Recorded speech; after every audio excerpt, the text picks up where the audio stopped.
Well, good morning and welcome to the National Science Foundation's 70th Anniversary Symposium.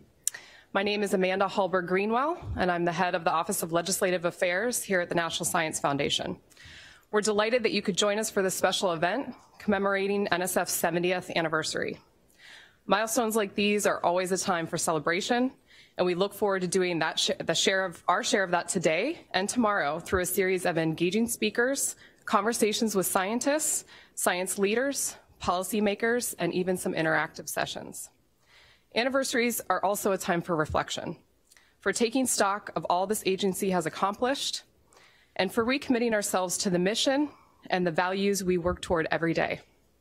Between sessions, we will be featuring a few video clips from NSF staff who are going to be sharing some of their favorite or most memorable stories from over the years, because without them, our mission would not be possible. Just a couple of housekeeping items before we get started. Please put your cell phones on silent if you haven't done so already. You should have programs on the seats. If you did not get a program, we do have some out in the hall here. The symposium is being recorded and live webcast at nsf.gov/NSF70. You can email questions during the Q&A sessions that we have to nsf70@nsf.gov. Your questions will be read to the room, and we will try to answer as many questions as possible as the time permits. For those participating in person, please use the microphones that we have here in the middle of the room to ask your questions and identify yourself before you do so. There are restrooms just out these doors here in the middle to the right, and we do have a cafeteria and a snack shop just past the restrooms, so through those doors as well. We do have a reserved room for press and other quiet conversations you need to have that's directly behind this wall here in room 2010. Now, without further delay, the symposium will begin with remarks from the Honorable Franz Córdova, an astrophysicist and the 14th director of the National Science Foundation. Dr. Córdova was nominated to this position by the President of the United States in 2013 and subsequently confirmed by the US Senate. NSF is an $8.3 billion independent federal agency. It is the only government agency charged with advancing all fields of scientific discovery, technological innovation, and STEM education. Dr. Córdova has been a leader in science, engineering, and education for more than 3 decades. She has a distinguished career in both higher education and government. Her contributions in multi-spectrum research on X-ray and gamma-ray sources and space-borne instrumentation have made her an internationally recognized astrophysicist. She is President Emerita of Purdue University, Chancellor Emerita of the University of California, Riverside, Santa Barbara, She also served as NASA's chief scientist and is a recipient of the agency's highest honor, the Distinguished Service Medal. Prior to joining NASA, Dr. Córdova was the astronomy department head at Penn State and deputy group leader at Los Alamos National Lab. She received her BA from Stanford University, her PhD in physics from the California Institute of Technology. Dr. Córdova is finishing her 6-year term as the NSF director at the end of March. And while I don't have time to go through all of her amazing accomplishments during her tenure, I can say with confidence that she has made this agency and its mission even stronger for decades to come. We can't thank her enough for her vision and for her leadership. Please welcome Dr. Córdova.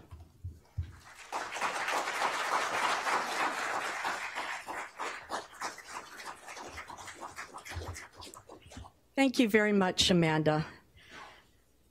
A lot of NSF's recent successes as far as delivering science and engineering to the public is the result of the efforts of our Office of Legislative and Public Affairs. So we owe a debt to that office and all its really hardworking people, and to all of the NSF staff. This agency is founded on their efforts, and the progress of science depends on their hard work, their enthusiasm, and their vision.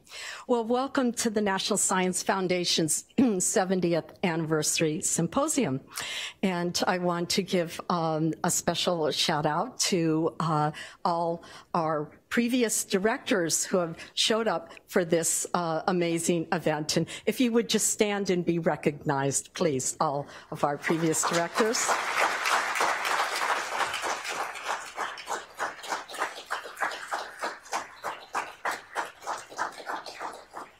and you'll hear from them a little bit later in this program. And another group I'd like to recognize is the members of the National Science Board. The board has been meeting all week long since Monday, and a number of their members are here with us for the symposium. So if you would also please stand and be recognized. Yes.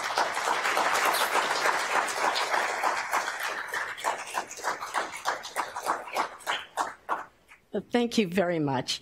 So I've had the privilege to be part of many milestone moments in my role as director of the National Science Foundation. There have been the launch of new observatories and research programs and announcements of groundbreaking discoveries. Today is special, though, because it encompasses 7 decades of science and engineering discoveries and the people who dedicated themselves to making them. For 7 decades, NSF has supported students and graduates and early career faculty. We've built cutting-edge research facilities, including telescopes and ships and contributions to worldwide important accelerators. We've enabled leaps and bounds in knowledge that couldn't have been imagined in 1950. This is an important moment to celebrate the NSF community and its impact. I'd like to show a brief video that I think nicely encapsulates the spirit of our mission. Government has a responsibility to see that our country maintains its position in the advance of science. As a step toward this end, the Congress should complete action on the measure to create a National Science Foundation.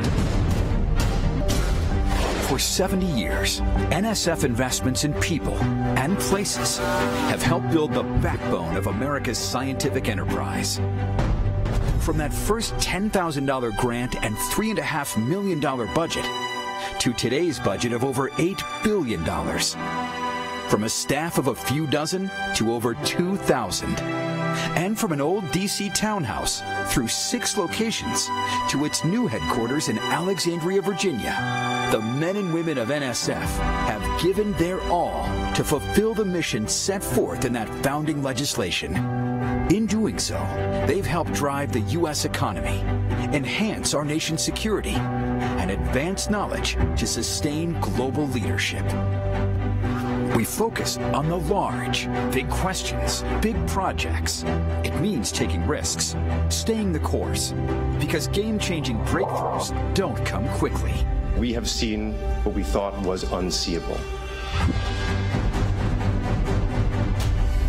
We focus on the small, where a single piece of new knowledge can advance an entire field or save a life. We are about exploring the world from the top, the bottom, and everywhere in between. We are about big ideas and bold vision. You see the results everywhere. Innovations, marvels, built on a foundation of research we empower. We make the impossible possible. Who are we?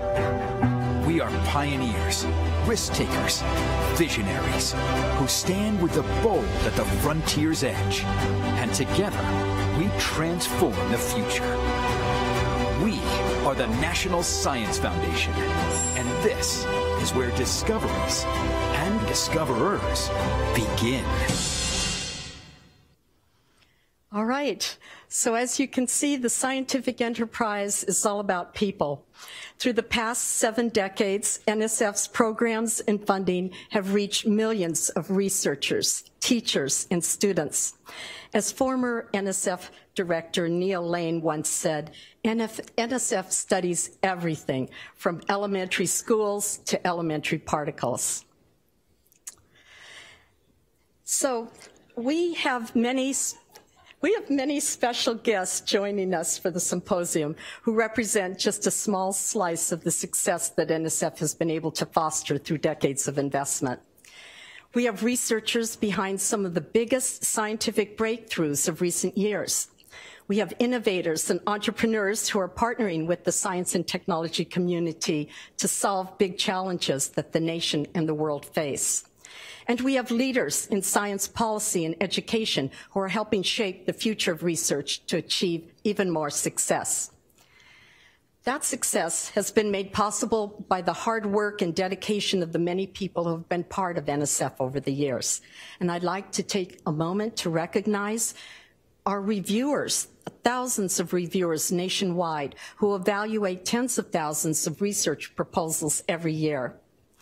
Our experts in the directorates managing the whole expanse of our research initiatives and facilities worldwide. Our specialists who help share NSF's mission with the public and who make it possible for NSF to work effectively with universities, foreign governments, and many other entities. And our administrators of our budget, finances, human resources, and other key management functions. Of course, NSF has changed a lot over the past 70 years. The first NSF headquarters was a residential building just a few blocks north of the White House, occupied by only a few principal staff. The new foundation faced questions about how to carry out its mission. There were many challenges to overcome and political pressures to navigate. Many of those challenges were specific to that time, but some, we still see the echoes of them. So today, how did we grow from that first house to this fantastic new building that we moved into just 2 years ago? It's staffed with thousands of people working to support basic research every day. We're fortunate to have Dr. Emily Gibson to help answer that question. Emily's a historian and a science policy analyst in our Office of Legislative and Public Affairs. And I hired Emily just a few years ago, and I said, what I'd really like to see is a new book on the entire history of NSF. It will be the first such history in 45 years, and it will span the whole 70 years of this agency. Well, I'm thrilled at the result, and I think anyone who is interested in the National Science Foundation as an institution will enjoy Emily's work. We're excited for the book's forthcoming publication, so Emily's remarks this morning will be a special preview. Many of you may know that our story begins about 5 years before the day in 1950 that you saw in the video when President Harry Truman officially signed the National Science Foundation Act into law. In 1945, Dr. Vannevar Bush, who coordinated U.S. science and engineering research for the war effort, wrote a report that had been requested by President Roosevelt on how to harness the power of basic research in the post-war world. The report was titled Science, the Endless Frontier, and it laid out the vision for what would become the National Science Foundation. Vannevar Bush plays a hugely important role in our history. He's the only identifiable individual to be honored on the glorious NSF history wall that greets visitors in the lobby downstairs. Well, besides Miss Frizzle from the Magic School Bus. And to highlight this pivotal role in NSF's establishment, we've reissued his seminal report in celebration of the 70th anniversary, and we have many copies of this book. Dr. Gregg Pascal Zachary, Bush's biographer and a noted journalist, author, and researcher on science and technology issues, will give us a more complete picture of Vannevar Bush's life. His was the first book that I read, and it was a very thick book when I took this position. Our symposium is also about looking forward. We often reflect on how much of the technology we take for granted today was, at best, science fiction in 1950. So imagine a child today, like this one. He's growing up in a digital world. What will the next 70 years of scientific advance mean for him? NSF is going to be shaping that world. Our agency occupies a unique position at the nexus of government, industry, and academia that allows us to think in the really long term, not just in 5-year budget windows or commercial research and development cycles, but in generational terms. What technology will this young boy's children and grandchildren grow up with? Our place in furthering the progress of science comes with tremendous capabilities. We can sustain projects over the long term and make the ongoing investments necessary to reach research goals that simply wouldn't be possible on a year-by-year basis. One of the best examples of this is LIGO, a pair of high-tech instrument facilities which detected gravitational waves from merging black holes for the first time in 2015. The LIGO project was 4 decades in the making. The results have been invaluable to our understanding of the universe.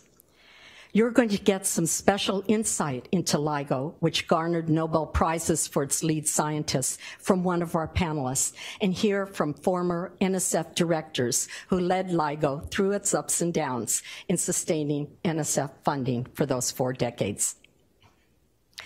NSF is also able to support scientific research at worldwide scales. One of our panelists will be able to tell you more about what it took to build a globe-spanning virtual telescope, linking observatories stretching from the South Pole to Greenland and from Hawaii to Southern Europe. The result was the iconic image you see in the middle of this slide, now part of popular culture. Another scientist on the breakthrough panel will tell you about the surprises that can come out of research and how some of his own surprises led to a Nobel Prize in economics. All of the breakthroughs that you'll hear about had unexpected outcomes with enormous public benefit, illustrating the richness of the human imagination, as well as the risks that we need to take in funding fundamental research. NSF is also thinking long-term about the landscape of science and technology. If that little boy grows up to be a discoverer or inventor, and at NSF we hope that all children will grow up to be scientists and engineers, then we want to make sure he's in an environment where everyone can succeed. And that means supporting a range of research, as well as STEM education and training. It also means working to improve representation from all segments of society. We're working to ensure that the research community has a range of voices that reflects the diversity of the nation. And we're working to combat problems like harassment that prevent people from reaching their full potential. So I'm excited to have a conversation this afternoon with several prior NSF directors to hear about different challenges and highlights from their time leading NSF. We're going to hear more about how NSF has grown and navigated various issues, and how the success that NSF is experiencing today was set in motion by their leadership. I think we'll also get some lessons that apply today as we consider the future of the scientific enterprise. The discoveries we invest in now will be powering the economy and high-tech industries of the future. Supporting our economy is central to NSF's mission. In previous centuries, we had the Industrial Revolution, which redefined productivity and commerce. Since its inception in 1950, NSF has been a driver of today's digital revolution by supporting research that has led to new technologies in industry that have transformed our daily life. And now we're on the cusp of new revolutions that will profoundly shape and reshape our world and how we live. There's artificial intelligence and quantum information science, advanced manufacturing, advanced wireless technology, and biotechnology, to name just a few that herald what is more commonly being called the industries of the future. These research areas have tremendous potential to help us address national priorities like healthcare, economic growth, and how technology can enhance how people live and work. Bringing these breakthrough advances out of the lab and into broad use by industry and individuals is going to take partners across many different sectors. Partnership has become a central theme for NSF, and you're going to hear more about that during the course of the symposium. First, the U.S. Chief Technology Officer at the White House will moderate a panel of experts about how partnerships will be able to help us address national priorities in science and technology.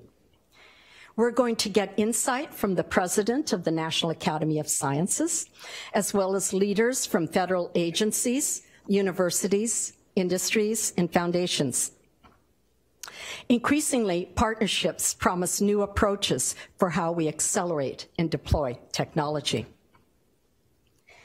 Many of today's biggest technology companies began as single innovators and pioneers.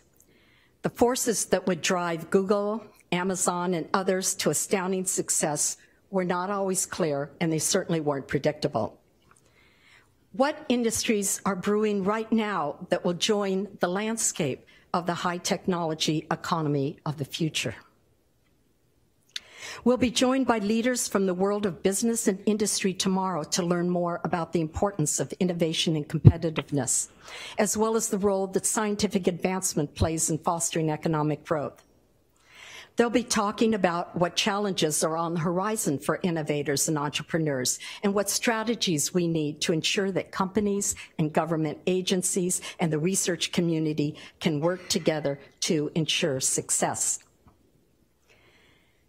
There are so many great paths and careers in science and technology open to that young boy I showed in the photo earlier. Part of NSF's mission is to support STEM education for people of every age, from children to early career scientists. Investing in STEM education and STEM training is how we ensure that the nation continues to be a leader in science and technology. This is a clear priority for the White House and for Congress. From programs like the Quantum Initiative to the White House Council for the American Worker, science and technology are recognized as central elements to how we succeed. NSF is proud to partner with the White House Office of Science and Technology Policy on all of these issues and so much more. So I'm thrilled that the White House Director of Science and Technology Policy will be joining us later today to talk about our national science and engineering priorities. I hope our symposium will give you a richer understanding of NSF's history and how our past has shaped the present. You're going to learn more about today's science policy issues. And we also hope that you'll join us in looking ahead to the future that scientific breakthroughs will build. We have some ideas for what the future will look like. In fact, we have 10 big ideas for the future of scientific investment that will lay the groundwork for what we can accomplish in the next 70 years and beyond. Tomorrow morning, NSF leadership will take you on a tour of the big ideas. You'll hear more about the goals of each idea, as well as the successes that they've already started to experience. How do we implement these big plans and ideas to grow the scientific community and our record of success? How do we lay the foundation for the future and for new big ideas that will emerge? The National Science Board is central to charting the course for where science and engineering communities will go next. In a panel to conclude this symposium, you'll hear from the board members on NSB Vision 2030, what the next 10 years will look like. So I think the future looks very bright for that young boy, who happens to be my grandson. When I think about how far we've come and how far we have to go, I think about him. There's a world full of scientific discovery awaiting him, with new paths to explore opening every day. We're building a world of wonders that he'll grow into. Vannevar Bush continued to write and reflect on technology, society, and the importance of the scientific enterprise. In 1967, he wrote, quote, "We would not neglect our duty to our country and our fellows to strive mightily to preserve our ways and our lives. There is an added duty, not inconsistent, not less. It's the duty to live so that there may be a reason for living beyond the mechanisms of life. It's the duty to carry on the search for understanding." NSF has invested 70 years in supporting the search for understanding, and in doing so, we've laid the foundation for the future. I hope you'll enjoy the panels and speakers throughout the next 2 days. I hope you'll come away with a new appreciation for how we reach today's milestones, as well as excitement for what comes next. As we look ahead to the next 70 years, I know NSF's success is in good hands because it's in your hands. Thank you.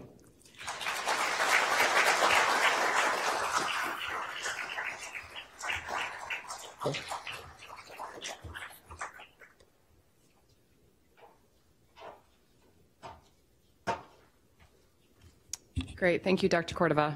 Very inspirational. We now have a staff video to show before our next talk.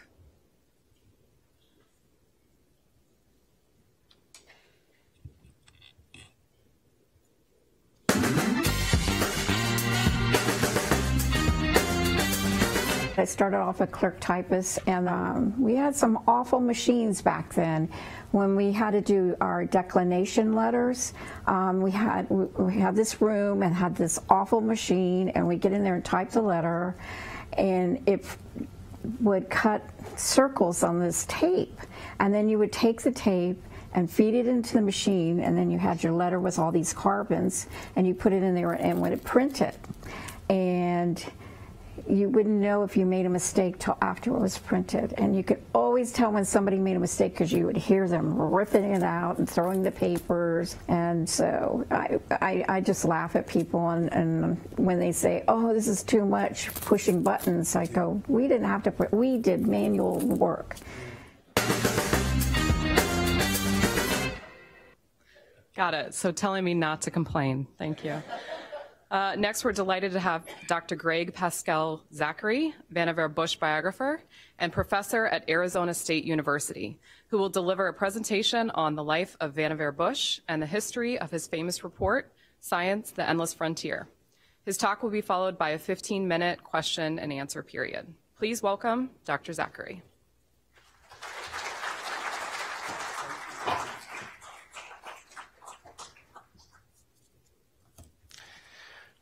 Thank you very much, and greetings. I'm in awe of the people in the room, especially the former director, and thank you for taking, I don't know what that was. Hopefully it doesn't control a robot, so I'm glad you took it away.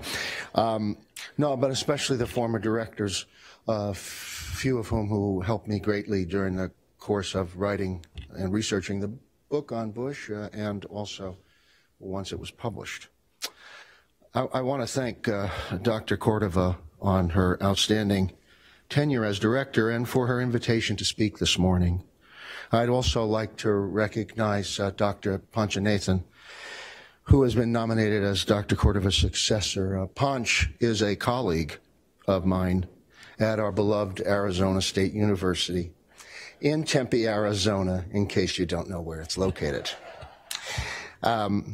Finally, I want to thank the many historians, political theorists, scientists, electrical engineers, and policymakers from whose work I've learned so much. And these people continue to nourish my thinking about Bush, science, and American life to this day. Very nice. I see what's behind me. Good.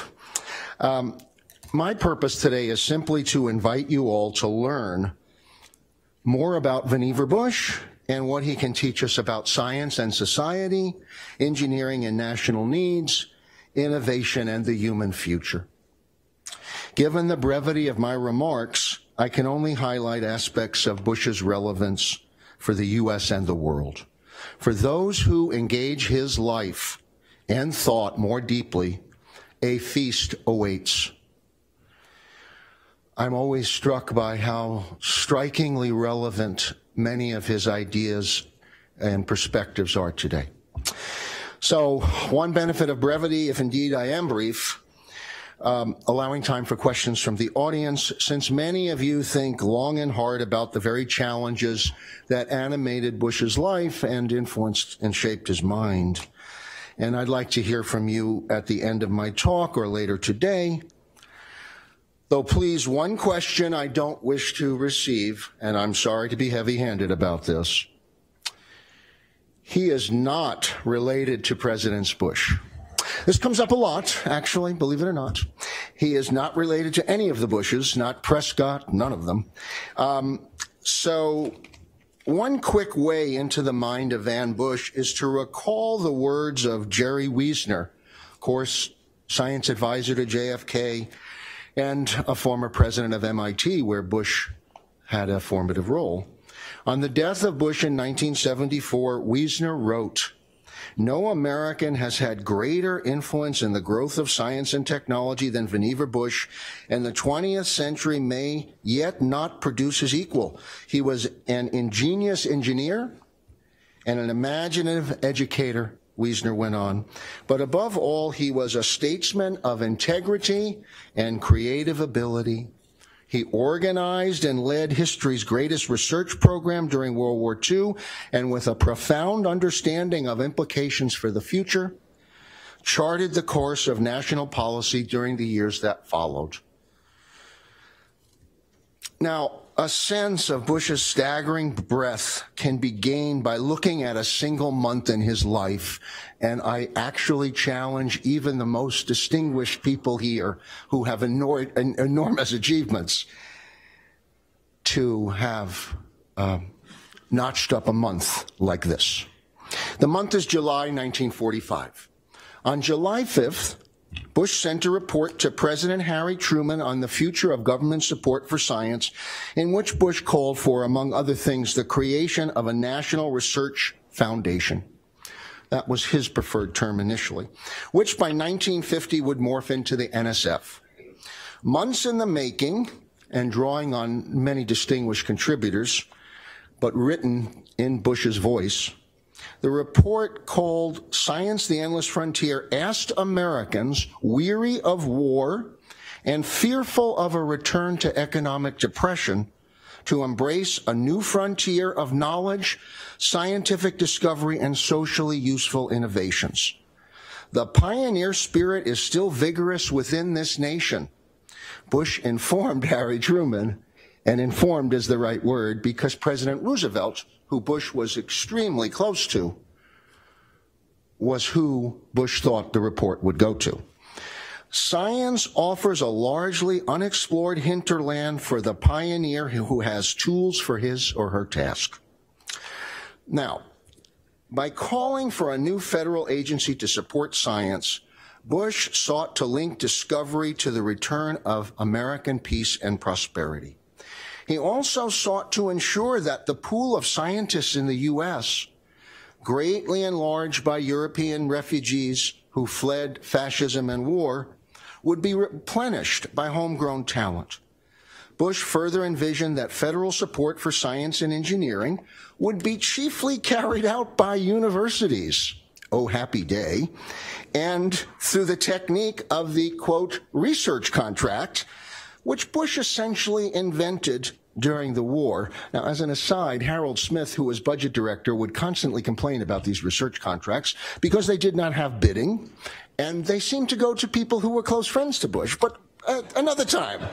The contract, but what was the genius of the contract was it paid scientists for effort and not necessarily outcomes. Another happy day. Recognizing that research was and is inherently unpredictable. So that's July 5th. 11 days later, Bush is laying on the ground in the desert of New Mexico. Obviously, he had to get there. That probably took a day. So why was he there? Well, Bush just happened to be the liaison to Groves and Oppenheimer and to President Roosevelt. He was the only person that apparently talked to Roosevelt about the Manhattan Project, and he was there to observe the test, the first atomic explosion. So, as a member, and then, just to fast forward, he was a member of the interim committee that advised Truman and Stimson on the use of the new weapon against Japan. We all know that story. The very same month, I mean seriously, Bush made a public splash as a prophet of technological change. He publishes a long essay in what was then probably the most serious public intellectual magazine, The Atlantic Monthly. It garners great attention, the article. It's called As We May Think, and it is then republished in Life magazine, which would be the equivalent today of, say, Entertainment Tonight. It was very, very popular. And Life magazine, which of course had large pictures, designed vivid illustrations of these electromechanical devices, including a camera that you would wear strapped to your head that would look a little bit like a mining headlamp. To this day, Bush's article, As We May Think, is viewed by the leaders of big tech as anticipating the personal computer revolution of the 70s, because he talked about a desktop device, the search engine and the web of the 90s, because he actually invented a concept called hyperlink, and that's what links are on the internet. They started out as hyperlinks, and we dropped the hyper. And then the social media transformation of the early 21st century, and that requires a little explanation. So in the 1930s, where did Bush's prestige come? In the 1930s, he designed the most powerful electromechanical computers in the world. They were called differential analyzers. And as an aside, this points to a continuing trait of science statespeople and scientific leaders. They have distinction in their own careers as scientists and engineers. So in his spare time during the war, Bush continued to imagine how computers might automate what Bush called mental drudgery. With great prescience, he describes how the desktop computer could become what he called the Memex, or the memory extender, how information storage would enable people to organize their ideas permanently over many years according to the principle of association, which later would be called hyperlinking. And it's a technique that makes fast web searches possible in some simplistic way. Bush hoped to solve the emerging problem of information overload, and it was very interesting for me to see that in the 10 big ideas of the NSF, one of them is this problem. We've been with it since H.G. Wells barnstormed the United States in the late 30s with a concept called the world brain, and that concept was so compelling that he met with Roosevelt. Roosevelt wanted to hear about the world brain. And of course, we know what the world brain is. It's the web. Sergey Brin calls the web what? The mind of God. So, I mean, it doesn't get bigger than that. So, alone almost in his generation,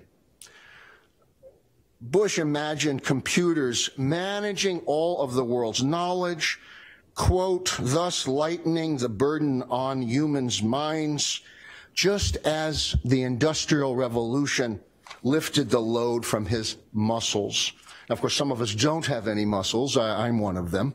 But if I did have muscles, it would lighten my load. What Bush was really concerned about was expanding human creativity and knowledge on a vast scale to A, bring humans, individuals, some kind of digital immortality, which is, of course, what I'm going for, because I can't get fame in the here and now. I'm hoping maybe I get the digital immortality. And then the second thing is we can scale as civilization our collective knowledge and better, address our problems. So Bush wrote in this article, quote, the inheritance from the master will become not only his additions or her additions to the world's records, but for his or her disciples, the entire scaffolding by which they were erected. Each generation will receive from its predecessor not a conglomerate mass of discrete facts and theories, but, hold on to your seats, an interconnected web which covers all that the human race has so far attained cognitively. This is published in 1945 and conceived of in the late 30s. So Bush believed that through the interconnected web, the human mind, freed from routine thinking, would accelerate civilization. The happy outcome depended, he reasoned, on the task of selection. That's a direct quote. And today, that's the basic tool that we are concerned about in data mining, the task of selection. Bush doesn't foresee the triumph of digital electronics, and he holds too fast to the electromechanical technologies of his youth. But he does grasp the deep consequences of radical miniaturization, however achieved. Quote, "The Encyclopedia Britannica could be reduced to the volume of a matchbox." And for those of you who don't use matches but use lighters, a matchbox is very small. Matches are very small. A library of 1,000,000 volumes, he goes on to say, could be compressed into one end of a desk. And then Bush envisions further that miniaturization would spawn appealing innovations in information media. Anticipating Wikipedia's creative destruction of large printed encyclopedias, Bush predicts, again, this is 1945, wholly new forms of encyclopedias will appear, ready-made with a mesh of associative trails running through them, ready to be dropped into the memex and there amplified. We mean shared, broadcast. So this is just fascinating. So that's just the month of July for this guy. Whoa! But a next month comes, a less happy month. On August 6th, the atomic explosion on Hiroshima. It engenders a darker sense of the instability and uncertainty that American science and engineering had brought about. Suddenly, religious and social thinkers, as well as ordinary workers and managers, soldiers and statesmen, openly worry whether science and human survival are at odds. Okay, so this is one of the problems that Bush continues to ruminate on. He believes doing science is essential to human thriving, and in 1949 publishes a book, Modern Arms and Free Men, in which he outlines how and why. Remember, there were many people that were so concerned about the threat of atomic annihilation and then the H-bomb that there was a big turn against science. And in the early years of the Cold War, he advocates unsuccessfully for placing the direction of most, if not all, federally funded research, civilian and military, under his proposed National Research Foundation. Because remember, during World War II, Bush was in charge, in a loose sense, of all new weapons development and countermeasures for what were then the armed services. And he thought that should continue. Instead, Congress and the President create the Office of Naval Research, the Atomic Energy Commission. These are the leaders of military innovation. Bush's insistence that his research foundation have no direct political control, he opposed even the President getting to choose the director, that delays the legislative approval. That alone was the cause. There were some other issues about geographic dispersal of funds. So his setbacks in the arena of public policy jolted Bush enough that in 1961, he admits, and this is published in the Venerable Science magazine, that the political process for scientists is akin to a baseball team playing a road game in an unfamiliar stadium, say like Fenway. And Bush confesses that rather than complain about it, scientists just have to accept it. Scientists today are privileged to participate in politics. I think he would say even today. To an extent never before true in this country, and it is certainly incumbent upon scientists to understand and indeed to sympathize with the local ground rules which govern the ballpark in which they are now exercising important influence. And we know those ground rules keep changing. So we'll hear more from others, of course, about the politics of science, and from Emily Gibson about the transformation of Bush's report into the NSF, which gets enabled legislation from Truman in May 1950. What won't be discussed is Bush's fascination with entrepreneurship. He was part of the first venture capital firm in the United States with a man named George Doriel in Boston. He co-founded Raytheon in the 1920s. I'd like to say that he co-founded it as a defense firm, but he did not. It was co-founded to make radio tubes. And that Raytheon experience brought him into litigation with a behemoth named RCA that was essentially suing anybody that came up with rival vacuum tubes. It gave Bush a sense that large companies could stifle innovation. And remember, back in the 30s, in the Depression, there was a belief that perhaps innovations caused the Depression. So Bush favors a view that the individual inventor, or what the economist Schumpeter calls the entrepreneur, the business-minded technologist who unleashes gales of creative destruction. Bush is very, very interested in this process. And it's partly because of his interest that he invites DuPont into the Manhattan Project. He consistently invited industry into the R&D projects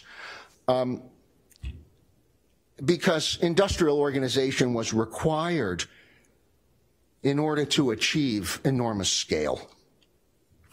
So Bush, through his experience, is straddling the world of science and engineering, the small entrepreneur and the giant company, and the academic world of pure discovery and the pressurized environment of commerce and invention.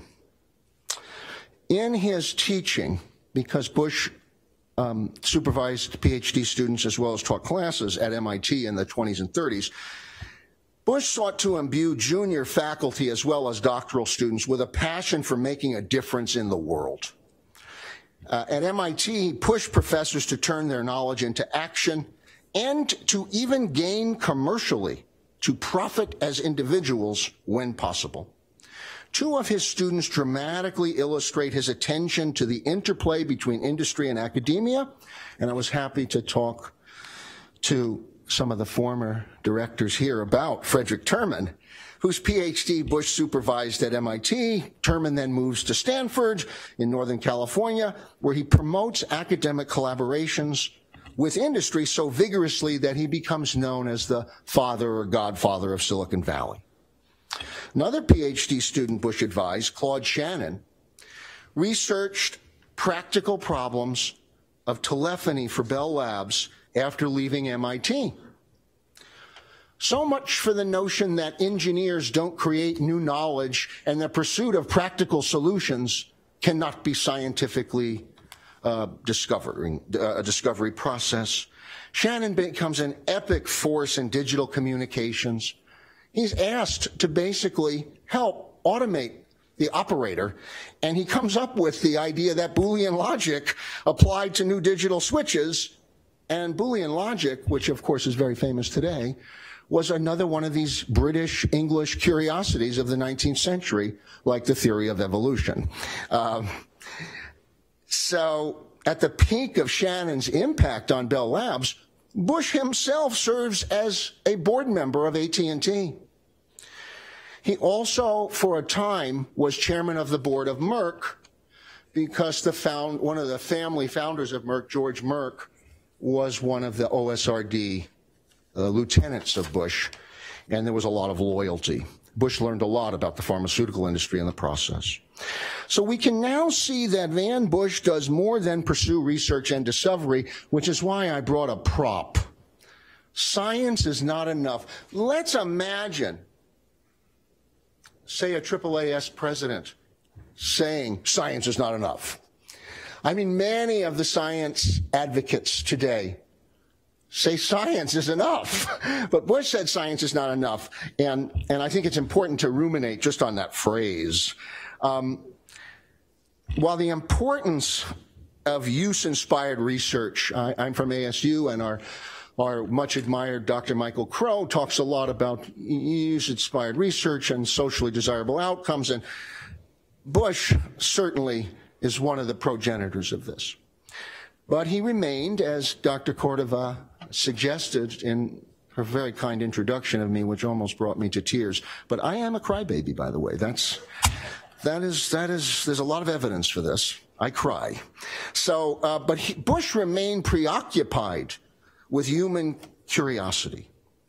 And he was struck by the parallels between science and art, engineering and music, and more broadly, the human search for knowledge and understanding for its own sake. On the 10th anniversary of Hiroshima, where many people came to Bush because, unlike Robert Oppenheimer, who was always basically sad about the bomb, Bush was a bit more realistic. And Bush said, in words that resonate with us still, I'm sure, the simple creed of service suffices for the day's work of many a scientist. Yet there is joined with it a deep conviction of faith, if you will, which for many a scientist furnishes motivation and satisfaction. This is the conviction that it is good for humans to know, that striving for understanding is his and her mission. We scientists and engineers are embarked upon a great adventure, and it is our privilege to further it. Even though at times the box that is opened be Pandora's, even though there is both good and evil in what we learn, it is our duty and our calling to extend humanity's grasp of the universe in which we live. By this process of beginning to understand, we have made such progress as we have. Though the path be thorny, this is still the way in which we should proceed if we would finally emerge from the darkness into the light. Bush's father was a minister. He was deeply imbued with a sense that good and bad were commingled, and that science could never be an unalloyed good. So that's Van Bush, everyone. And I thank you for getting a little dose of him and trying to get to know him. I'm going to close with a couple of questions of my own that are meant in part to seed questions from the audience, and also because people do ask me a lot, you know, what would Bush do now? Could there be a Bush now?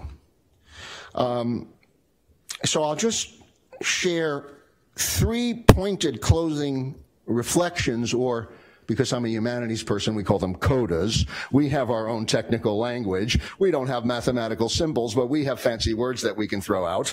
And the first is, how might Vannevar Bush address climate change? Okay? What kind of Manhattan Project might he design and coordinate to mitigate or reduce the severity of climate change within the US or globally? Second, Bush cared deeply about civil-military relations and thought that this central tension in American public life was fundamentally misunderstood. While American intellectuals tend to reflect on the challenges of civilian control of the military, Bush, drawing on his wartime experience, obsessed over how to get talented civilians involved in the military issues directly. Looking back, shortly after the U.S. declared victory in World War II, Bush took stock of the lessons, and none stood larger to him than the value of partnership between soldiers and scientists.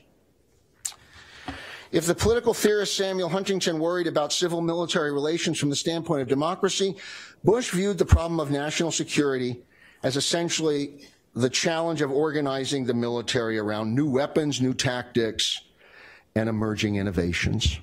Bush wanted the generals and the admirals to see around the bend in the river, to anticipate where combat might go and where threats might emerge. For Bush, soldiers and scientists in partnership was not an empty slogan, but the principle from which sound military planning and operations would arise. How might Bush view civil-military relations today? Third and final point, Bush insisted often and often loudly on the independence of scientific judgment and the importance of dissent and disagreement in open debates around research agendas.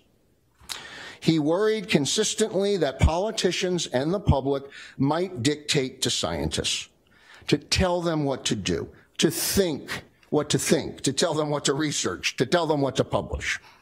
Some of this, of course, comes in the backdrop of the Soviet Union, where scientists faced those pressures more tangibly. Today, when scientists and engineers enjoy high prestige and ample resources, Bush's worries can seem excessive. And yet, we cannot dismiss the possibility that science as a whole can run afoul of prevailing public fashions and political prejudices. How might Bush, committed to respecting democratic processes and outcomes, stand up for a scientific agenda that collides with the priorities of political movements? So I welcome your questions. I'm very grateful to be here.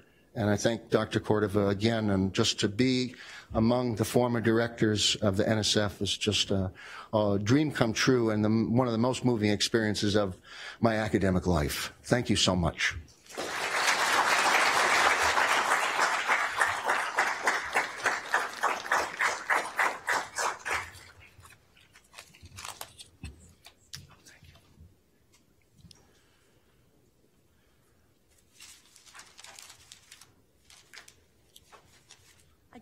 I just want to encourage those watching on the web to submit questions, and that address would be NSF70, that's 70, at nsf.gov. Having no questions yet, I am vetting them. I will ask one of my own. And there's one back there. There is one back there. But you can ask yours too. I'm sorry. Oh, and I know that person. Yeah, let's let him ask that question. Yeah. Okay, we'll let him ask the question. I will defer. Please. So, Greg, thank you for that. But I wanted to ask you to comment on one other thing you didn't get into, which is the role of Oppenheimer in the development of the hydrogen bomb, and particularly when Oppenheimer's security clearance was being removed, and what was Bush's position and role in that? Oh, thank you, Bob. I am preparing a volume of Bush's writings called maybe The Essential Writings of Vannevar Bush, and I have a series of writings and statements by Bush around the Oppenheimer affair. I mean, first off, Bush was alone in the secret testimony in 1954 in telling the Atomic Energy Commission, the security hearing, that if they were prosecuting Oppenheimer or stripping him of his security clearance, they should do the same with Bush. Vannevar Bush, more so than Oppenheimer, tried to delay or prevent the first H-bomb test, which came a few days, it came around the election of Eisenhower.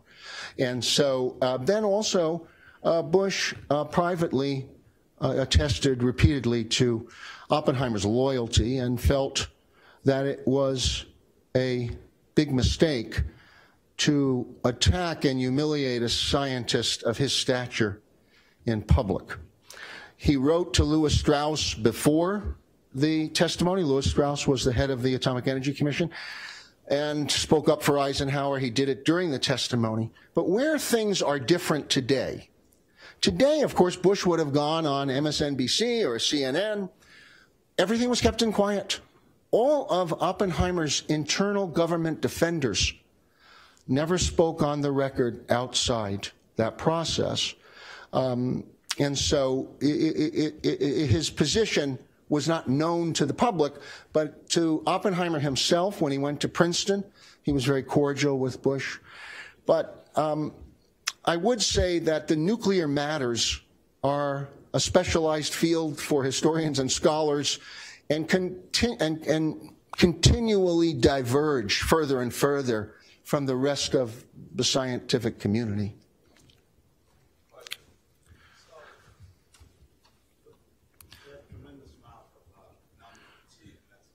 seems to me one of the most important criticisms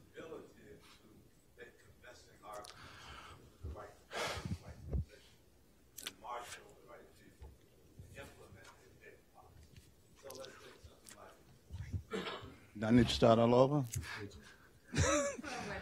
Okay, I was saying, in addition to his accomplishments technically, it seems one of his great abilities was to be able to make arguments, marshal the right people, convene the right groups, and somehow get big ideas implemented. So he was politically astute, I guess, socially active in a way that was persuasive. How would he, how would those skills translate now into these big issues that you want now in such a politically fraught environment? What can we learn from him in that regard? I think one of the most often cited lessons is he had an extremely close relationship with the president. He meets Roosevelt for the first time in the spring of 1940. He had a relationship with Frederick Delano, Roosevelt's uncle, and he first meets Harry Hopkins, who Roosevelt would have, Bush said would have thought of as a long-haired socialist. Hopkins was a New Dealer. Bush was a Republican. But of course, Roosevelt was open to the contributions of Republicans. Both Frank Knox and Stimson in the War Cabinet were Republicans. And Bush was very good at holding his tongue in the public and very good at encapsulating briefly and vividly a message. If we look at the message of frontier, an endless frontier, we think, of course, about Turner's thesis about frontier in America, and we lost the geographic frontier, so now we have the scientific frontier. But there was a man named Maurice Holland in the 1920s who Bush knew very, very well, who wrote a book called Industrial Explorers in the late 20s and talked a lot about industrial innovation as being a new frontier. Bush did have a capacity to express himself well, and Edward Weeks, who was the editor of The Atlantic and a very famous literary figure in the U.S., thought Bush was an excellent writer and published long essays from Bush well after his political importance had declined. So I think you're absolutely right. He got close to a person in power.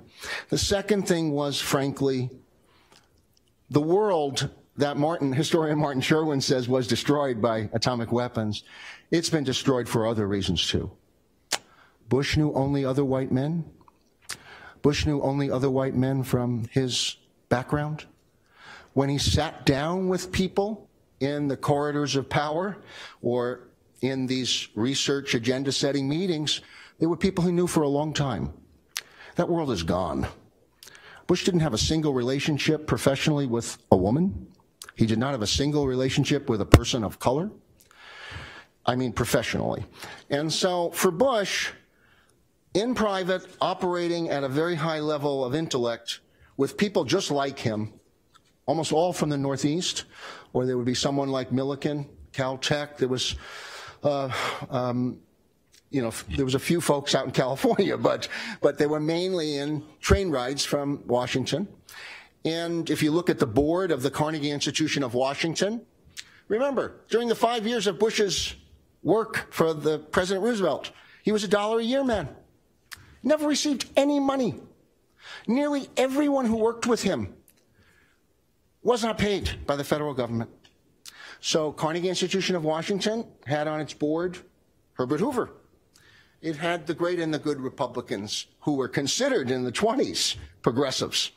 So he was well connected, but it was a very different world. And I think it's a world we can't recreate.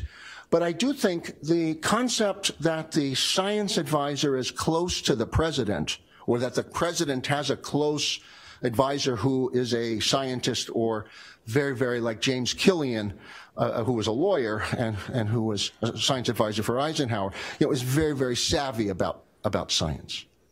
That would be a formula of sorts. And it's fallen, starting with Nixon, it begins to deteriorate. Okay, we have time for one more question in the back.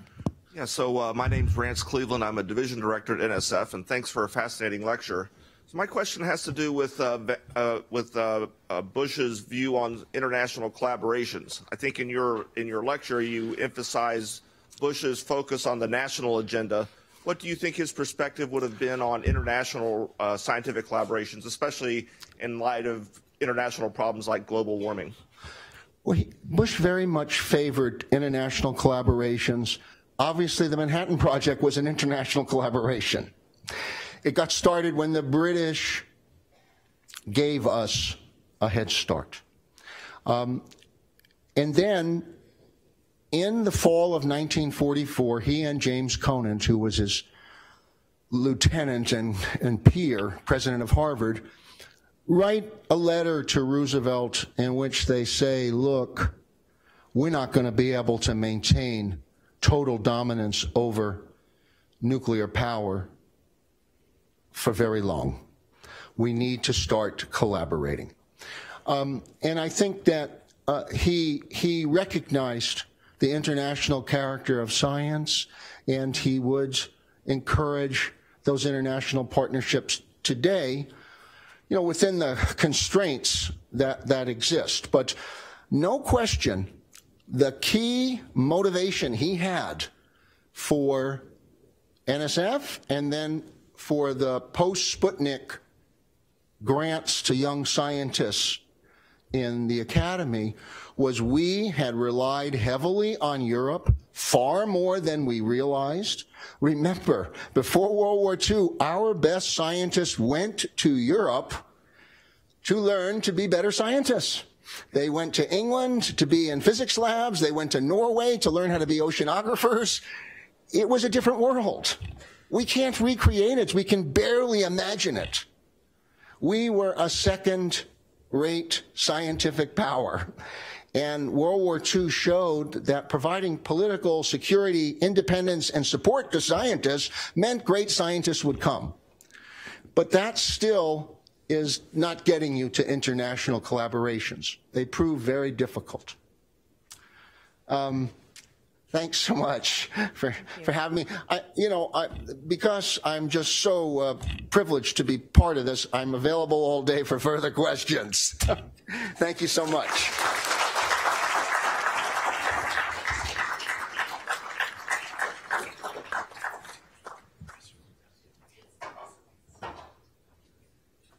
That was amazing. So my one question for you, Dr. Zachary, do you have audiobooks? Because you really can make history come alive. I need to get those. So, okay. So we have another staff video to show.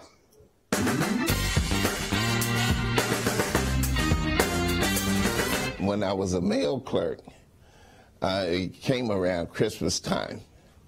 And I went up to deliver my mail, and I went in the office, delivered my mail. When I came out, a lady was in my cart. And I didn't know how to take that. So I left her in the cart. I went back down, told my supervisor, I'm not going back there until you all go take care of the situation. Because I didn't know how to handle a lady sitting in my cart. And I don't want to be accused of anything. So they went up and they took care of the problem. All I know is I came out of an office with my mail in my hand and somebody was sitting in my car. I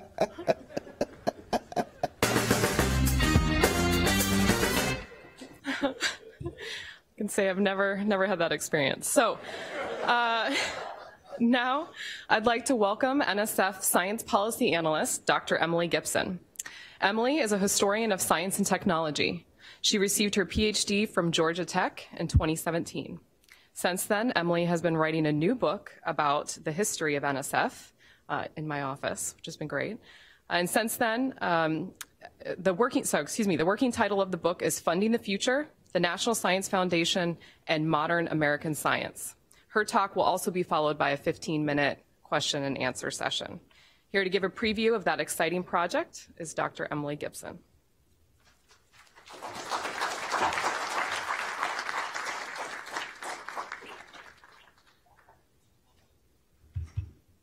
Good morning.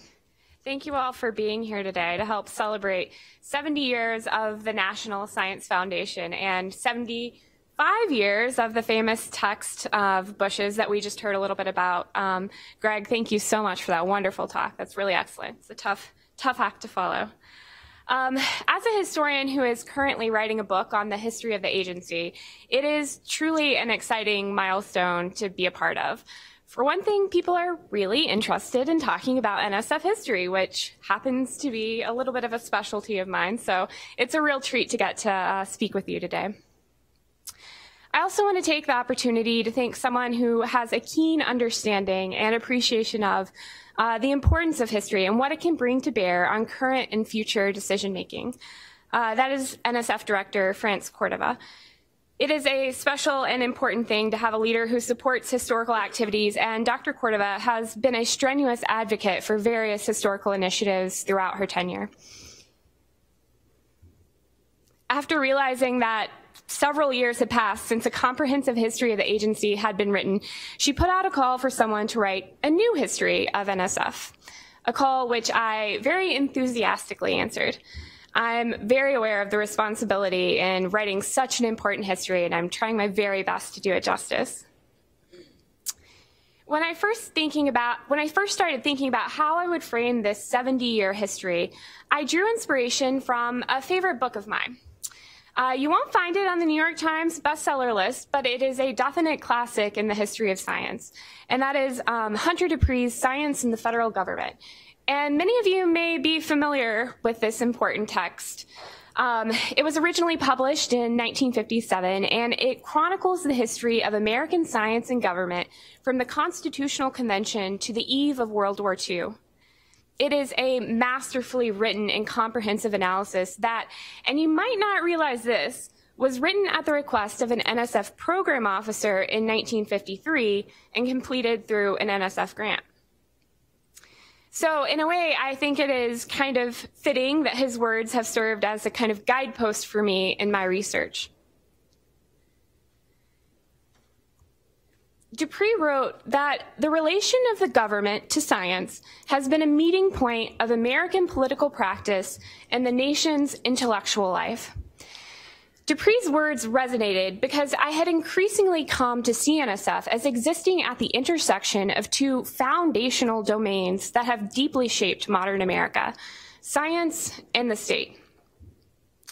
The history of the National Science Foundation, I argue, is key to understanding the growth of American science and its changing place within the federal government from World War II through the early 21st century. Beyond funding cutting-edge research, the agency became a key mechanism of the American state to improve science education, to broker international scientific collaborations and aid programs, and to influence national science policy. My book tells the story of how agency leaders, staff, scientists, and policymakers organized to meet the challenges of such a broad mandate within the shifting social, political, and economic landscape of the past 70 years, as well as the profound implications those changes have had on both science and American social and intellectual life. I want to preview a bit of the book for you today by way of sharing a few examples of the key roles the agency has played in shaping modern American science and government. I plan to highlight the agency's work in guiding national science and education policy, fostering science diplomacy, and bringing science to bear on national priorities. How many of you have heard of the 1958 National Defense and Education Act? Okay, a sizable amount, that's great. Well, even if you don't recognize the title of the legislation, you may be familiar with many of its results. For one, it created the federal student loan program, which some of us, such as myself, might be more familiar with than others, need-based grants for education, as well as funding for the expansion of foreign language instruction, among many other things. As the first piece of comprehensive federal education legislation, the NDEA is widely recognized as a turning point in the federal government's involvement in education, and the National Science Foundation provided key guidance in its creation. A point of contentious political debate throughout history, Prior to 1958, the federal government primarily left education funding and support up to the individual states.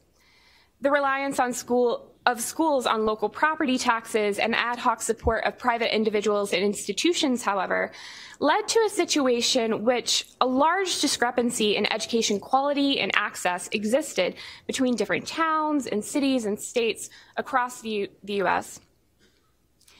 While the federal government had passed various measures to provide funding for agricultural and vocational schools during the early 19th and 20th centuries, federal investment in education remained a politically contentious issue. This began to shift, however, when post-World War II concerns over scientific manpower began to chip away at the resistance. After the war, scientists began to directly connect the state of American education with the plight of national security. In his famous report, Science: The Endless Frontier, Vannevar Bush expressed great concern over the state of American math and science education and its failure to produce high-quality students. Bush argued for improving American science and math education in order to produce more scientists who are vitally needed to secure the national defense. It is with this core mission in mind that NSF was established in 1950. And immediately after its creation, the agency initiated a program of support for a range of different science education activities, beginning with the Graduate Research Fellowship Program in 1952. Though the majority of NSF's education programs focused on the university level, it became increasingly clear that improvements needed to be made at the secondary level. One NSF study of high school math teachers in the early 1950s found that the average teacher had less than a college major in the area in which they taught. Strengthening high school STEM courses through improving teacher training became a key focus for the agency. Beginning in 1954, NSF's teacher training institutes brought together NSF staff members and college professors to create training institutes for high school teachers across the United States. Post-war arguments about the need to more fully develop an American scientific and technological workforce gained an important boost on October 4th, 1957. The Soviet launch of Sputnik, the first Earth-orbiting artificial satellite, sent shockwaves throughout the United States.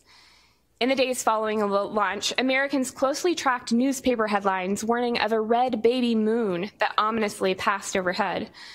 Listeners anxiously tuned into broadcasts to hear Sputnik's radio signal, which some described as a, quote, cricket with a sore throat.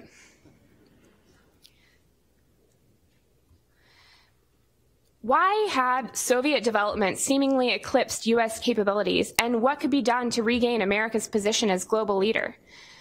Congress posed these questions to famous scientists like Vannevar Bush, who testified during public hearings organized in the weeks following Sputnik's launch.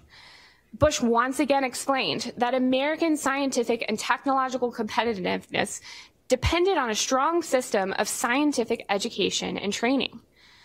Though Sputnik attracted much needed financial support from Congress for the agency's already ongoing education programs, it also forced increased political pressure on Eisenhower's administration to formulate a strong, far-reaching education policy response.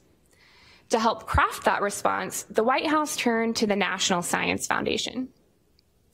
On January 27, 1958, the White House released President Dwight D. Eisenhower's plan for strengthening American education. Eisenhower's message explained that his administration had developed the proposed program in consultation with the directors of NSF and the Office of Education. He included high praise for NSF science education improvement efforts, calling them the most significant contribution currently being made in the area. NSF STEM education activities served as a model for the STEM-focused parts of the 1958 National Defense and Education Act, which President Eisenhower signed into law on September 2, 1958.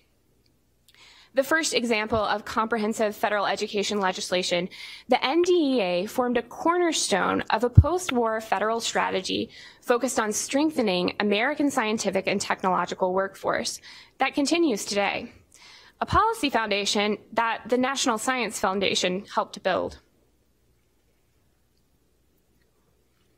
In addition to guiding science and education policy on the home front, NSF facilitated international scientific collaborations and agreements, not only in the service of scientific progress, but also to support American diplomatic interests.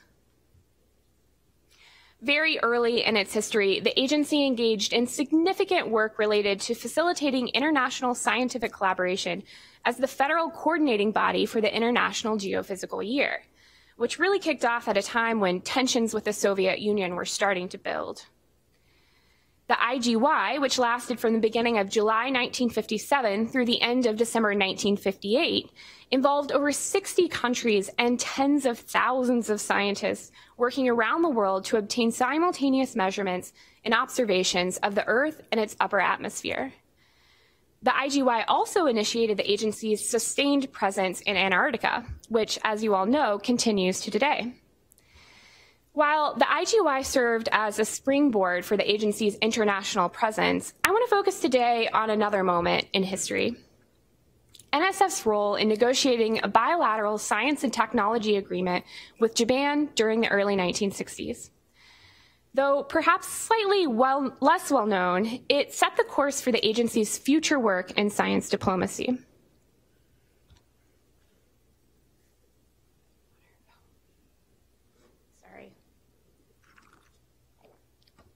John F. Kennedy assumed the U.S. presidency in 1961 at a time when U.S.-Japanese relations were at a low point since World War II. The U.S. needed Japan as a strategic ally in the Pacific, but popular uprisings in Japan began pushing back against U.S. influence, drawing the country closer to the sphere of America's political rivals. To mollify the tenuous political situation, Kennedy's administration argued for the need to strengthen cultural and intellectual connections between the two countries. As a gesture of goodwill, Kennedy invited Japanese Prime Minister Hayato Ikeda to visit the White House in June 1961. A joint communique released after their meeting announced several new initiatives designed to increase collaboration. The leaders announced the creation of joint committees on trade, economic affairs, as well as education and scientific cooperation. To construct the architecture for a cooperative scientific program, the State Department turned to the National Science Foundation.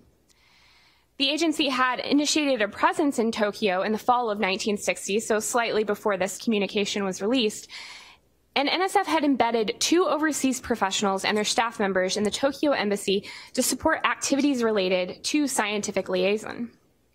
As soon as the Kennedy-Ikeda communique was issued, the agency began preparations for its Tokyo staff to tap into its extensive network in assisting with the coordination of the U.S.-Japan Committee on Scientific Cooperation.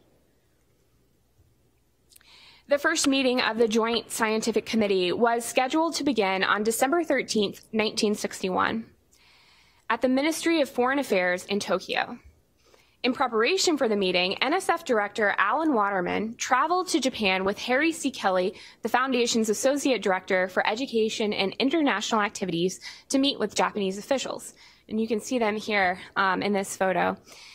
The 1961 meeting was extremely productive, as it set the basic terms for the program of scientific collaboration to follow. Scientists discussed the need for funds to support joint research and discussed the problems posed by the language barrier. The group also agreed upon several specific areas where further scientific collaboration should be especially encouraged between the two countries. The U.S.-Japan Cooperative Scientific Program was widely regarded as a success. It was praised at the time as, quote, the most advanced example of a new approach to international scientific activities being urged forward by the Foundation. The advancement of science through cooperative activities in which the cooperating countries provide both scientists and a portion of the support. By 1966, the Foundation reported that 310 U.S. scientists and 335 Japanese scientists had participated in the program during that year alone. NSF's role in administering the U.S. portion of the program proved to be a key turning point in its international activities. The 1961 agreement served as a model for other bilateral science and technology agreements managed by NSF. In fact, 8 additional countries actually signed such agreements with NSF over the course of the next 10 years following this one. These agreements would serve key roles in larger U.S. diplomatic interests, as the importance of maintaining an open and collaborative global research ecosystem increasingly became a national priority.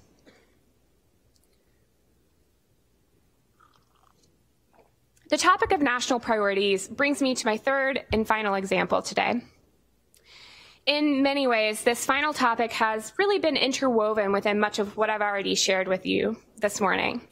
Each of the previous examples have highlighted ways that NSF's work has been in support of national priorities, whether through supporting scientific workforce development or improving diplomatic relations with foreign countries.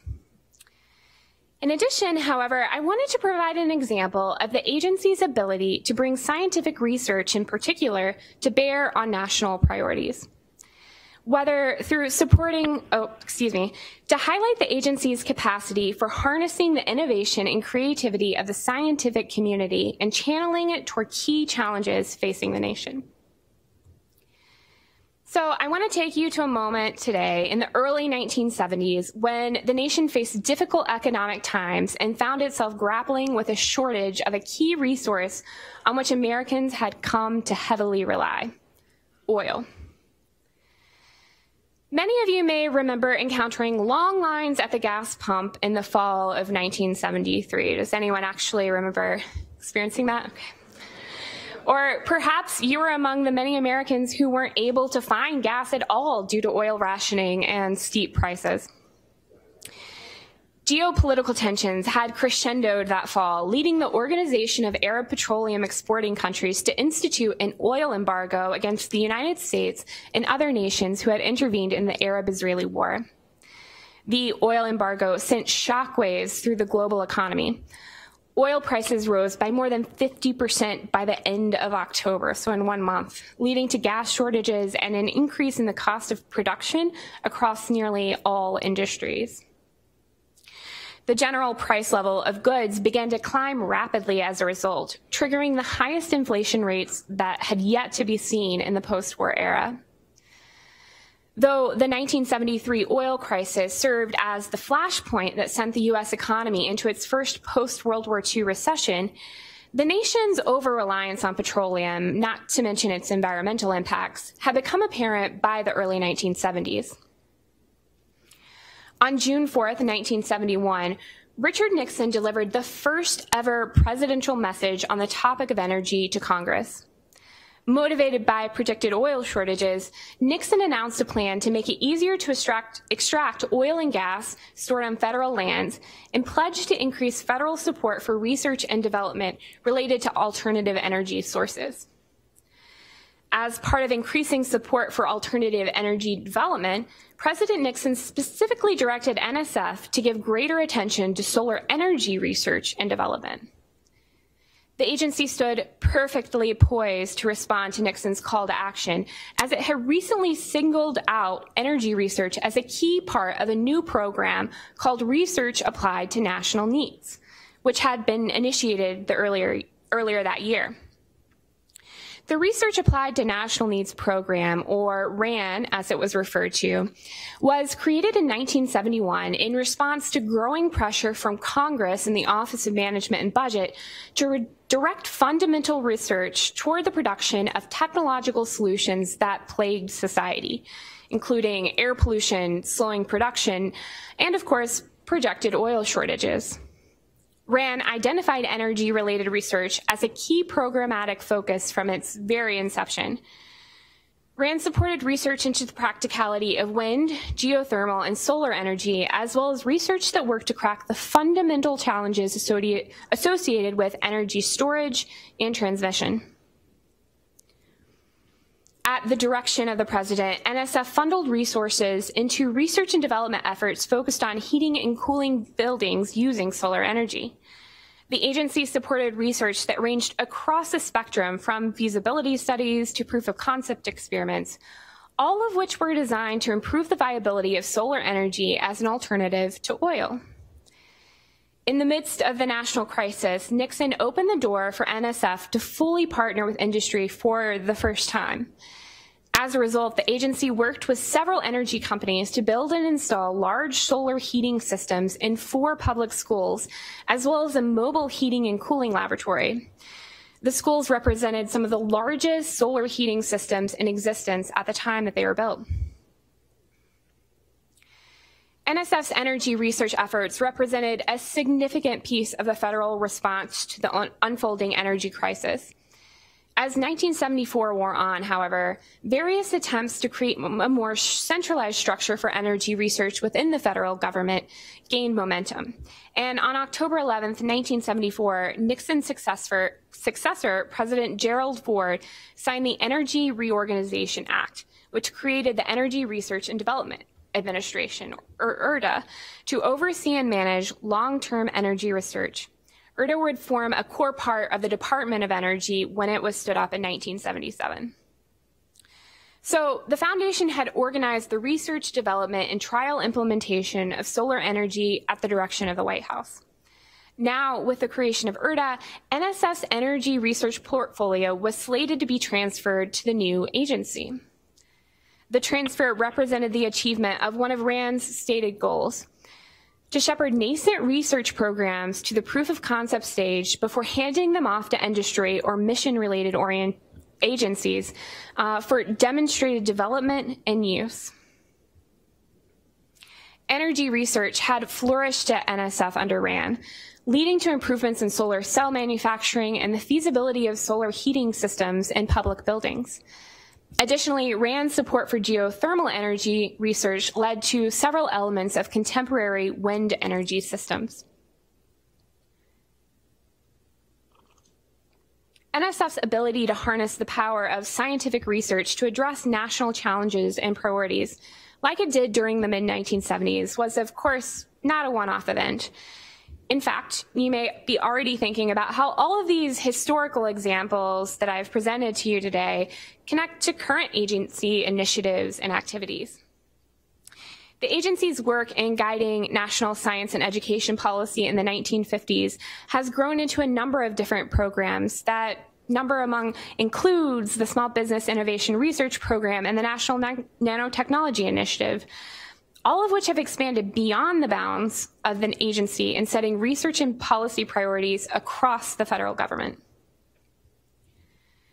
Similarly, NSF's efforts in the 1960s related to science diplomacy directly connects to its important present-day role in navigating the delicate balance between maintaining a system of openness within global scientific collaboration and the need to ensure security in face of threats to the very principles on which fruitful international scientific exchange have been built. And lastly, the agency's solar energy research during the national crisis of the mid-1970s parallels NSF's current leadership in harnessing the promises of artificial intelligence and quantum research to improve everything from healthcare and transportation to national security and education. So if I could leave you with one final thought for today, if Hunter Dupree was right that the relation of the government to science has really been a meeting point of American political practice and the nation's intellectual life, then hopefully the examples I've shared with you today help communicate what I believe my research so clearly demonstrates, that for the past 70 years, the National Science Foundation has existed at the very nexus of this connection, situated firmly on the leading edge of science and American government. Thank you.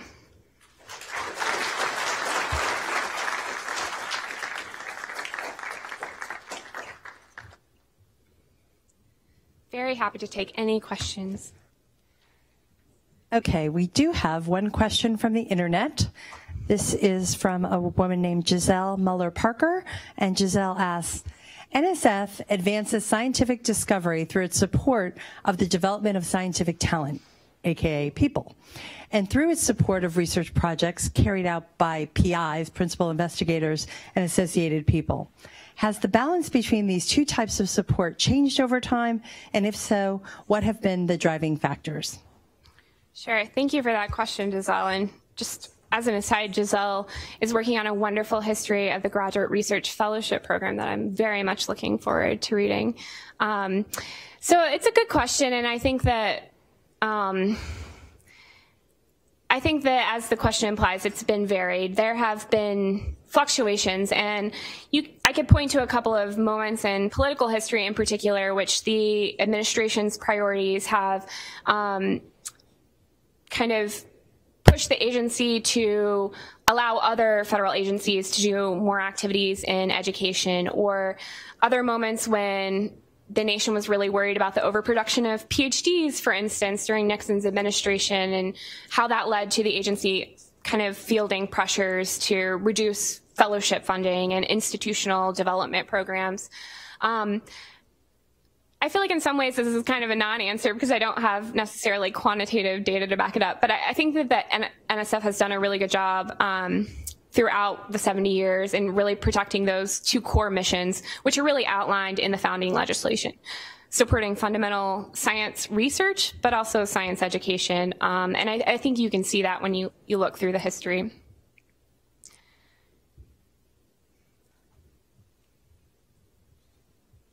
A reminder, people watching on the web who want to ask questions, please write to nsf70@nsf.gov.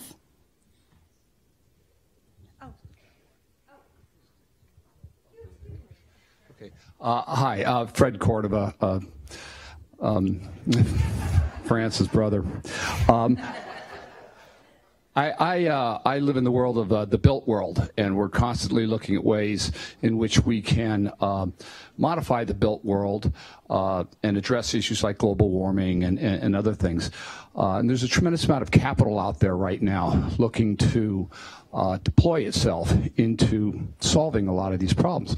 So how can the NSF play a leading and a meaningful role in connecting the capital that's out there searching for these solutions with the science that's going on, so that the capital is responsibly and efficiently deployed to really have a meaningful and lasting solution in these various areas like global warming and hunger and the health and the environment? Sure. No, that's a great question. Thank you. And I think that NSF, really starting with the moment that I outlined for you today under the Research Applied to National Needs program, when President Nixon eliminated fully any restrictions that the agency had in, making cooperative agreements and things like that with industry. You can see since that moment, things like the various science and technology centers and engineering research centers that were really developed around kind of fostering that connection with connecting researchers to industry and the fruitful kind of collaboration that resulted from that. And I think, again, a caveat, I am a historian, so my ability to comment on more present day policy choices is rooted in that history. But I personally see the big ideas as another model for that, both the research priorities that are outlined, but the research processes as well, in terms of making that connection in a way that's sustainable, that will grow in the future. I think there's one more question if we have time.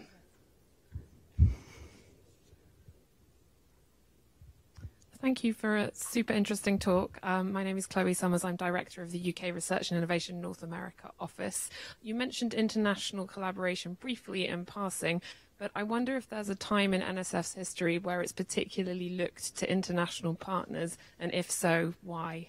Thanks. Could you restate that last part? I'm sorry, I don't know if the mic is not on or... Apparently I need to learn how to use a microphone better.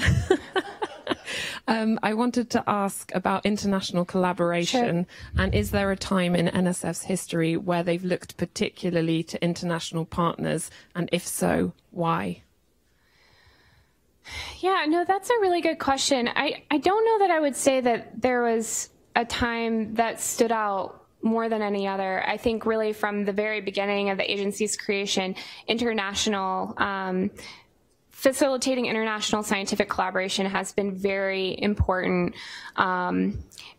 through the IGY, certainly the International Geophysical Year, but there have been a number of different international research partnerships that NSF has really been at the forefront of, from, you know, Pacific Ocean research to the International Year of the Quiet Sun, just ranging all of the different scientific disciplines in which international partnerships have been really important. I mean, atmospheric currents and ocean currents know no national boundaries. And so I think NSF scientists have been really kind of keen from the beginning in understanding that to effectively push forward the frontiers of science education, that global research collaboration is really important.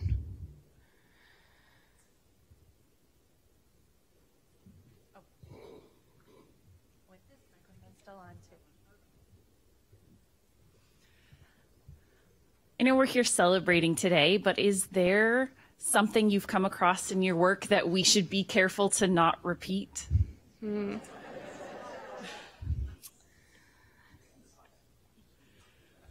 That's a good question.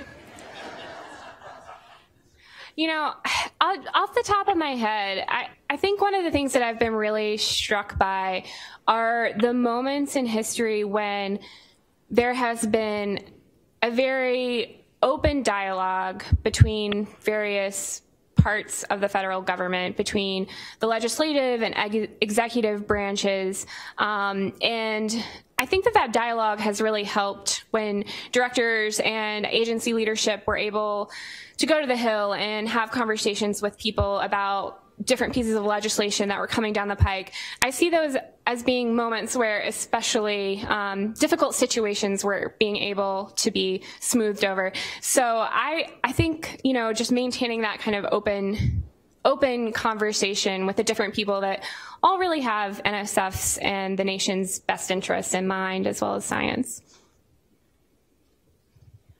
I wonder, there is another pivotal, tremendous piece of legislation that was passed during the time of your historical coverage, and I wonder if you could say something about perhaps its impact on NSF's evolution, or whether it had an impact, and that's Brown v. Board in 1954. It would seem to be relevant to some of what you discussed. Yeah, no, absolutely. And in a chapter that I've written on the 1950s, I discuss Brown v. Board, and unfortunately which was a very long period of time in which kind of the actual lived circumstances changed in response to the legislation, because until school desegregation, especially in the South, was actually in practice, it was many years after that piece of legislation. And the agency was really concerned with making sure that, for instance, its Teacher Training Institutes program,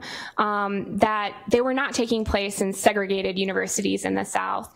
And it created kind of a difficult position, which I highlight in the book, around kind of being careful not to get out in front of the Eisenhower administration, who was really noted for trying to sit back and not kind of arouse any more undue ire from his Southern supporters. And so just figuring out how the agency balanced the kind of political situation, but also its true mission, which it recognized as making sure that everyone, regardless of color, gender, or class, was able to develop their full potential as scientists and researchers. But that's a great question and something I do touch on.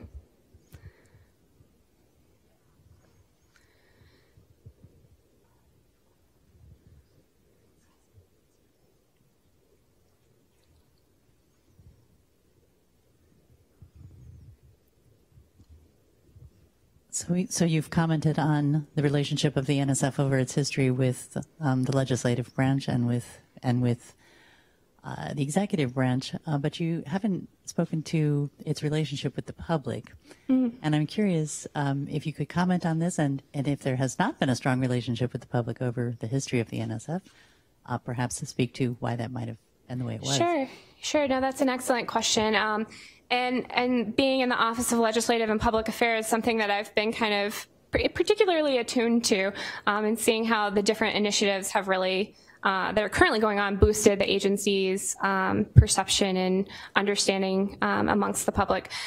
But I think for a really long time, kind of interfacing with the public was not a goal. And I think that some of the issues in the 1970s in which different members of Congress were really focusing on NSF research as part of a larger political agenda. And I think that that had the impact of kind of creating a more self-conscious self-perception that if we just keep our nose to the ground and keep facilitating great scientific research, which is what it had been doing, that will be enough. But then later in different periods, and I think especially under Neal Lane's tenure as director, you see a real kind of understanding of why NSF as an agency needs to be involved in educating the public about the importance of science, because these are constituents essentially that have a really important role to play in the science research ecosystem. And so I have seen a real turning point there, as well as other points in history as well. Not to diminish any other initiatives. I don't often talk about history in front of the people who make the history, so it's a little intimidating. Yes, good morning. Marcia McNutt from the National Academy of Sciences. I remember a director of the National Science Foundation told me once that the National Science Foundation was largely a reflection of its science community. But I wondered if in your historical study of the agency, there were times when you felt that the NSF was actually driving the community rather than reflecting the community. Yeah, I think that's an excellent question. Thank you for that. I really see that dynamic as a little bit of a pendulum, right, that has swung back and forth throughout the history. But I think from the very beginning, NSF set up a really important mechanism for balancing internal decision making, so decisions made by program officers and division staff, with bringing in external review, reader reports from peer review process. And so I think from the beginning, just organizationally, that structure has been really sound in maintaining that balance.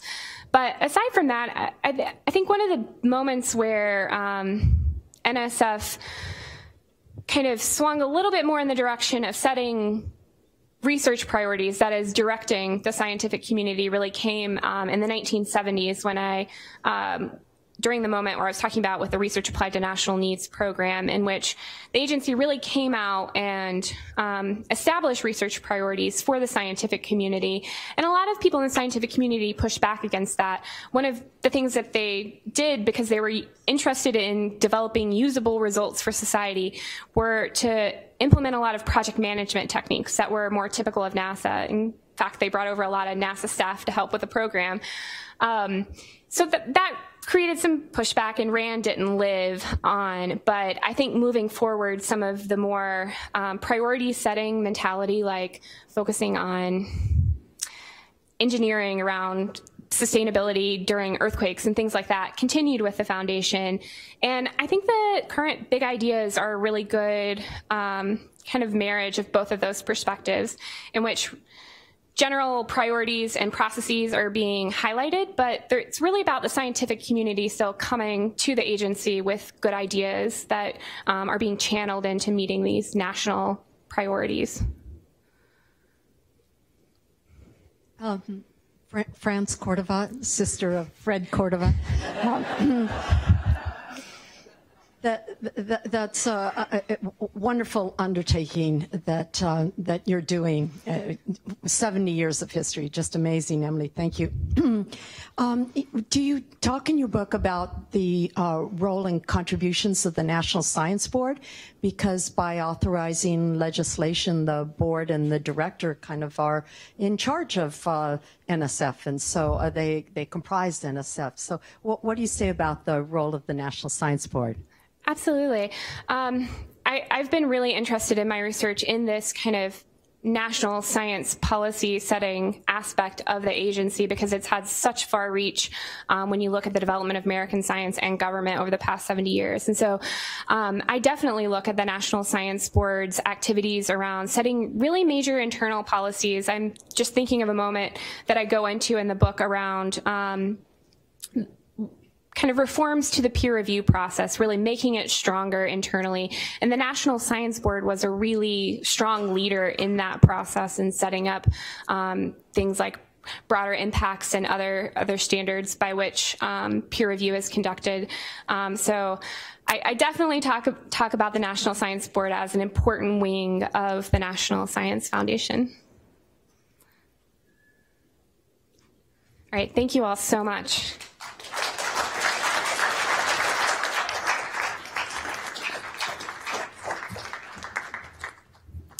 Thank you, Emily. Wow, two amazing historians. I've learned so much today already. So we do have another staff video before we have one more session before lunch.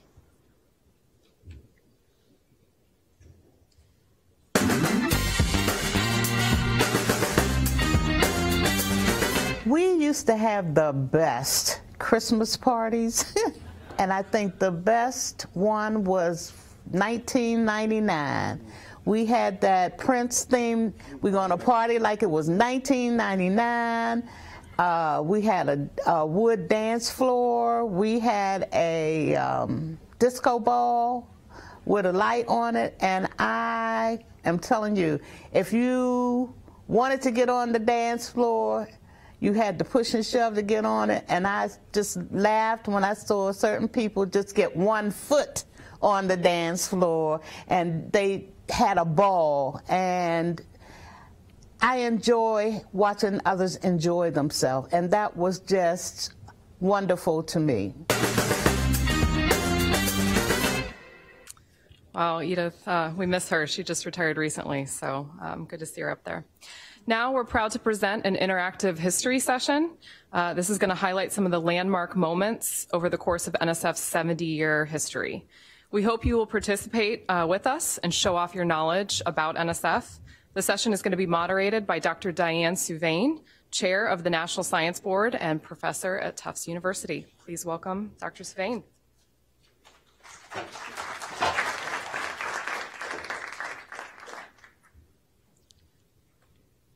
Although basic research does not begin with a particular practical goal, when you look at the results over the years, it ends up being one of the most practical things government does.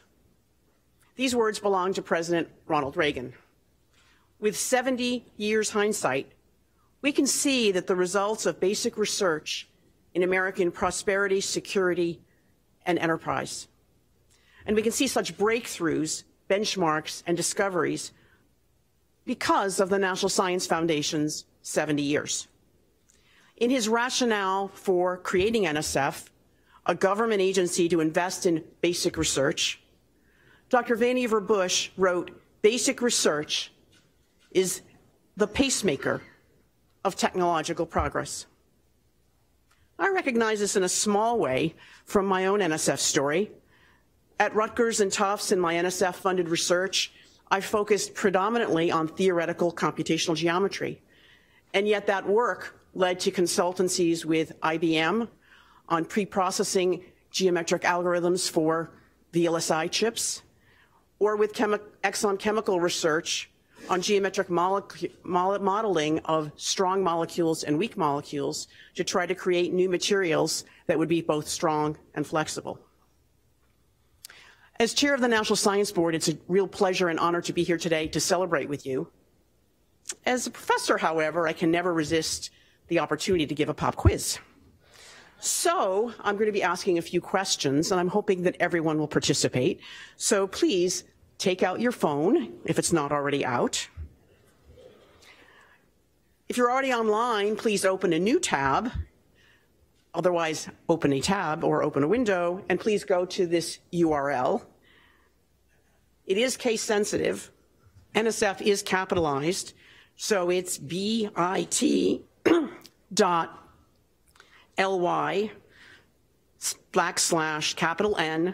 capital S, capital F, followed by the number 70, not surprisingly. Once you get there, could you please give me a thumbs up, and I can look around and see when people are mostly there. It looks like we've got about half people now. We'll give you a little bit more time. I'll repeat, it's bit.ly/N, NSF / I said it backwards, NSF 70. Everybody got it? Okay. Don't worry. Questions are all multiple choice and no one's going to get scored. The first question. The National Science Foundation is an independent federal agency. Does that mean, A, the NSF motto is live free or die? B, the NSF does not use U.S. postage? C, the NSF director and the board oversee NSF? D, NSF reports to the Department of Energy. So if you will now think carefully and enter your vote, we'll see what we collectively think about this question. So once we start submitting, it should start tabulating perhaps more smoothly than some other applications have worked earlier this week. Right. Are they starting to go? Oops. We went ahead to the next question instead of, can we back up, please? Whoever's clicking, back up.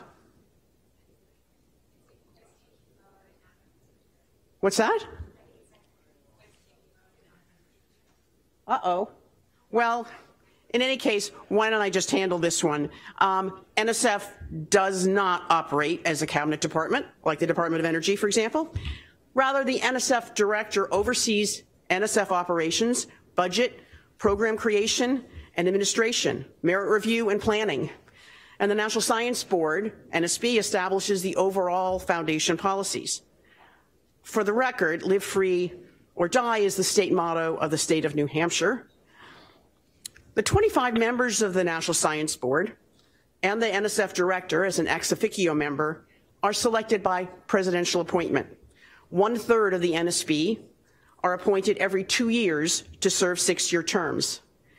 They are eminent individuals drawn from industry and universities from a variety of science and engineering disciplines from vast geographic areas and experiences. NSB members, not the US president, elect their chair and vice chair.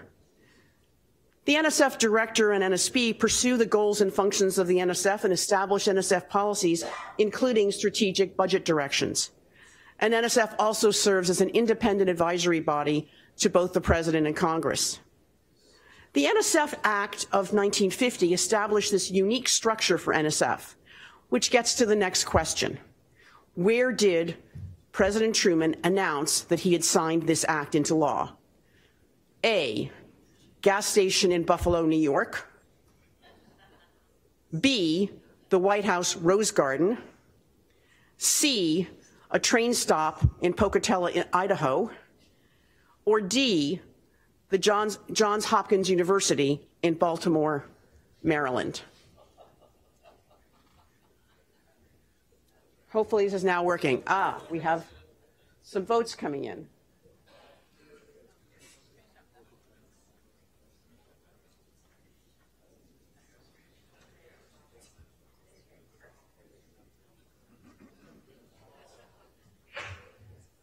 It's interesting to see this race. Who's going to win? We're getting there. One of the things when I do when I teach is I wait for everyone to respond. I won't do that necessarily today. But I actually don't have this technology exactly. I have people raising their hands, and I tell people they have to be willing to make a hypothesis, that's part of the scientific method. You make a hypothesis, you test it, and you learn from that. So at the moment, we seem to slightly believe that this was done in the White House Rose Garden.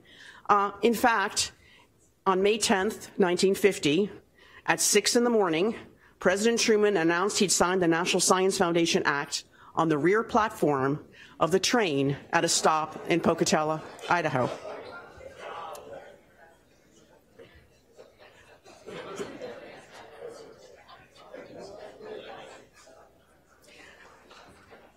Throughout our history, scientists and scientific knowledge have contributed to our progress as a nation.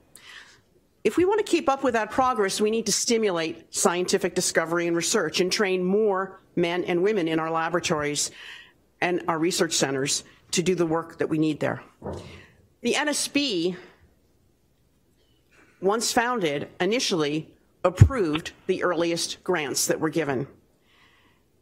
Which field were they awarded in? A, physics, B, biology, C, mathematics, or D, engineering?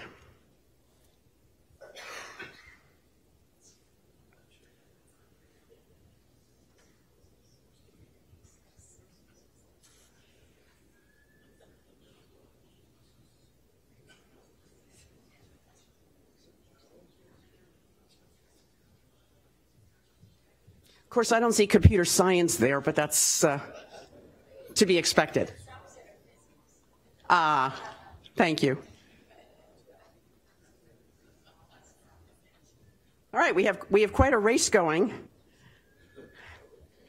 Believe it or not, following a format that was used by the Rockefeller Foundation, NSF Director Alan T. Waterman and staff presented with a slate of grants to award on February 1st, 1952, all in biology.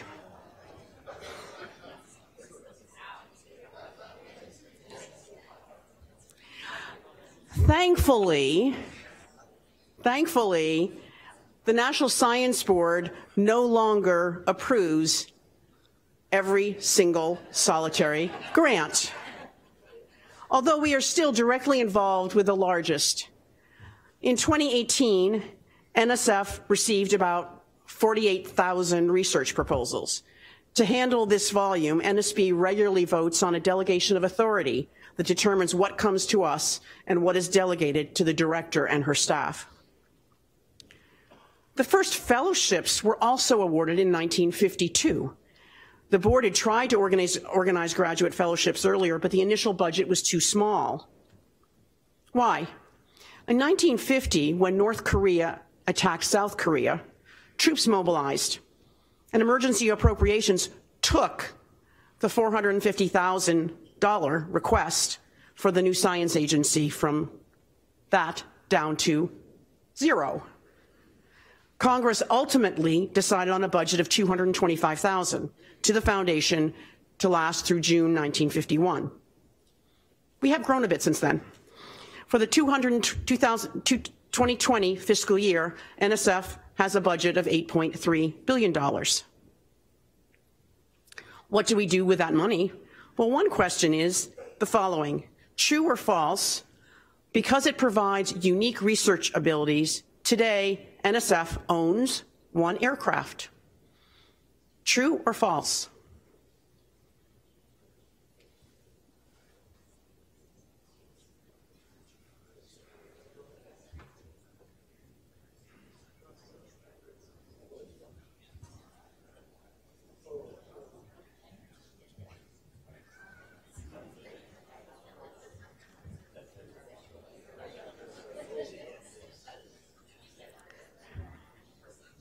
Well, so actually, this is a bit of a trick question. NSF actually owns two aircraft, which provide unique capabilities to research Earth's atmosphere. These are GV and C-130. NSF also has 4 oceanographic research vessels and provides supports to all 18 ships and 3 submersibles in the U.S. academic research fleet. All right, more facilities. Yes? There are other aircraft that are leased as part of projects. For example, we did a site visit at Neon recently where we saw one of the aircraft that was leased to do their ecological surveys. But in this case, there are 2 that are actually owned by the foundation. So, next question. Which of the following are not NSF-funded facilities? A, the Large Hadron Collider. B, the National Superconducting Cyclotron Laboratory. C, the Laser Interferometer Gravitational Wave Observatory. Or D, the Sagittarius Observatory.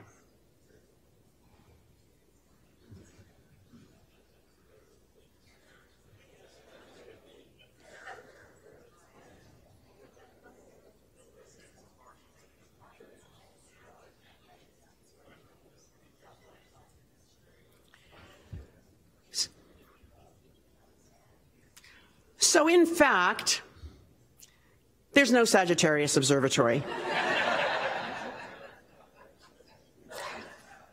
There is an NSF-supported Gemini Observatory, aptly named since it has twin telescopes located in two of the best observing sites on the planet, one in Hawaii and one in Chile.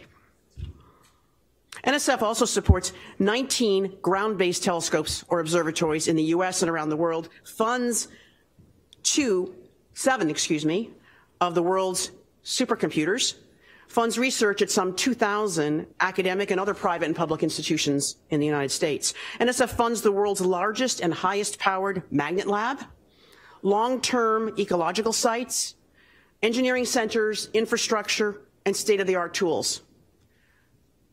The most important part of NSF investment is the people. Researchers, students, engineers, scientists, STEM educators, and the American public. To get a sense of the diversity we have here today among the audience, I'd like each person to answer this poll. Which generation do you belong to or do you identify with? A, the greatest generation, B, the baby boomers, C, Generation X, D, millennial, E, Generation Z.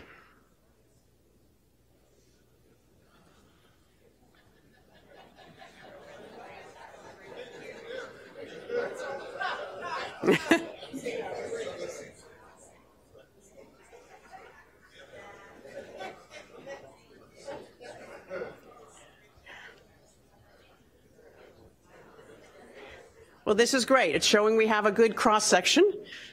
Looks a little like a bell-shaped curve. This is wonderful. I will ask another question about the audience.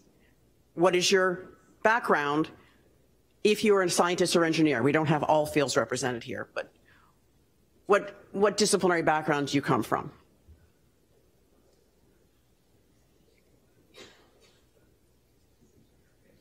Although I suspect more of us, if we could click both, I think many of us, the professor among us, would try to click, I would try to click computer science and education, because I've actually view myself as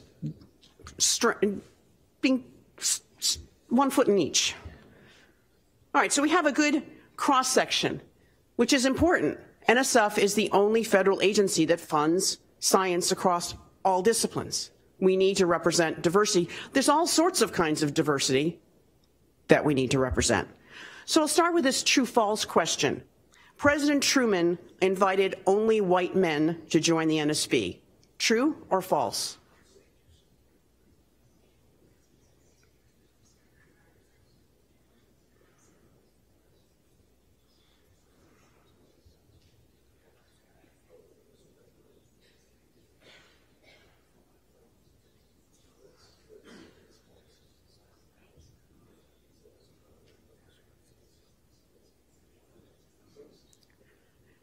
In actuality, President Truman included 2 women, 2 African-American academics, and 2 members of the Catholic clergy.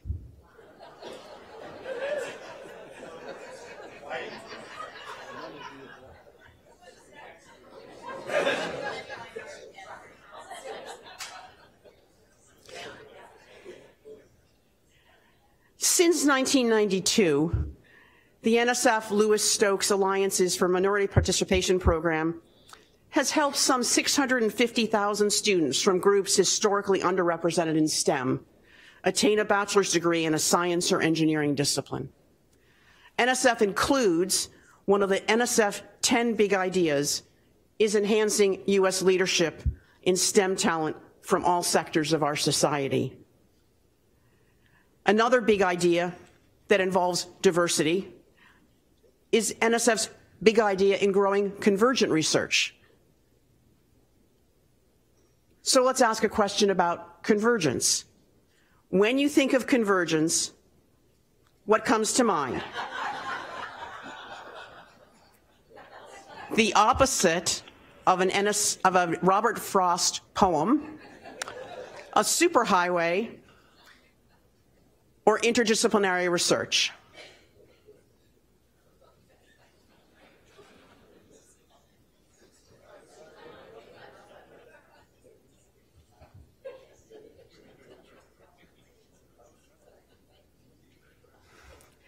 I'll have to tell you here, there isn't one right answer. My favorite is actually the first. I don't know how many people in the room had to memorize 2 roads diverged in a yellow wood. And sorry, I could not travel both and be one traveler. Long I stood, I promise I'll stop. We're looking at the reverse of that. Instead of being on one path and having 2 paths diverge in a yellow wood, we're looking at paths that come together. Because convergence research often is motivated by the destination, getting there relies on many paths converging to make a highway where things can move quickly. Through accelerated momentum, convergence can answer specific challenges. And beyond just an interdisciplinary approach, convergence calls upon academia, other agencies, and industries marshaling diverse insight and partnerships. So let's consider some questions for convergence research. What do you think is the most exciting or pressing question to pursue through convergence research? A, how can tech change the future of work to benefit farmers? B, how can advances in machine learning help students with learning disabilities? C, what if we could use data to see cognitive bias and blind spots?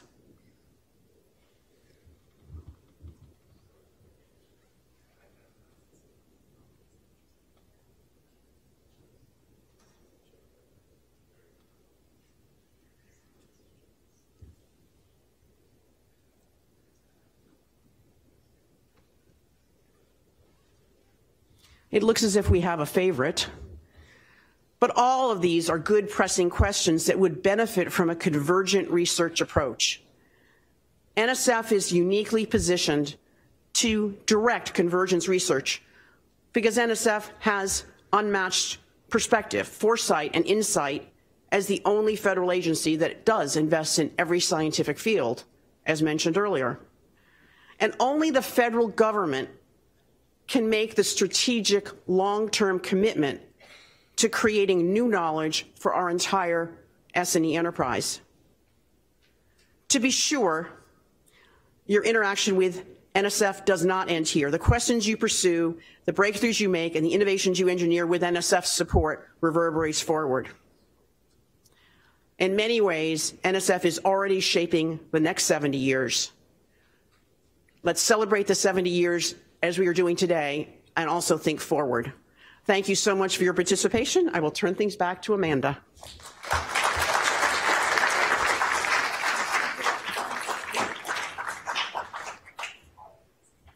Wow, that was so much fun. And I have to tell you, the director definitely did way better than I did on that quiz. So I need to spend some more time with my 2 historians in the office. Great, so we are now at the time for lunch.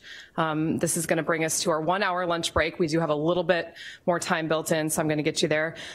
You're welcome to visit the cafeteria, as I said before, through these doors.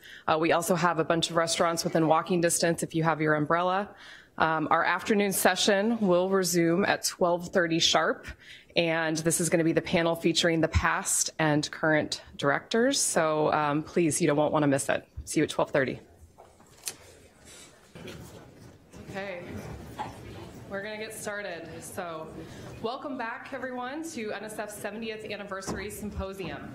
Again, I'm Amanda Hallberg Greenwell. I'm the head of the Office of Legislative and Public Affairs here at NSF, and we're delighted you could join us. So we're going to begin our afternoon session with a power-packed panel moderated by our very own Dr. Córdova, the director from 2014 to present, featuring a conversation with past NSF directors exploring the agency's past, present, and our future. Dr. Córdova. Great, and welcome back, everyone. We had a great, fun morning, and thank you to all of those who contributed and to those of you who asked questions, great questions. So this is one of the highlights of the symposium, was having the former NSF directors back with us. And for, I think, just about all of them, this is your first time back here, right? To this new building. Yeah, to the new NSF headquarters. Well, we're just thrilled. As you can see in your program, the way that the directors are lined up is in order in which they led the National Science Foundation, starting with Dick Atkinson, and then going up to Subra Suresh, who was my immediate predecessor. So I'm going to have each director introduce him or herself. And am I creating that static when I wave my hands? No, somebody else is. Okay, good. And so we're going to do a lightning round in which each director, starting with Dick Atkinson, introduces him or herself and says something, a memorable experience, describes a memorable experience that they don't think that many of you know about that happened when they were director. So, Dick, starting with you. When France took me by surprise with that question at lunch today, lots of memories flooded into my mind, but one suddenly dominated. There was a memory from 45 years ago. I was asked on a phone call from Congressman Symington to come to his office at 3 in the afternoon. It was a Friday, about 1 o'clock, the call came in. I went to see Symington. I went into his office. He was the chair of our authorization committee in the House. And there was no one there except the congressman. Usually his staff would be present, but he was alone. And on his desk was a pile of material.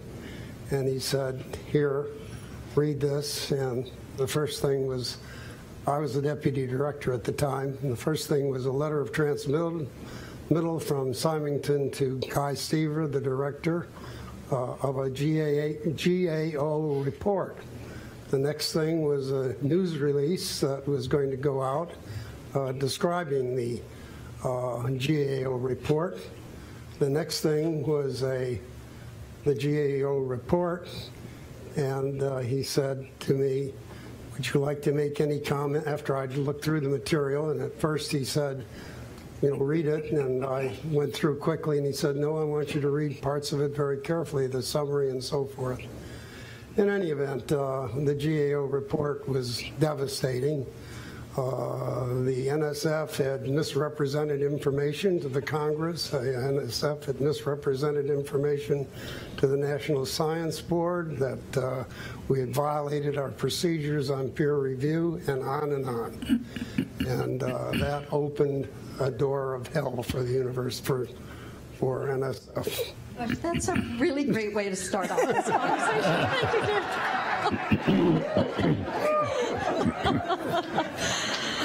Government Accountability Office report. Thank you. And moving right along to Walter Massey. Walter, did you have a more cheerful time? Well, if you look at the pictures out there, you'll see there are 3 directors between Dick and myself. They went through that door to hell that Dick opened up. Well, I have a lot of memories, as we all do, but I think mine is more pleasant. You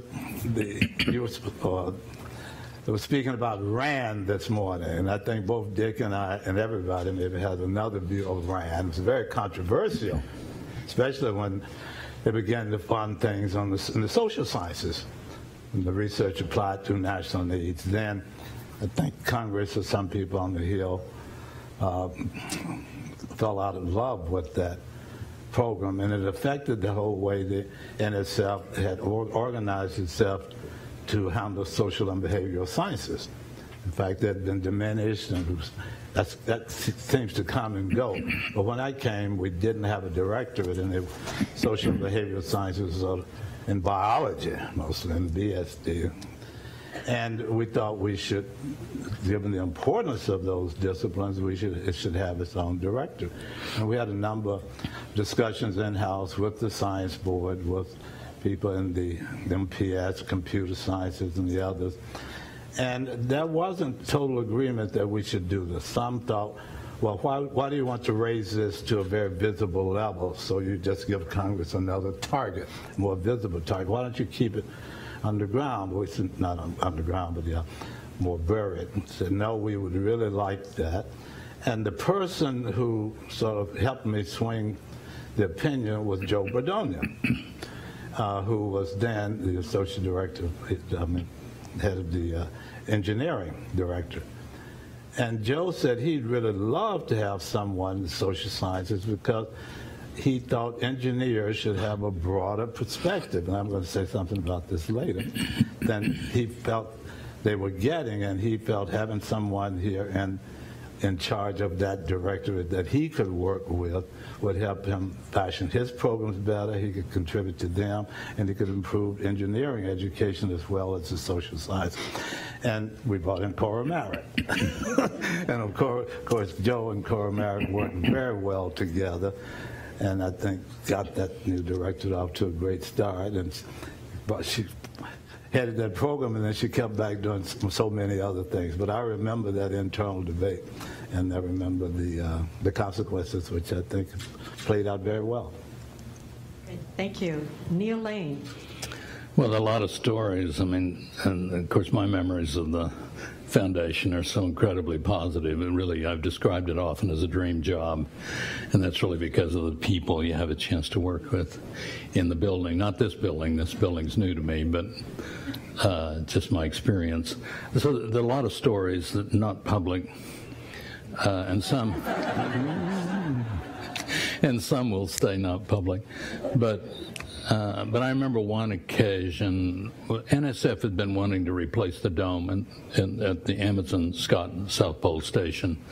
It was building up with snow, and there were all kind of management was getting increasingly difficult. I figured that, you know, if a fire were to break out in the middle of the winter, you can't just go outside, it's minus 90.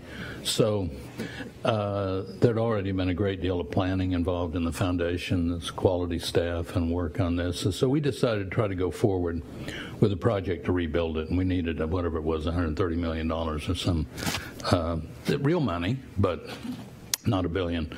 And so we ran it through. Norm Augustine chaired a Blue Ribbon Committee, reviewed our proposal, and gave us good criticism, and I figured that was going to be politically helpful, and it was. White House finally said, yes, the National Science Foundation still has a responsibility for geopolitical basis for presence at 3 stations, including year-round presence at the South Pole. So trying to gin up all the arguments, and then finally the president was willing to put it in his budget, took it to Congress, took his budget to Congress. Well, the head of the chair of the Full Appropriation Committee in those days was Ted Stevens from Alaska, and Stevens had been on my case and probably my predecessors for years about our money in the Antarctic. He figured, seen one poll, you've seen them all, and he really had a nice poll up north, and so why didn't we anyway? So I figured there was no chance we were going to get past his committee with this request, but we invited him and members of his committee to come, and 5 or 6 of them, I don't remember, agreed to fly down and see what it was that we were going to do. So the plane had just landed. So we're now in Christchurch. I'm at the NSF building, and they're just landing. Then I get a call from his staffer for the trip who said, the senator wants to know if their wives can go. And I said, well, look, you know, you have to be a member of that delegate. Well, the senator says the wives are official members of the congressional delegation.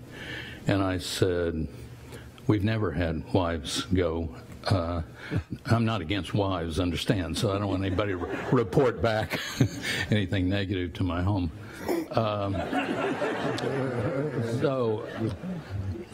And I said, besides that, you have to have a special medical examination. The Navy always did that. The senator says that the wives are in good health and there's a doctor on board. And I said, you know, there's no space on the plane. Well, the senator says that the staff have voluntarily given up their seats so the wives could go. And I thought for a minute, and I said, bring them on. And I was worried. It's a rough trip, stepping helicopters and all the trips around. My wife laughed when I told her the story later about being worried about the wives. They were half the age of the senators.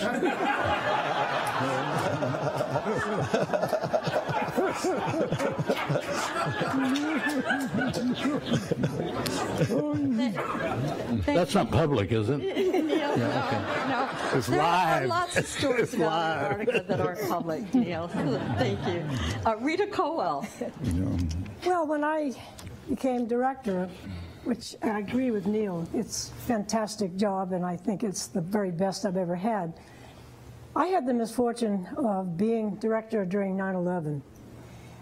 That in itself is a tale, but the story I want to share is one that I doubt that anybody in the room knows about.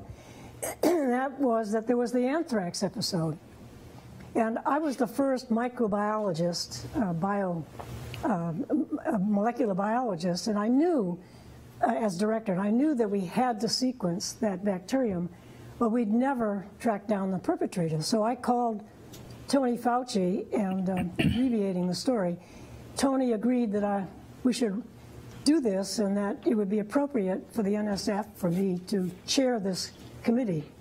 So we formed what we called the National Interagency Genome Sciences Coordinating Committee. We never had any authority of any sort because had we done, since we were working directly with the FBI and the CIA, we wouldn't have been able to carry this out because the FBI and the CIA would not participate. They had a criminal investigation to carry out. So it turns out that in Stafford 2 there was a SCIF. And so every Friday afternoon there was a little research group meeting from 1 to 2 in the SCIF, and there were about 13 agencies represented, NSF, NIH, DOD, Department of Agriculture, etc. And what we did was work together actually for 6 years, meeting every afternoon for 3 years on Friday afternoons, working together because this was a time when sequencing was very expensive, very difficult, and very limited.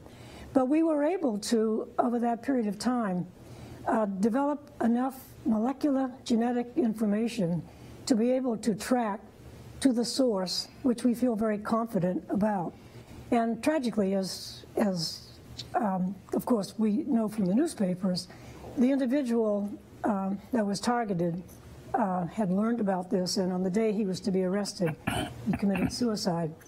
But I think that the experience was extraordinary because this was a group of agency people who worked together for a total of 6 years, providing needed information and advice to the CIA and the FBI. And we were able to assist in the national emergency, and I'm very proud of that. I've just written it up. I'm not going to tout my book, but I have written a book which will be out shortly. Buy the book, please.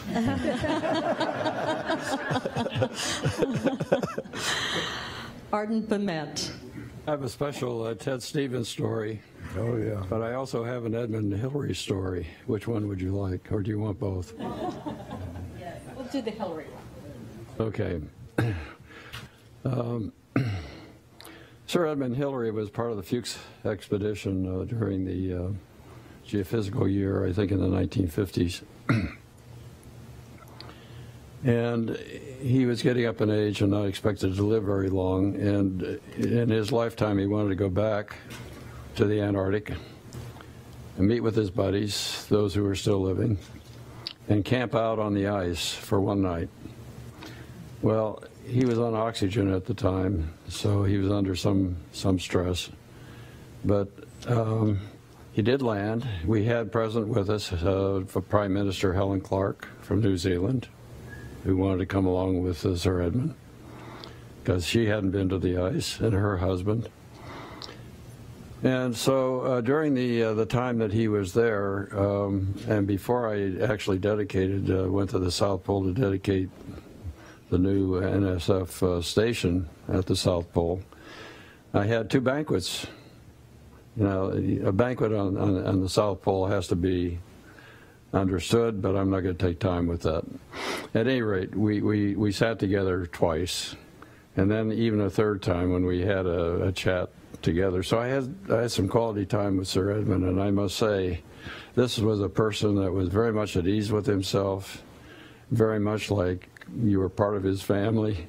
And the most interesting, and he told me his story about the Fuchs expedition, which would take too long to tell, but maybe during the break I can bring it up. Not here, but I mean with others.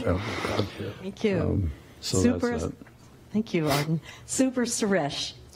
So 2 very brief episodes, both equally memorable, one in Washington, one overseas. In the summer of 2011, we were getting ready to launch the NSF I-Corps program. And as a courtesy, we let the White House know.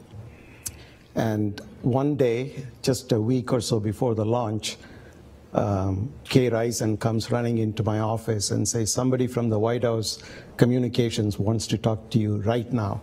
So I picked up the phone, and they said, there is an event in Seattle next week. We would like you to come.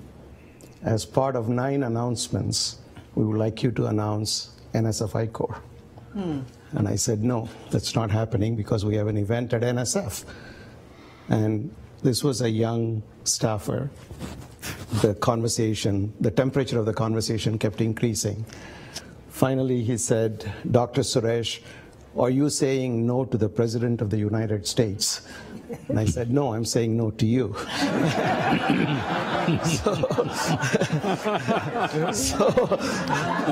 Well done. So that was one. Just very briefly, the other memorable event was in Berlin. The head of the German National Science Foundation asked me, how often have you had dinner with the president? I said, you must be joking. You know, I'm not NSF directors are not political. This doesn't happen, that our private dinner. He said, well, we have a dinner every year. And I said, with whom? With our Chancellor, Angela Merkel, every year, week before Christmas. So I just heard this and left, came back to NSF. Within a week, I get an email. The dinner is set at the hotel, at the Regent's Hotel near the Brandenburg Gate. You and your wife are welcome to come. Spouses were allowed, Neal, for that one. And we go there, and there was a cocktail party in the middle. There was no security, no visible security anyway. We were standing there having cocktail, and I will never forget this. I turn around, and Dr. Merkel was standing there.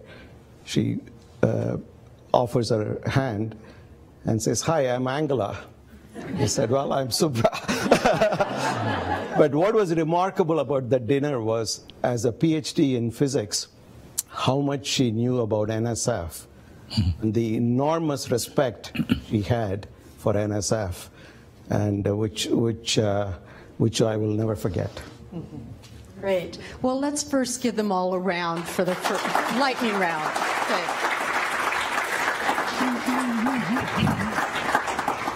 So now I have a few individual questions, and we will leave time for audience participation. Dick, let me start with you. And I should mention, I have a very personal relationship with Dick Atkinson. After he left NSF, he became Chancellor of the University of California at San Diego, and then President of the entire University of California system.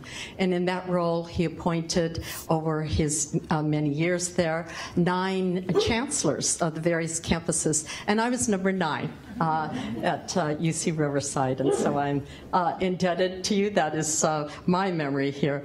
So you were only the 5th director of the NSF, starting in 1977, and that's after you'd been deputy here for a couple of years, and a psychologist, and you followed 3 physicists and a biochemist. So how was that, being a psychologist at NSF? What did you think you brought to the agency in that role?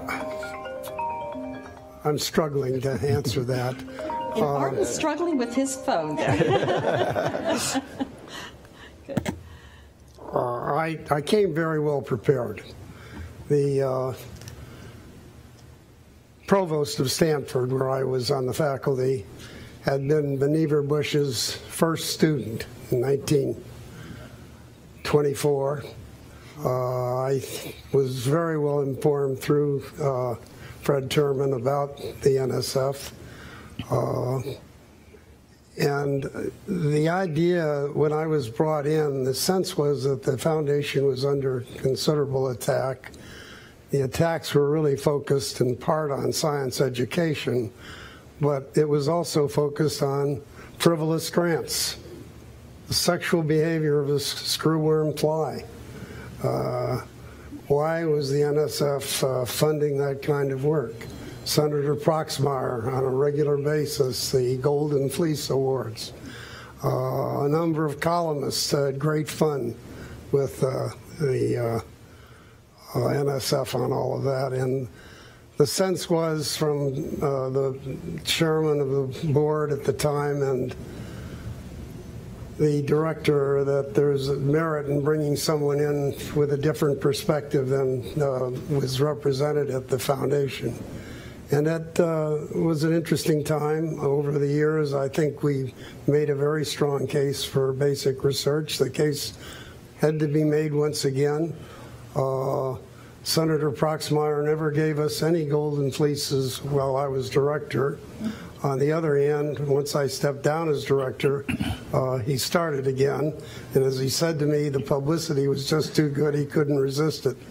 That was a time when the newspapers were paying $100 or so for anything that could identify the foundation as frivolous. The theory of necking behavior. Why would the foundation, and that was assumed to be in the social science division. It took us a couple of days to find out that it was really in an engineering project. I could say more, but I'll let it go at that. So you did so much, Dick, while you were here. You established 7 directorates, the Vannevar Bush Award, and the Small Business Innovation Applied to National Needs Program, which every agency knows today is the SBIR program. We also had the RAND program when you were here, as Emily Gibson talked about this morning. It was a time of a lot of change. I think EPSCoR also started during your tenure. And one of the programs I noticed that you started here that you then transported to the University of California was the IUCRC, or Industry University Research, Collaborative Research Program. And can you tell us a little bit about what drove you to start that program and why you found it so important to take to California, where it apparently had a huge impact with the whole beginnings of Silicon Valley and all? Again, I go back to Stanford. I was a junior faculty member, gradually working up the ranks. One of Fred's Terman's views was that faculty should translate their research into application, and he encouraged setting up companies. And so a colleague and I set up a company called Computer Curriculum Corporation. Fred was very important in getting that to happen. He called in 2 of his friends, Mr. Hewlett and Mr. Packard, and said, "You gentlemen should support these guys," and he did. So technology transfer has been part of my thought process from that day forward. At NSF, I had the view that we should really push ahead on issues where research could get out into the public sector. That was industry, university, cooperative research programs, and others. And I don't know where the Bayh-Dole issue will come out in this discussion, but we had a guy, Stever. It's too long a story. That's enough. We'll come back to it for sure. So, Walter, one of the last times I saw you was at the Nobel Prize ceremonies in Stockholm, where we got to celebrate three scientists, engineers getting the Nobel Prize in physics for LIGO, the Laser Interferometer Gravitational Wave Observatory that NSF had funded for 40 years. So we were both invited to that ceremony. It was just really just tremendous result to detect on Earth gravitational waves for the first time. So I know many of the directors, because it was 40 years that we were funding and trying to develop those facilities against enormous odds, but you were particularly invested in this. And can you describe a little bit why you were so passionate about LIGO? And did anything happen during your tenure that was a big up or a big down? Because I know it had ups and downs on this trajectory of 4 decades in funding. Well, it was such an exciting project, even you know, the idea that you would be able to detect gravitational waves. But as many things, the people who convinced me that it was great were Kip Thorne in particular, who I got to know. And he could talk about it so passionately and make you believe that this could happen, even though many in the scientific community and the astronomy community in particular did not believe it.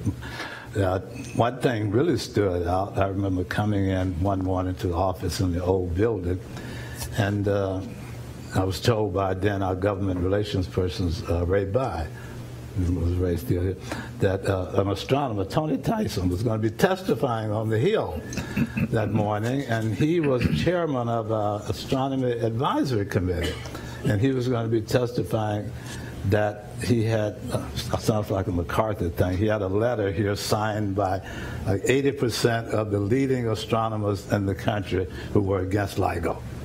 So really we had to fight that battle within the astronomy community to get them to finally back off and be convinced that this would, at least don't fight it. The thing that really turned it was also the scientists, and Robbie Vogt was there, and Kip Thorne also again, and Barish, presented to the Hill. As an NSF director, I found you can make great arguments to congressmen and you can form relationships, but to get them really excited, sometimes it's good to just let them hear the scientists or meet the scientists or go see scientific facilities. And they got very excited about this, and Bennett Johnston, who was the senator from Louisiana, became a champion. Now, it was not an accident that one of the sites wound up in Louisiana.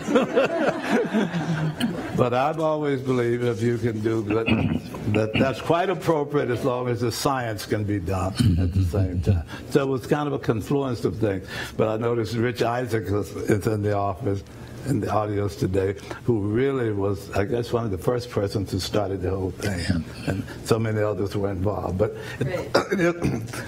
and it's just enough. Raise their hands that were connected with LIGO in this audience.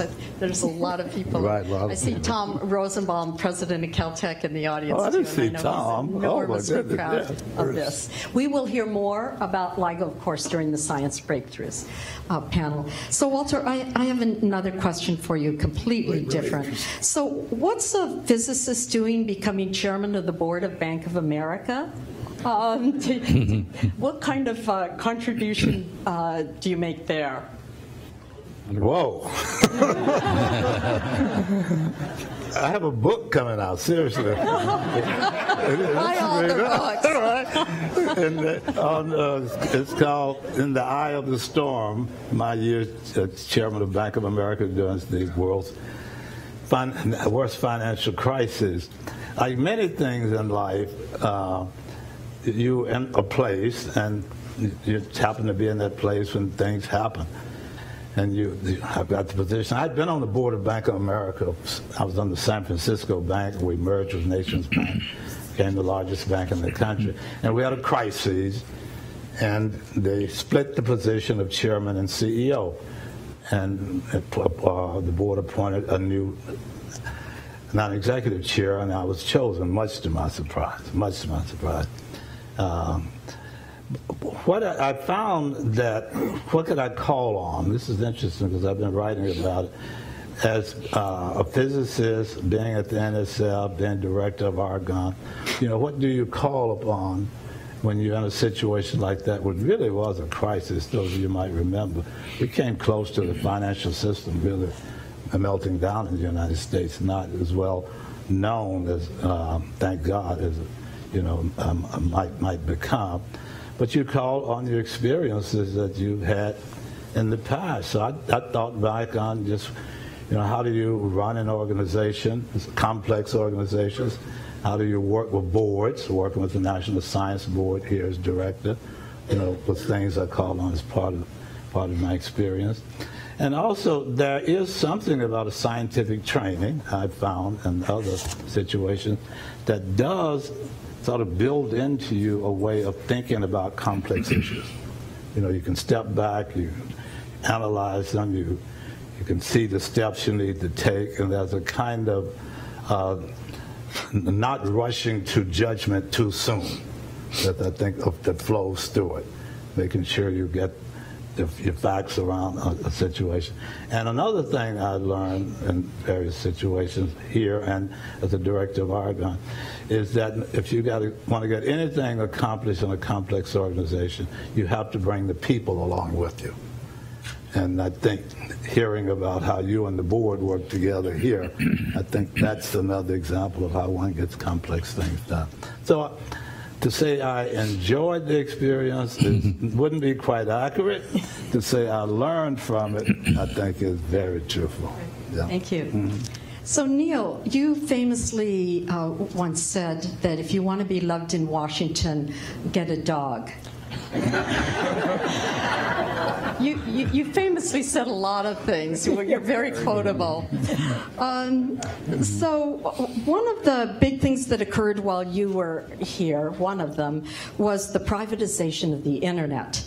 I'm not sure a lot of people know that NSF was originally in charge of all the domain naming for the then World Wide Web, and over several years, then we spun out this business into to private control. So I think it'd be interesting for the audience to know why and how that happened, and how NSF nurtures something to the point where it becomes able to be privatized. And this was a wonderful example. And it also is an example of the importance of NSF's role in the whole internet revolution. Well, the dog comment, I think Truman said that before me, so I think I come in. I don't know who said it before Truman, but anyway, we did get a dog.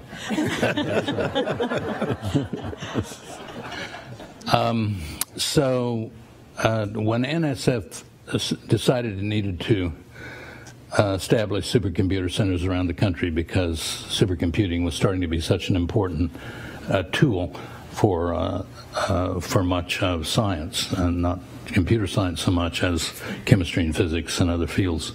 So they decided years before my time to establish these supercomputer centers, and it turns out I actually chaired the committee that chose the first supercomputer centers, and we needed a network to connect the supercomputer centers with the users who were on university campuses. And so, of course, we consulted with ARPA, and ARPA already had ARPANET, and that was a good protocol, and so we essentially adopted, with ARPA's help, the net, and it became NSF-net. Really good example of cooperation between federal agencies, by the way.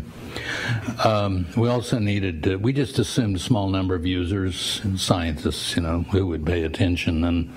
And again, before I became director, maybe Walter did it, there was a small contract to a little company, maybe a startup company, to keep track of the domain names, just so you could connect the name with the internet address, and a small number to start with. And because there are costs involved, we allowed them to, or NSF allowed them to charge $50 per domain name. Well, the internet exploded.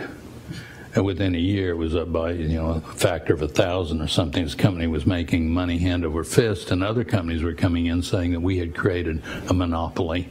National Science Foundation created this monopoly, and it's not fair. So I mentioned this to Mary Good, I think, at Commerce, saying, look, I think this has gone beyond research and science. I think this is really in the area of commerce. So, so to their credit, Commerce Department, Mary, I'm sure, and other folks took it on and established what ultimately became ICANN, and of course the internet just continued to expand. So it was unanticipated positive impact, let's say, the National Science Foundation on commerce is the way I like to think about it. So you were NSF director, and then you became the president's science advisor. You went over to the White House, right? And so can you talk a little bit about that story, how that happened, and what was the climate at the time? Yeah, I don't know. I had wanted to stay at NSF for full term. Vice President Gore had asked me that when I was finally interviewed for the job. You get a call sort of months before. Somebody in the White House, the staff says, Dr. Lane, your name's on this long list of possible candidates to be director of NSF, and should it turn out that your president wants to appoint you, would you be willing to serve? So there's that first weeding out process. I was enormously flattered. I was on this got off the long list, but nonetheless, over time, then a lot of people turn the job down, and you end up at the list. And so Vice President Gore interviewed me, and he was very anxious that I'd be willing to serve a term. So I said I would do that, and then.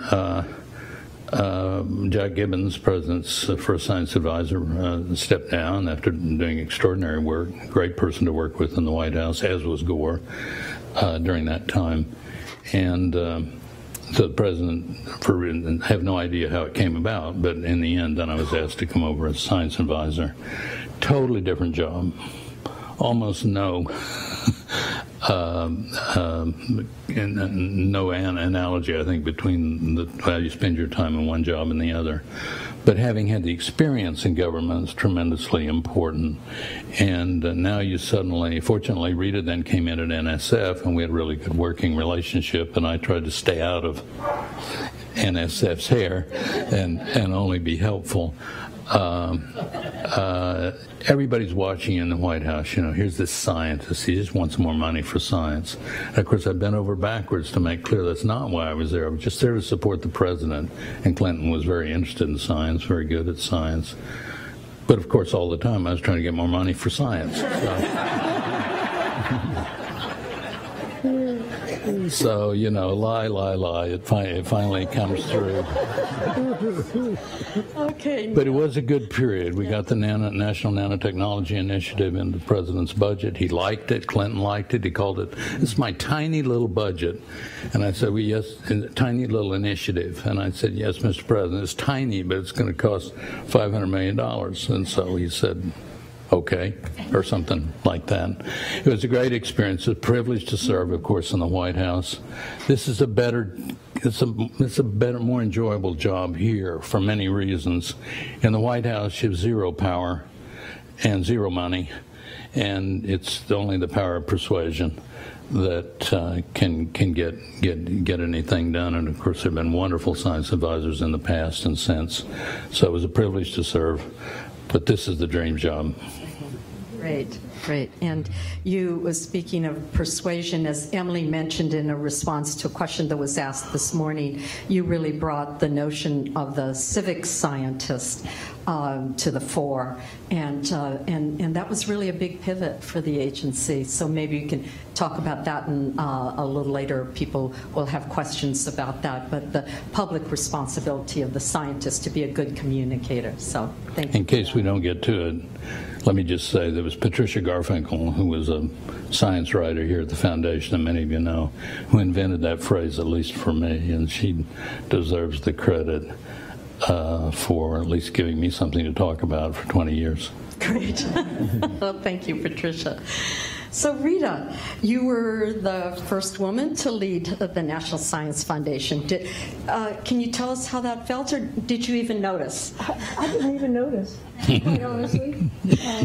Well, you've definitely been committed to issues of women in science, and you were one of the people that put forward the idea that the National Academy of Sciences, which Marcia McNutt here leads, should do a study on harassment and as an underlying cause for why some women lead the field, and turned out to be the most popular study ever that the National Academy did by a long shot, and has had a tremendous impact and influence in the couple of years since it was the study was released. So do you want to talk a little bit about that? Sure, but first I'd like to say that I was delighted when you became science advisor, and I was lucky enough to become director, because you turned on the spigot and I had a great time spending it.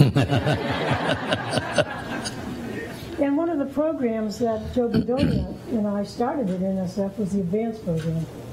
This is a program that's proved to be extremely successful. Initially, it was designed, at least I thought, it should be a program that allowed awards to be made to women, who then would be very attractive, because I know of no dean who's going to turn down a faculty member, as a faculty member, an appointment, someone who walks in with $500,000 of NSF money. But Joe argued that it should go to the dean, and I thought, oh, but that's because Joe was a great dean at Penn and was very supportive. And he knew that I was very, very supportive of women and the underrepresented to bring it into science, because you've got to have 100% of the population you draw on, not just half, not just the men. In any case, the advanced program turned out that Joe and I compromised. We spent half the money to award to women, and the other half would go to the institution. As it turned out, it eventually all went to the institution, and I just did an analysis, and actually Joe was right. If we had continued with just funding directly awards to the women, we would have had probably 800 or 900 new faculty appointments. But with the advanced program, with the responsibility and the cleverness of Joe, was that he insisted that the dean had to sign off on receiving the money, not the PI, which made the dean responsible. In any case, it turned out that several thousand new women faculty resulted from the advanced program. Now, the study at the National Academy came about because, and Kitty Didion is in the audience, she was the staff person at the time, and we worked very well together. The study was done because we wanted to figure out what was blocking women in advancing in their careers. And it turned out that sexual harassment in its many forms, it was something that needed to be studied. So we started this very intensive study, and I wanted to make sure there were strong women on the committee, and who better to be one of the co-chairs than Sheila Whitnall, who had to deal with Tailhook while she was Secretary of the Air Force. She and co-chair led a magnificent committee. I would love to take credit for the fact that that heavily documented 1-inch thick report came out just when the Me Too movement hit the media. I mean, the concatenation was terrific. And the fact that the Me Too movement was now documented by a National Academy of Sciences report was really the ideal way. And I think the fact that it is the second most requested report in the history of the National Science Foundation, of the National Academy of Science, tells you something. And I'm very proud to say that it was the NSF that contributed significantly to the funding of that report to be done. And the NSF continues to have a powerful capacity and power, I think, to advance the underrepresented women, persons of color. This, I think, is really critical for the stability, the national security, and the social and economic benefit of the country. So I'm very proud of that. Great, great. So you are also a really distinguished scientist in the biological sciences, and you really helped propel biology and biotechnology to the forefront at this agency, plant sciences, synthetic biology and all. And one of the programs that you started that I happily got to finish is the NEON project, the National Ecological Observatory Network of some 92 fully instrumented towers around the United States that are doing, that together comprise a massive ecological observatory. And so we just finished construction. It's going into operation. Can you? It's been a while, you know, in getting going and all. And it was a powerful new concept. Do you want to share with the audience some of the, you know, some of the challenges of that project? Well, yes, that was a challenge. I must say, it continues to be. But it turns out that it was prescient, because right now, I think we have the tools that are out there with all of these observatories around the country coordinated with the same instrumentation, the same established protocols and so forth, to be able to really measure what's happening with the environment. And so at a time of climate change, what better tool than to have an observatory, very much for biology as LIGO was for physics, telescopes are for astronomy. So we have a major research equipment for the biosciences. I must say, though, the difficulty was that biologists never had such large amounts of money and responsibility. It was sort of like the mathematicians when I doubled their budget, because I think math is the Esperanto of science, and they kept wondering, why is this biologist increasing the budget for mathematics? But it is, I think, the fact that we now have mathematical biology, systems biology, and computational biology, this interdisciplinary strengths that allow us to understand the world that we live in. And let me just say one last thing. I did establish what was called biocomplexity. Now, how did that come about? Well, I knew that we really needed to have some investment in the environment. But if I went to the Hill with an environmental label, that I would get nowhere. And we were wrestling with about this.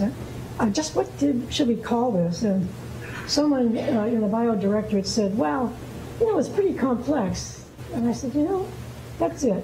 Biocomplexity, because when we go to the Hill, they won't understand it, but they'll think it's pretty good, and they'll fund it. And they did. The mind of an NSF director. So Arden, in the audience is the director of NIST, Walter Copan. Walt, raise your hand. He knows what a hard job it is leading NIST. And here's the present director of NSF, and I know what a hard job that is. You did both jobs at the same time. So tell us all, how did you do that? How did you manage NIST and the National Science Foundation simultaneously? Well, to start with, it was the most exciting part of my life. I didn't really expect to serve that long, because when the White House first called, they told me about Rita leaving, and could I come and run the foundation until they could find a new director. And they said the paperwork's in, we expect to put up the name to the Senate within about 5 weeks. And I said, well, 5 weeks, I can certainly do it over 5 weeks. Well, 5 weeks stretched to 9 months. But first of all, it wouldn't have been possible if there weren't two very outstanding, very competent deputies. Joe Berdonia at the National Science Foundation. And you really need an executive, top executive, and the deputy director is the executive. That's Mr. Inside or Mrs. Inside or Miss Inside, and then the director, who works primarily through the Executive Office of the President with OSTP and NSTC and a variety of other things. And the other was Fratz Submergent at NIST, who was head of the chemistry laboratory at that time and was also very competent. The other thing is that the drives both to and from NIST to NSF and back gave me time to do my email in the car. And email and paperwork is a good part of the director's time, and that was car time. The other thing is there were a lot of twofers, because oftentimes for evening events, the directors of both agencies go to the same event. And the same thing is for White House meetings through the NSTC and so forth. Both directors go to the same meetings. So I was able to double up. But I can't really say that it was really that stressful. It was really more of an enjoyment and more of an exciting period. You made it seem easy. So you... well, plus the fact it was a very disastrous time for the country because, as you know, it was after 9/11, and we were in a deep recession, and that's another story. So you traveled abroad quite a bit. Yes. And I remember even afterwards, then you came back to Purdue, and you were the head of the Global Institute there, and you continued traveling a lot. Can you share with us how your view of science diplomacy, we heard it called this morning, or just international science relationships, what they have been like and how they're evolving, and your thoughts on the importance of international partnerships? Well, if you'll allow me, I'd like to go back to my time on the board, because at that time I had responsibility for the Science and Engineering Indicators Report. So I gained a lot of knowledge about the global perspective through being responsible for that activity. And then when I went to Purdue, I had a courtesy appointment at the Cranner School of Business to teach global technology management to upcoming executives. So I taught in the executive program. And I used the Science and Engineering Indicators as course material to teach executives on what the world stage was looking like in terms of R&D intensity and what impact that would have on the economy. It was a time when the Asian tigers were rising and taking a larger share of the world's R&D investment. And so the global perspective, and by the way, many universities were trying to brand themselves as global universities. And I'll have more to say about that later if there's time. Well, I'll say it now. Almost every major technology university in the world now has either been run by an American executive, university executive, or will be before long. Now, Subra, as an example, is president of the Technical University of Singapore. At KAIST, the Korean Advanced Institute of Science and Technology, that was run by Nam Soo for a while from MIT. KAUST, now the Korean the King Abdullah University for Science and Technology is run by Henry Chang. Tony Chang. Oh, I'm sorry. I was getting Henry Yang and Tony Chang mixed up. Assistant director here. Being run by Tony Chang, but he went there from running the Hong Kong University of Science and Technology. So he's been... he went there from NSF. Many years. And Ed Crowley was appointed to be the inaugural director of, inaugural president of the Skolkovo Institute of Science and Technology. And he brought that up through the learning curve and actually invented a structure which is fairly unique for a graduate institute.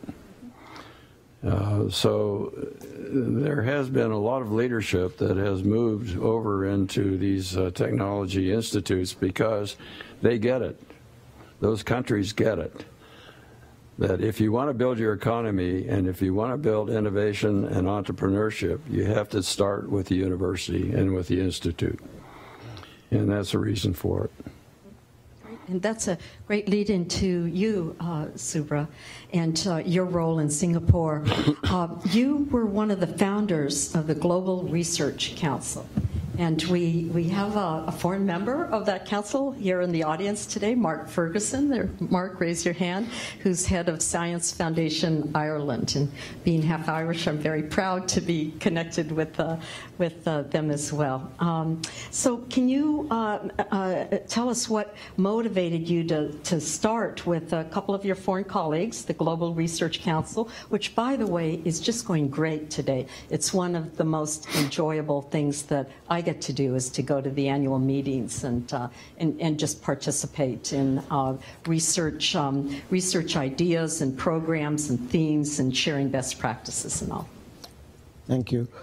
The idea for GRC, or Global Research Council, came in, I think, summer of 2011 when there was a G20 meeting in the UK, and David Stoner and I went to the UK for this, who was at OLPA at that time, our international office here at that time, OASC.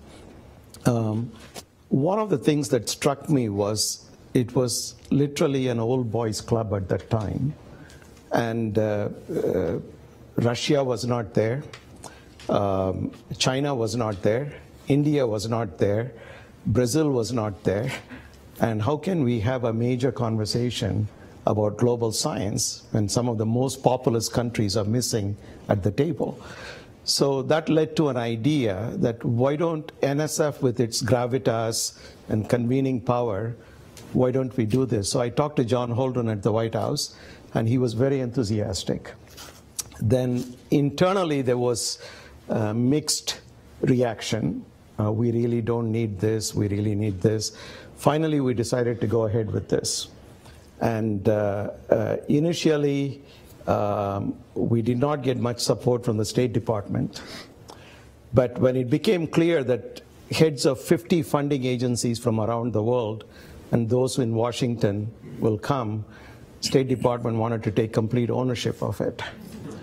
And so we hosted the event at NSF in 2012. And we realized during that event that the people sitting around one table were responsible for 98% of all science and engineering funding on the planet. And many of those people, for example, the head of the Science Foundation of Chile met the head of the Science Foundation of Argentina for the first time at NSF. They had not met each other. And I'm really delighted to learn that it's still continuing, going very strong, and you've participated during your tenure as NSF director. And the highlight of that evening, I'm told, we had a reception at the State Department. The highlight of the evening was we had a training session for FBI and CIA on how to navigate VIPs through the peak hour traffic of Washington, D.C. So all the delegates were taken in a bus, and there were these motorcycles crisscrossing the streets. And apparently many of the delegates took videos on their mobile phone. And 2 years ago in Stockholm, I met somebody who was representing Sweden. He said, how can I ever forget that ride from NSF building to the State Department? And he had that video on his mobile phone. So. That's great. Well, in Italy, we had horses also, in addition to motorcycles. So one of the most popular programs that NSF does in Congress right now is the I-Corps, or Innovation Corps program. And you started that here, and I think you started at like $1 million or something, and now it's up in the high $37 million a year. So can you tell us a little bit about what, I think it came out of your deanship at MIT, right? Tell us a little bit more about I-Corps and how that got started. So at MIT, at a university level, when I was dean, or just before I became dean, through a philanthropic gift through the Deshpande Foundation, MIT started the Deshpande Center for Technological Innovation. The idea behind that center is not to give money to do new research, but to take the basic discoveries that have already been done, to grease the wheels a little bit with a small amount of money for a short period of time, so that scientific discoveries have the opportunity to see the light of day in terms of either societal impact or economic impact or translational activity. So we thought, why not bring that to NSF at the national level? I first broached it with a few people inside the foundation. There were a few, especially starting in engineering, who were very enthusiastic. There were a few ADs who were not so enthusiastic. Then Washington, the White House was very supportive of this. I went to Deshpande and asked him what he thought of it. And he said, it's a great idea, go do this. Then I also got advice from White House counsel and within NSF in our legal department. The concern was, will it lead to a perception, political perception, that perhaps NSF, whose mission is basic science, will get slightly diluted by having translational activity. So we wanted to do it very carefully. So we wanted to put just $1 million in the first year, so that in the event it doesn't, out of a $7 billion budget at that time, it's really noise in the system. It's immaterial. Deshpande said it was a great idea, go do this. And we had broad support, bipartisan support. I spoke to Frank Wolf, our congressman in charge of appropriations at that time. He was very supportive. And then Desh said, go do this. Then I thought, even though that support was important, it was not enough to convince Congress. So I told him, Desh, you know, you pay a lot of money in taxes every year, but can you reinforce that support with a small gift to NSF so that we can do certain things with this that we cannot do with taxpayer money? He said, what do you need? So Desh actually donated $1 million to NSF when we launched this, and also the Kauffman Foundation from Kansas City participated and gave some funds. So I don't know the latest numbers, but my understanding is that between 2012 and 2018, close to 1,000 projects have been funded in 47 states of the US, and 550 companies have come out of this. Startups. So I'm, again, the reason it succeeded, I think, was there were about half a dozen NSF staff who were so passionate about this, and they owned it. And some of them, I'm still in touch with them, and they're no longer at NSF. But I think it was their passion that really made it happen. Great, and that's just a great thing to say, because that's what makes everything happen here, is the staff that gets so enthusiastic and do all the work around it. Well, I think our audience has gotten to know all of you a little bit better, and some of the challenges and opportunities and successes that you face. So now it's time to open it to audience questions. And I'll take the last 5 or so minutes to take it back here and ask you all one big question about what advice would you give to the next director of NSF? But we'll save that one. We don't want Ponch getting up and leaving or anything. All right, so let me open this up to the audience now that you know a little bit about each of our former directors. And please identify yourself and just a sentence about where you're from or what you represent. Surprise. Hi, I'm Jeff Mervis with Science Magazine. I wanted to thank all of you for coming. It was very enjoyable. Is the speaker on? No. The mic's not on.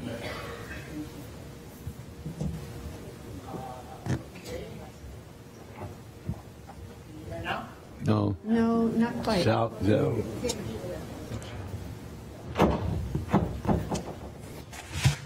Next question. Okay. Hi, I'm Jeff Mervis with Science Magazine. Does that come through? Yes, yes, Jeff. Okay, I wanted to thank all of you for being here. Since we're in Washington, wanted to ask about what's going to come out next week, the president's budget request. As you all know, for the last 3 years, which I think is unprecedented, President Trump has requested double-digit cuts in NSF's budget, and I think a lot of people are expecting that to continue.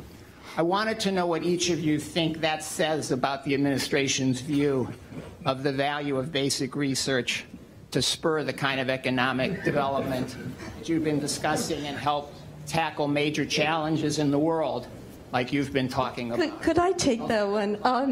Jeff, we appreciate where you're coming from, and you're doing your job.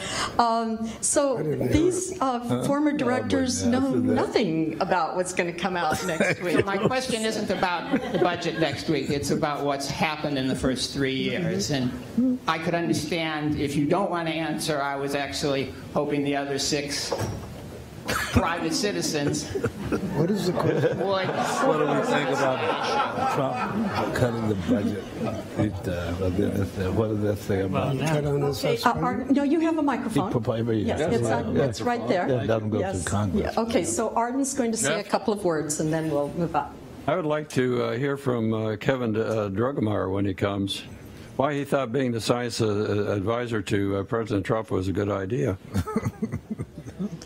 Next question. You all have 3 more months, friend. Okay, so my name is Neil Monroe, and I work for Breitbart. Now, our perspective is different. We're a more populist operation. For what it's worth, our website now bigger than Washington Post. Anyway, as we face greater competition from a very diverse India and a hostile China, I'd like to ask you if the American science community's easy access to foreign graduates and reliance on foreign graduates tends to reduce the share of resources going to the salaries and the incentives for young Americans who hope to become scientists.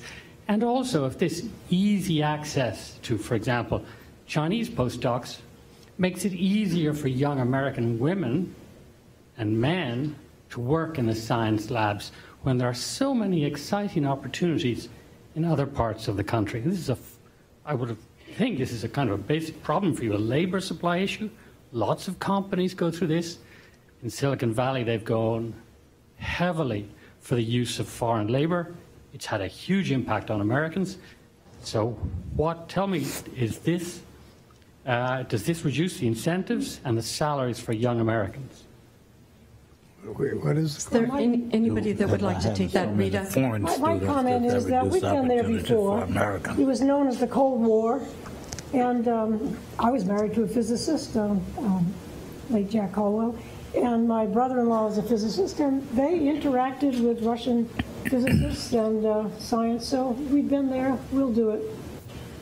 But back then, we didn't import many, many Russians to fill out the laboratories, but now you do. So again, back to the question, does it impact the salaries and wages for young Americans and the incentives for young Americans to go into science? Well, that's a different, separate question. I'll let someone else. Walter? Yeah. I don't think it's an either or. The way you frame the question is we either have to not rely on, but have opportunities for foreign students and postdocs to come in, or we put more resources into bringing into the scientific community Americans. And I've, given my interests over the years, I would say more underrepresented groups and women. I think we should be doing both. I think they're both healthy. They both contribute to the growth of American science and to the American economy. And as the economy, having foreign students, that grows, then we should have more resources to put into opportunities for our American students. So I wouldn't frame it. I think I understand the question. It's a legitimate question, what you're trying to get at. But I would make the argument, it's like you're letting the system off the hook if you say, well, we have to stop. In order to put more emphasis on bringing domestic students into science, we have to cut back in this area. I wouldn't agree with that. Any other comments? Anybody else? Neil? Oh, of course, I agree with what Walter just said. My son's an electrical engineer. Engineering salaries, we think, are not, in my family, at the level that makes sense in terms of the investment they make in their education and so forth. I've talked to people in the industry about this, and I said, what about the salary problem? And the answer is, we talk in connection with H-1B visas, for example, and bringing in more engineers or students interested in engineering. He said engineering is a commodity. We can go any place in the world, well, not any place, but we can go elsewhere in the world and find the engineers we need as a company. So it's not, we're not behind a wall. I mean, we should not think of ourselves as isolated from the rest of the world. And I agree it's a balance issue. You could also argue that many of the young men and women who come in with interest in science and engineering have helped educate U.S.-born men and women in our universities, and have, of course, contributed enormously to the research that's done in our laboratories and the formation of new companies. Science and technology in this country is dependent on immigration. It really is what has made this country a leader in science and technology and innovation in the world, and that's under threat right now, not for any negative reason elsewhere in the world, but just because we're failing to keep up in terms of setting the proper priorities for science and technology that other countries, China in particular, have established. So, you know, we can just picking China, for example. We want to compete with China in the global markets.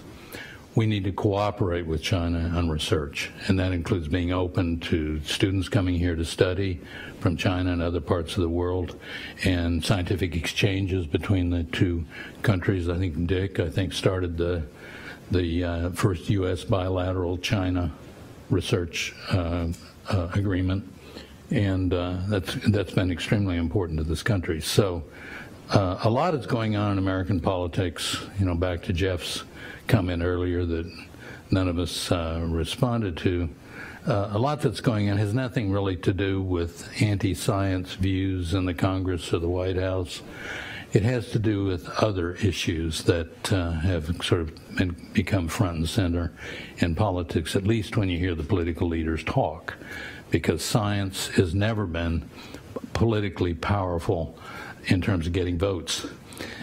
Yes, almost everybody agrees it's important, but there are other things that often rise higher in political priorities. And then in those circumstances, science can easily get lost, can be left behind. But it should not necessarily be interpreted as anti-science by any means. I never found that in this job or in the White House job with Republicans and Democrats. I had as much trouble with Democrats as I had with Republicans. I guess I could say that more positively, but... I think Dick I would just add that in my day, we were very anxious to attract foreign graduate students. We were picking some of the best people in the world to come here and work as graduate students, and they stayed on. When you looked at manpower studies, those students then got their advanced degree, stayed in the United States. Now we have an immigration policy that literally forces these students out. We need that intellectual talent in our scientific community, and we've been, for the last decade or so, in a system where the best are being forced back. Now, I don't want to say that we should absorb all of these students, that they should go back to their country to a certain extent. But there's a lot of talent out there that we should continue to attract. And I think the comment that was made earlier about the war years is that we really depended on intellectual talent from abroad. And I think that has been wonderful for us. And they can make arguments against it, but I think we're better off attracting the very best students and then keeping a good number of them here in the country. And as Walter said, at the same time, making sure we grow our own and develop that talent, which is so much needed. Subra, did you want to finish this question and we can move to the next one? Just briefly, I think there is no substitute for cultivating domestic talent, but there are so many areas in which we benefit enormously by having talent from the best and the brightest come from all over the world, who become Americans, who serve the country, and I was one of them, as is the nominee to be the next director of NSF. So that's one point. I just want to make an economic argument because the rest of it is political. The economic argument is this. Some time ago there were bills in Congress for 100,000 green cards for people with advanced degrees in science and technology. Let's look at the argument. Studies show that if a child is born today in the US, it costs the parents approximately $500,000 to raise the child from birth to age 22, which is through college on average. 100,000 people coming with advanced degrees who are at the top of the class already have had their $500,000 paid by some other taxpayer. So you multiply 100,000 by $500,000 a pop, it's $50 billion US a year. That's 7 times the annual budget of the National Science Foundation.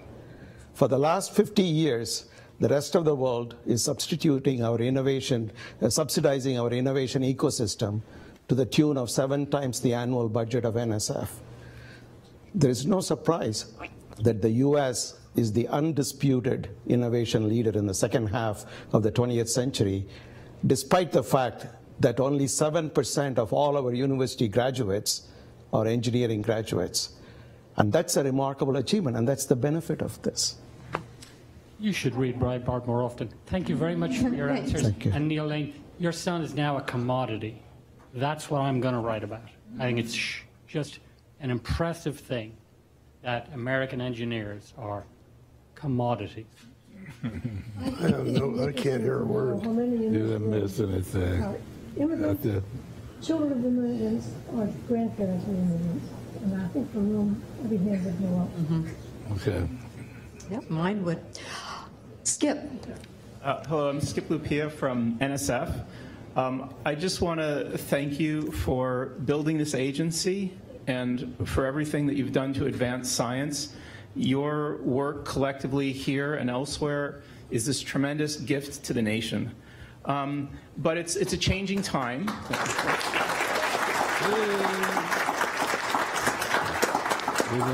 It's a changing time, and a lot of young people are wondering, you know, should I pursue a career in science or engineering? And I'm just wondering, given all the experiences you've had and everything you've seen, what would you say to a young person now who's making that choice? I would clearly say, especially to the women, go for it. There's no better life, I think, than to be a scientist or an engineer or a mathematician. I think if that's your talent, it's a great life. You want to have a job where you get up in the morning and you're excited to go to work. Lots of jobs are not quite like that. And maybe in our case, not every day. Okay. We should move to the last question, and then I'll give. We'll address that question I posed earlier from all the directors. Thank you so much for sharing your wisdom. My name is Vincent Tejasaputra. I'm a AAAS fellow at OLPA. I'm a first-generation American, and my father came here to come to graduate school to be an electrical engineer. So to me, this is a big deal to be able to stand here and ask you this question. For somebody who is a young scientist who is trying to make their way up into influencing politics and science policy and policy for science, seeing as all of you are very distinguished and accomplished professionals, what advice would you have for somebody like me who hopes one day to be sitting in one of those chairs? What advice?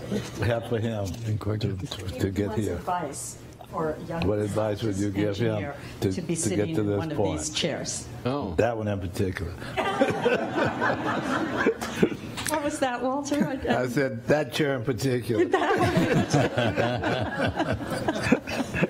So So, all right, I am going to start with Dick in answering that question, because as I mentioned at a dinner we had with the board last night that my first day on the job as UCR Chancellor was Dick read to me from a book of wisdom that he had collected over the years, and he gave me that advice. So, do you remember what you said, Dick?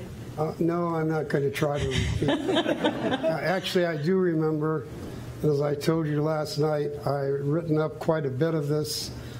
Because of an earlier question from you, I'd actually reread the material, and I'm taking it off my internet site as soon as possible. But if you're really interested, it's called 2020, the last 20 years of the 20th century. But it'll be off my internet site within 3 days, I'll tell you. Your comment. You know, the NSF has driven the concept of a research university. I mean, that's what we're about, funding research at universities. And the history of higher education has really been molded by the NSF and by the concept of, and this is really a post-war World II thing. But now our universities are in real trouble, and one of the problems for a young person like you, from my view, is that the job market in the university world is somewhat dried up. And we have so many people now throughout the university world, part-time teachers, because we can't find the funds to have regular faculty position. So the whole idea of a young scientist trying to work his way up through the system by entering as a junior faculty member, getting NSF grants and the like, that's all being compromised by the pressure that universities are under. Now, the Harvards and Stanfords are not under that pressure, but the rest of the campuses, a lot of the privates and certainly the publics, funding for those institutions has been really compromised over the years.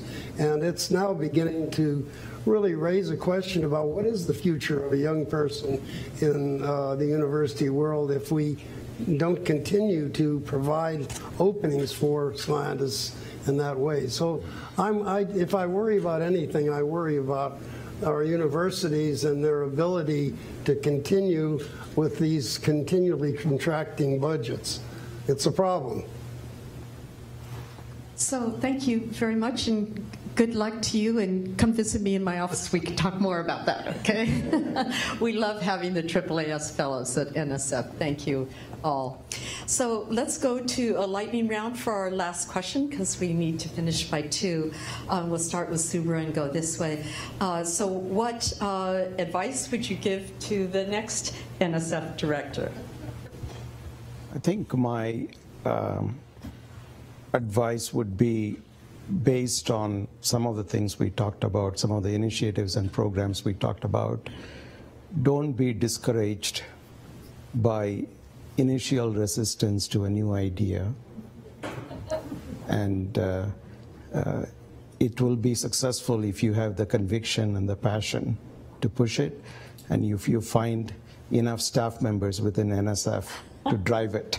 And so I have 3-4 examples of that from my own experience here. So that would be my main advice. The second piece of advice would be, it is an independent agency with respect to, in terms of peer review, in terms of its engagement, in terms of its political neutrality. And I think that could be tested for a director from time to time. And I think keeping it that way is going to be very important. Those are my 2 cents worth. Thank you. Arden. Well, I have 2 pieces of advice. First of all, on your first day on the job, read the NSF directory and understand the scope of your responsibility, and find out how many functions there are in the foundation. If you don't do that, you'll be at not only disadvantage to yourself, but a disadvantage to the organization. The second piece of advice is try to attend as many advisory committee meetings as you can in the various various directorates.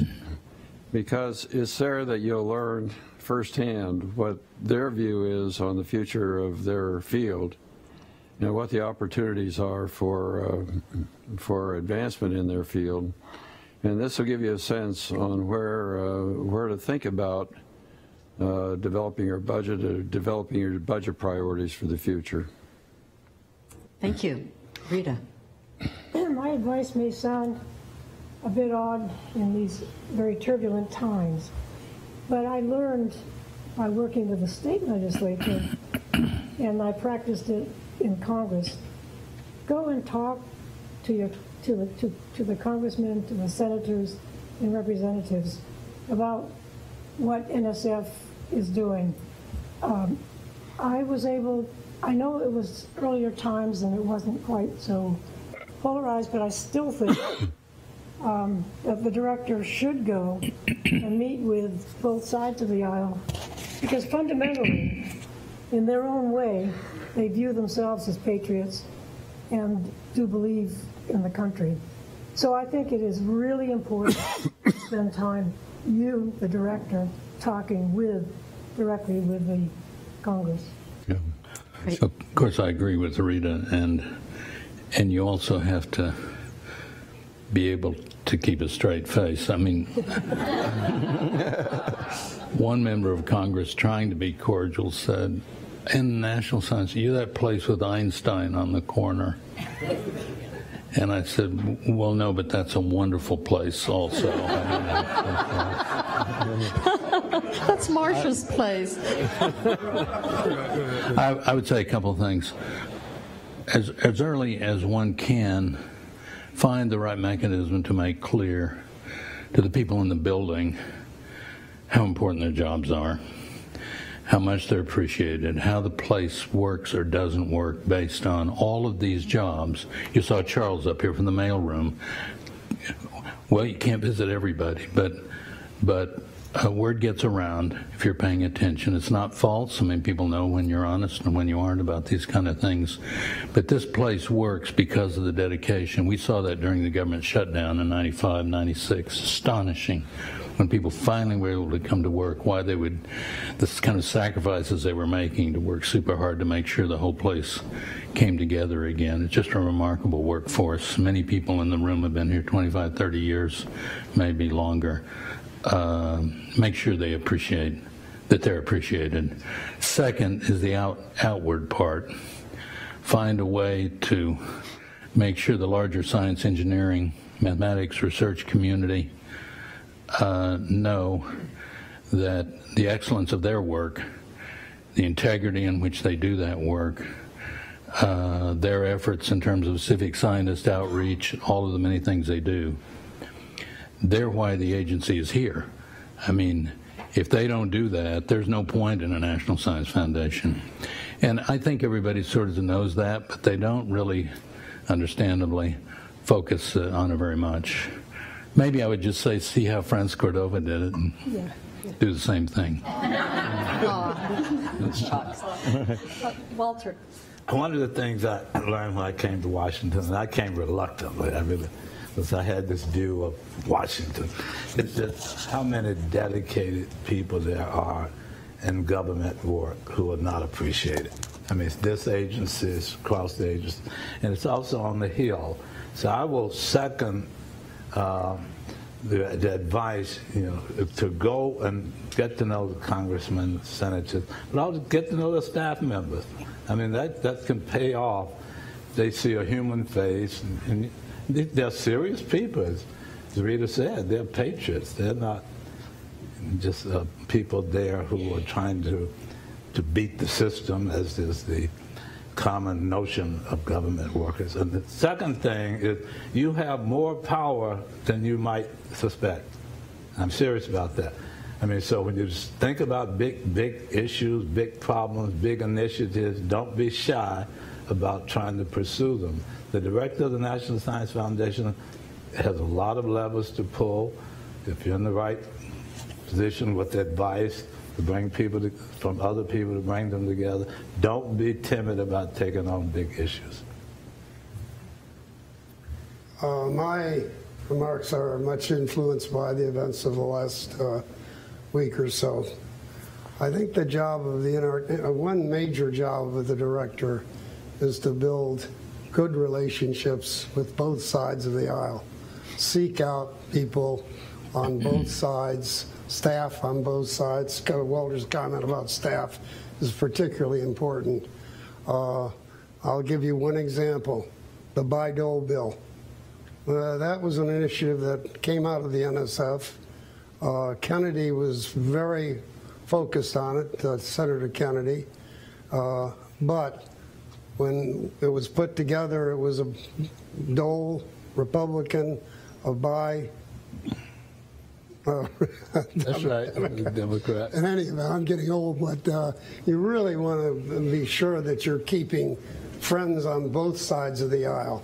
And you've got to work hard at that, and that means that's a job of the director. It's to do that. And you're in a better position to do it than the science advisor, because the science advisor is very much identified with the president. The director should really seek out political support. And that doesn't mean every member. You got to have 4 or 5 senators on both sides of the aisle who really believe in NSF. Great. Well, ladies and gentlemen, you've heard 45 years of wisdom here and just tremendous contributions to this wonderful agency. Thank you. All right, don't lose.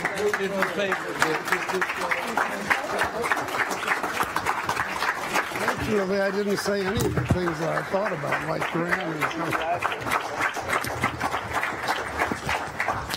That was an amazing panel, and you could see from all of the stories that the previous directors and current director had that the agency has seen, experienced amazing support and continues to see amazing support from the White House and Congress, so we're very fortunate. I'm excited now to present our Science Breakthrough panel, which is featuring NSF-funded science breakthroughs from the last decade. The topics covered in this panel will feature a mix of major breakthroughs as well as research that has led to significant impacts on society and some of the key people behind those breakthroughs. I'm pleased to introduce our moderator for this panel, Amy Harmon, 2-time Pulitzer Prize winning correspondent for the New York Times. Amy. Thank you, Amanda. I'm excited. So these people are the reason the NSF exists. You've heard from the people who kind of are the administrators, but these are you know, presumably we benefit from their research. And so I am excited we have a really diverse panel, and I'm going to just tell you who they are, and then we'll ask them to talk about their high highs and their low lows. And our goal with this panel is not just to kind of, you're probably familiar with a lot of the breakthroughs that they have made. So we want to talk about those, but we want to talk about also what it feels to make breakthroughs and what it feels to be on the way to making a breakthrough and to not know if you're going to really make a breakthrough. So I'm just going to start by saying this is Nergis Mavalvala, who is the Curtis and Kathleen Marble Professor of Astrophysics, Associate Department Head of Physics at MIT, a 2010 recipient of a MacArthur Genius Award. Al Roth, Professor of Economics at Stanford. He shared the 2012 Nobel Memorial Prize in Economics for his work in matching markets. Margaret Leinen, Director of the Scripps Institute of Oceanography and award-winning oceanographer. Shep Doeleman, Harvard Senior Research Fellow. He runs the Event Horizon Telescope, and he and the EHT collaboration were awarded the Breakthrough Prize in Fundamental Physics in recognition of their work, and he was named one of Time 100's most influential people in 2019. Jennifer Dion is an associate professor of materials science and engineering at Stanford and recently received the NSF's Alan Waterman Award. So I do want to start by asking you each to just talk a little bit about a high. Give us a point in your career that really felt like a triumph and a little bit of the story around why it felt that way. So I guess I'll begin. So my scientific associations are with LIGO, which you heard about a little bit earlier. So I began as a graduate student working on LIGO with Nobel laureate Ray Weiss, and I just want to give a shout out to Ray Weiss. Ray was supposed to be sitting in this seat here today instead of me. He couldn't make it. For those who are sending him well wishes, he's doing very well. And throughout my remarks, I'll try to channel Ray a little bit, but without the language. Those of you who know Ray. So the high for me was the discovery of gravitational waves from colliding black holes, and that discovery came in our data in the LIGO instruments in 2015, in September 2015. And I'll say something that many scientists will appreciate, but also find a little funny. When I first saw the signal in the LIGO data, I didn't for a single second believe it. And it was just like, this can't be. I mean, I was part of a field that had not seen a signal ever, and I had been working on it for 25 years. People like Ray Weiss and the colleagues at the NSF who got it going had been thinking about this for 40 years. So where were you? Set the scene a little bit. I'll set the scene a little bit. So it's so, for a completely different reason, I was supposed to be administering an exam, and my co-professor hadn't sent it to me. So at 6 in the morning, I call him and say, Matt, he's my LIGO colleague as well, Matt, where's the exam? And he's like, oh, don't worry about the exam. Did you see the alerts? I said, I saw the alerts, but it must just be a blind injection. And Matt told me, no, I looked at the data streams and the computers. It is not a blind injection. So in LIGO, we try to trick ourselves by putting in fake signals to see if our analysis techniques will actually measure them. And so I thought it was just one of those, because that's what we were used to. And he said, no, it's not. Do we know it's real yet? No, we don't. And that's when I started to get excited, because I'd seen the alert, I'd seen the signal, and this is the other remarkable thing. It was so big. You wouldn't expect such a large signal the first time you see something that's never been seen before. I expected we'd struggle and see some little like noisy stuff and try to convince ourselves it was real. So I didn't believe it, and it took about 5 or 6 days of checking everything to start convincing ourselves that this really could be real. And the moment really came 2 weeks later, when we had looked at 2 weeks of data, and now you can actually estimate what your noise and background is to see how significant is this signal. And I remember when that analysis was open, it's a blind analysis, so you don't look at the answer. Everybody, like 1,000 people in the collaboration, were on one single telecon. And we quote-unquote opened the box, the analysis pipeline gave us the answer, and it looked like it was real. And I remember just goosebumps. That's what I remember, goosebumps that wouldn't go away. And to be honest, I still look at this signal and the goosebumps don't go away.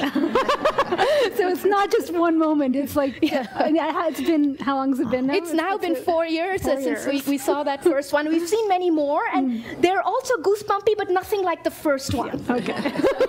Thank you. But, Al, you well, so for hi, this one began sort of slowly, but I was sitting at my desk I taught at Harvard then, in 2002 or 2003 when my phone rang, and on the other end was someone who worked for the New York City Department of Education, and they were having trouble with their high school assignment methods. They were congested. Students weren't getting assignments until late in August, and all sorts of tens of thousands of children were being assigned to schools over which they'd expressed no preferences. And they had heard about earlier work I'd done on the market for American medical graduates, the National Resident Matching Program, and they wondered whether this might be a similar problem and whether my colleagues and I could help redesign the New York City high school match. And it wasn't at all clear that we were going to be able to help, but we started to look into it. And I had an extremely talented graduate student named Parag Pathak, who just recently won the Clark Medal of the American Economic Association. And we started to look into it, and it turned out it was similar enough that we thought that we might be able to help them, and helping them wasn't completely easy. They're part of the political structure of New York City, so it moved slowly, as things sometimes do. My 15-year-old daughter is in that system right now, and is a beneficiary of this story, so I'm very excited to hear it. But eventually we were able to advise them, and sometimes they took our advice, and they created quite a new system for school matching in New York, and we subsequently helped Boston, and then later Denver and New Orleans and Washington, D.C., although we had a more distant role in Washington, D.C., to revamp aspects of their school choice system. And so that's been a thrill. I was a product of the New York City public school education. And so I learned a lot that I, of course, hadn't known. One thing is the high school I went to was for a while designated as a high school that needs improvement. What that means is a failing school. And the story about failing schools was under the new system, you couldn't send any child there unless they requested it. And that allowed schools that were having trouble to become smaller and to be fixed. And so the high school I went to is no longer a failing school. And so was this an unexpected application? So the reason this was like an exciting moment for you, I mean, your work had been done, the principle was figured out earlier than that. So that's right. So this work needed, assigning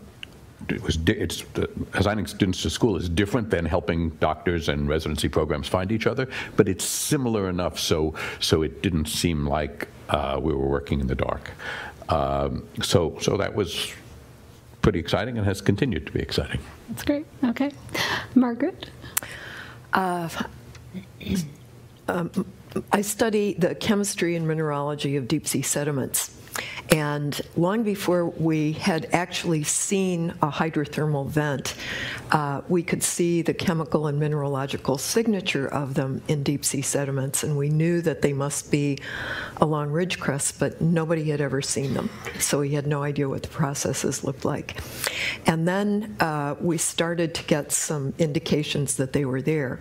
And I was working with a group from University of Washington, and we were convinced that there were hydrothermal vents on the Juan de Fuca Ridge.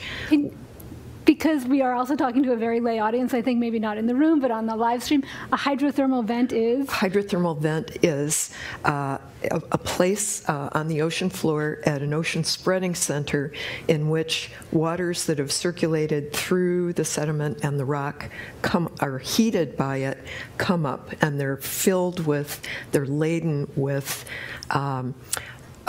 heavy metals, with minerals, and they form the basis of a life and ecosystem that's not dependent on the sun. Okay. So we were sure that these existed along the Juan de Fuca Ridge west of Washington State, and we were out getting samples, and I was taking a dredge, which is just a big metal bag that's lowered to the seafloor, and we were actually trying to get rock samples. And this was funny because I was the sediment person, but everybody was tired. They left me up at night doing this, and nothing was happening. I didn't think I was getting any samples. So when it was over, I went to breakfast and was sitting there, and the next group came on, and I said, oh, we didn't get anything, no rocks, it wasn't, I don't think that there was any result. Where are you exactly? I just want to also set the scene. This is your so I was, this was on the ship at sea. Yeah. And I went to breakfast, and all of a sudden there was somebody yelling from the back of the ship, and I could hear them yelling, and they came in and they said, you dredged hydrothermal animals and sulfide minerals and so forth from the seafloor. You found it. You found the vent system. So 1 year later, NSF gave us money to visit that system with the research submersible Alvin. And so my very first dive on Alvin was on the coordinates of my dredge. And I went down and And we'd actually had a couple of dives before, but I wasn't on them, and they didn't see them, they didn't find them, so we finally dove on the coordinates of my dredge. And it takes about an hour and a half to get to the seafloor, and you're in a little titanium sphere that's about 6 feet across with 3 of you and a pilot, and you have 2 little portholes sort of looking down this way that are acrylic that you can see out of, and the pilot has one, and the pilot said, "We're getting close to the bottom, you know, everybody watch out for what's there, you know, let me know." And at this time it was before a lot of complicated electronics. We just had little voice recorders, and I said, you know, I think we've just kicked up a lot of mud. I can't see anything. I can't see anything out the window. There's nothing here. And then he said, "We just landed in a hydrothermal vent system. I'm getting out of here." And because there's also one of windows on the bottom of Alvin, and so you don't want to land in anything hot. So, so we got up, we came off a few meters, and then you know, let everything settle. And he said, "I'm going to turn so that you can see what I see out the window." And in front of us was it's the largest vent system that has been discovered on the Juan de Fuca. We called it the Incredible Hulk. And so in front of me was this thing that I had been studying my whole life, but never seeing, that I'd only seen the chemical traces of it. And it was just arrayed in front of me. And that was definitely the most exciting moment. That is very exciting. All right, I have more questions, but I'm refraining from asking you all my questions until we get through, and then we'll go back to it. And there will be plenty of time for questions from you as well, because the last question session was so lively. I don't want to deprive you of that. Shep, it's your turn. Right, so I work on this project called the Event Horizon Telescope, which is us trying to make a telescope as large as the Earth itself. And when you make a telescope that large, you can see one of the smallest objects that Einstein predicts, a black hole. And we got it into our heads that we could make an image of something that had never been seen before. It's been theorized since Einstein's time. And across 100 years, we wanted to shake Einstein's hand, literally. We wanted to say, "We found what you predicted." And so we built this system of bespoke instrumentation. We went to sites all around the world. We brought this instrumentation to these sites to make them work together as one large telescope. Reached across borders, got experts from different fields, and we made this telescope. And in 2017, we made our first observations. But this technique that we use of combining radio waves from all of these different sites to make an image of a black hole is the ultimate in delayed gratification. So imagine looking through a telescope and then waiting 2 years to see the image. That's what was in front of us. So we crunched through the data for 2 years, and then in July of 2018, 4 independent teams. We split ourselves into 4 independent teams so that we didn't fool ourselves into seeing something that wasn't there. And we analyzed the data separately. And in July of 2018, we all came together and we showed each other the images. And they were all the same. We had seen this ring of light, which is light bending around a supermassive black hole that weighs 6.5 billion times what our sun does. So right in front of us was this thing that we had thought was impossible. Wait, and where were you when you were comparing these 4 images? We were in like a sub-basement. It's always glamour, right? We were in the sub-basement of this building on Garden Street in Cambridge, Massachusetts, part of Harvard. Because it had to be, why a sub? Because you wanted it to be It was dark. the only place we had that would be hospitable to us, I guess. It was the only place that I could reserve on the computerized reservation room thing. But it was that moment when all of our 4 teams came together, when we all saw it together, that we realized that we had something really interesting. Are you sure you didn't check before? Like, did some of you see each other's? No, actually we didn't. We were religious about this. We were absolutely adamant that no one should talk to each other. And that was really critical, because if one person says, I think I see a ring, then the other person can say they think they see a ring. And before long, everyone's saying it's pretty ringy, isn't it? And we wanted to make very sure that we didn't do that, because this is a fundamental prediction of general relativity. This is different from Newtonian gravity, and no one had seen this before. So in one moment, we confirmed a fundamental prediction of Einstein's gravity, and that made us feel alive. I mean, we were all looking at each other thinking, are we really seeing this thing in front of us? And that was probably the highlight of my academic career so far, to see that and to be with the team.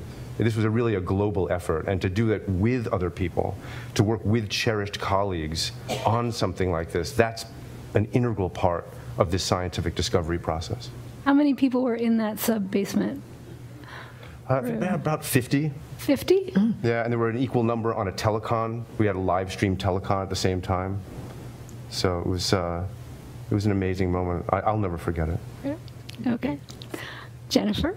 Cool. Well, maybe I'll share one of the stories that first got me very excited in science and pursuing science as a career. And this came when I was a graduate student at Caltech working for Harry Atwater. And when I had first joined his lab as a student, I was more excited about applications in sustainability and renewable energy. But he was very excited about creating kind of nanoscale fiber optics for information and telecommunications, basically all optical computing chips. So when I joined his lab, I started doing some basic calculations of how light would propagate in nanoscale structures. And in doing some calculations, I saw that there was a kind of a particular arrangement of materials, in this case silver and a dielectric, a lot like glass, that would allow light to bend backwards, or kind of bend counterintuitively. These are so-called negative refractive index materials. They don't exist or occur naturally in nature, but kind of around that time there were a community of researchers who were starting to realize that, like, oh, these materials don't violate any fundamental laws of physics, and they could be really promising for applications like a sub-diffraction limited lens, or like a microscope that can resolve below the diffraction limit to allow you to see what's happening at the nanoscale. There are also other fun applications like invisibility.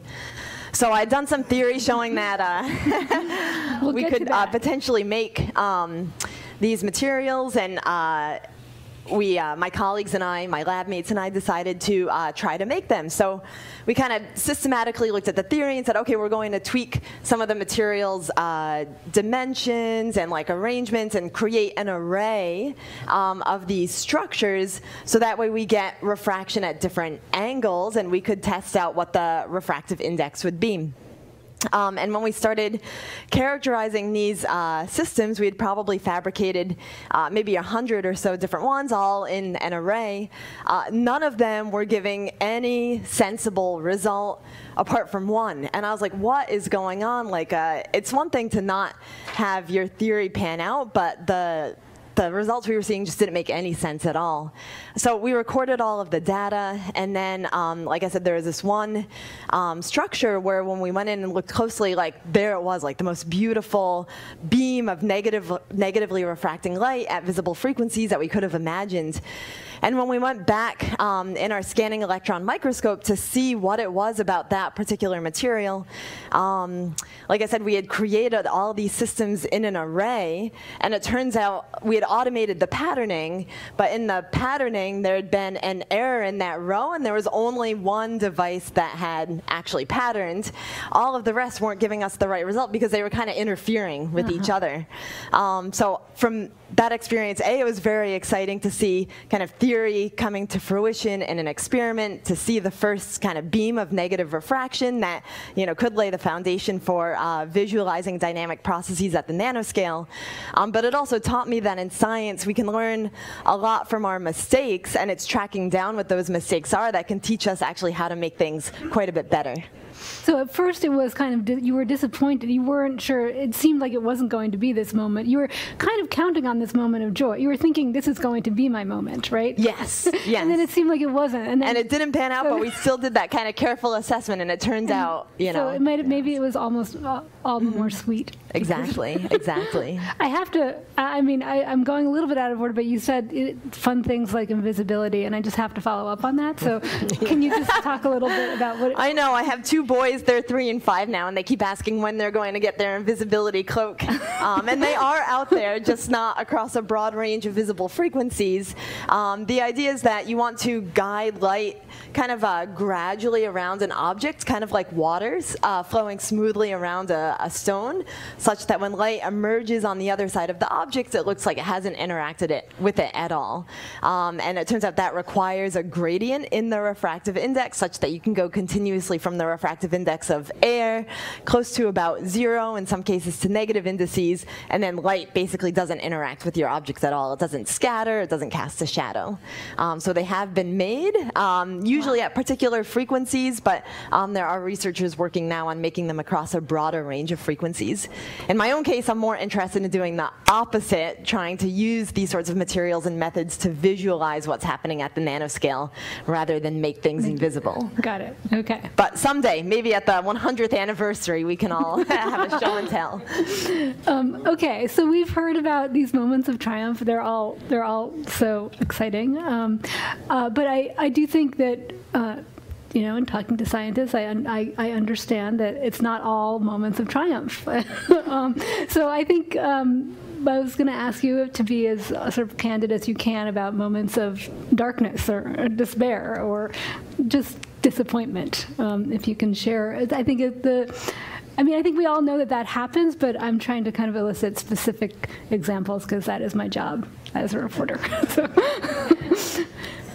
Good. So again, I'll start, and I'll say again, if Ray were here, he probably would answer that getting LIGO started was probably the hardest thing he did, and many of the people who were part of that are in the room here. I see Rich Isaacson here.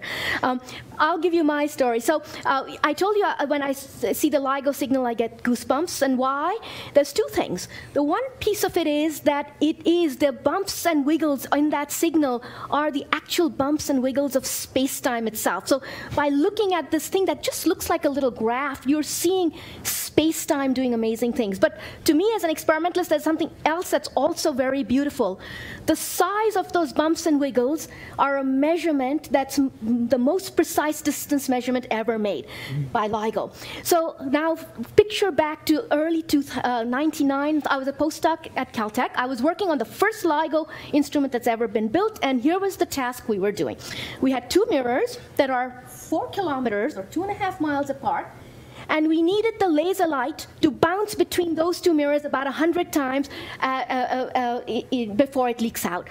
Now, ordinarily, and the whole system is in a big, long, 4-kilometer long vacuum system, and we could not get the light beams to interact the way we needed to. Now, in our labs, normally, so we understood what we needed to do is we needed some way of reducing the amount of light by putting some loss in there.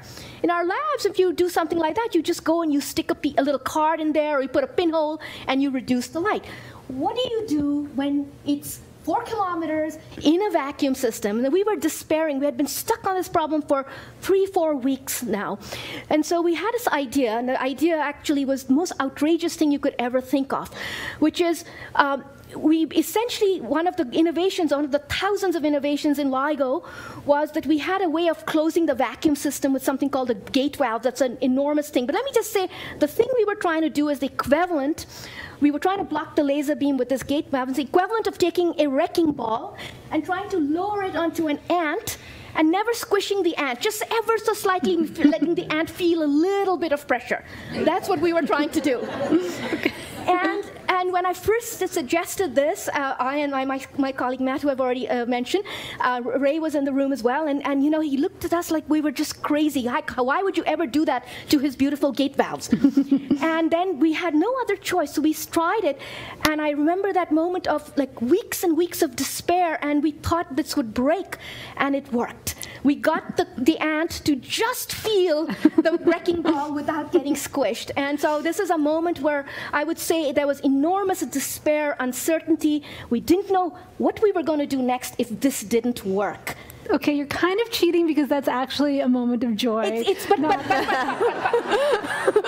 I've led up to it. There were weeks and weeks. I mean, to get to this point of doing something like this is desperation. And that's my point, is when you're desperate, you should be bold. Okay. I'm going to push you, though. I just want to talk a little bit more about the desperation. Like, can you linger a little bit more on was there a point at which, I mean, did you know that you would eventually get through it? Or I mean, what were in that moment, you don't know that. You've tried everything you could think of already, and now you're sort of grasping at these really out there straws.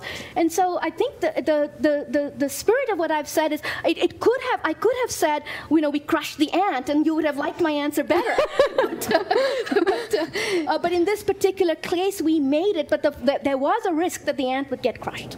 Yes. Right? I guess I'm just trying to get at that moment of churning, of like, okay, we don't know what we're going to do next. Yeah, so, you know, I can list, for a measurement like the one LIGO made, there were no certainties. The only thing that was certain to my mind was that I was working with very talented people, and that together somehow we would figure it out. But we never really knew how in some cases. And this was an example of that, where you try something that's really bizarre, and most of our colleagues were stunned to think we would try such a thing, and then we did. And so I think we're focusing too much on the success of it. Really, what I would like to focus on was that we had a number of times where we didn't know how we were going to get to the next step. Yeah. And the only thing we knew was there's clever people involved, and somehow together we would figure it out. So but how did you work through that? Did you just keep coming into work and like brainstorming, or did you just go for a walk, or how did you? All of the above. So really what we did was we had a checklist. This is typical in labs. We have a checklist of what are the possible things that are going wrong and what are the possible fixes. We had gone through it all, and now we had no choice but to try and introduce this loss. And we had no way of putting a loss in other than lowering this 1.5 meter gate valve down and cutting a laser beam by a slight amount. And, you know, and it was something you can't control very well. It's literally like taking a wrecking ball and lowering it on an ant. So, you know, so. Al, do you have a moment of? Well, so I'm going to have to cheat a little bit too, because see, we're optimistic people. Because a lot of current frustrations ride on past successes. So to put this in context, you have to think about markets and marketplaces as a little bit like languages. They're human artifacts, collective human artifacts. And in order to work well, markets and marketplaces need social support. And not every marketplace immediately gets social support. But what we as market designers try to do is fix markets when they're broken and maybe make new ones.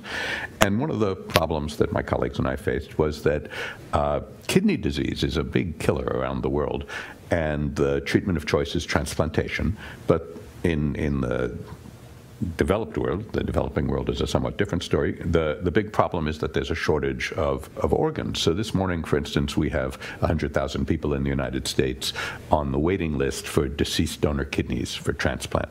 But we only do about 14,000 deceased donor transplants a year. So we do about 7,000 living donor transplants nowadays. And the thing about living donors is kidneys are special. Healthy people have two and can remain healthy with one. So if someone you knew was dying of kidney failure, you might be able to save their life by giving them a kidney. But you can't always give someone a kidney. Even if you're healthy enough to give a kidney, the kidneys have to match very well. And I've spent a lot of my career thinking about matching markets where there needs to be a match. But in kidney exchange, which has now become a standard form of transplantation in the US, it might be that you want to give a kidney to someone, but you can't give it to them, and I want to give a kidney to someone, but I can't give it to them. But maybe I can give a kidney to your patient, and you can give a kidney to my patient. And we got that going in the United States early in this century, and last year there were about 1,000 transplants of that sort in the US. So not nearly enough, which is a disappointment, but getting support. Incidentally, it wasn't clear that that would be legal in the United States because the National Organ Transplant Act of 1984 says that you can't give valuable consideration for a kidney. And so among the things we needed to do as we got going was get an amendment to that law in the United States. And the Norwood Act passed in 2007 unanimously. All the Democrats and all the Republicans in the House voted for it, and it was passed by unanimous consent in the Senate. I just mentioned that out of nostalgia. But now I've become sort of an evangelist for kidney exchange, trying to adapt it and adopt it to changes that have happened in immunology and other things. And it's a global problem, and kidneys don't recognize borders, and so kidney exchange shouldn't either. But it's hard sometimes to get social support for this. So I was recently in Germany, where kidney exchange is not legal.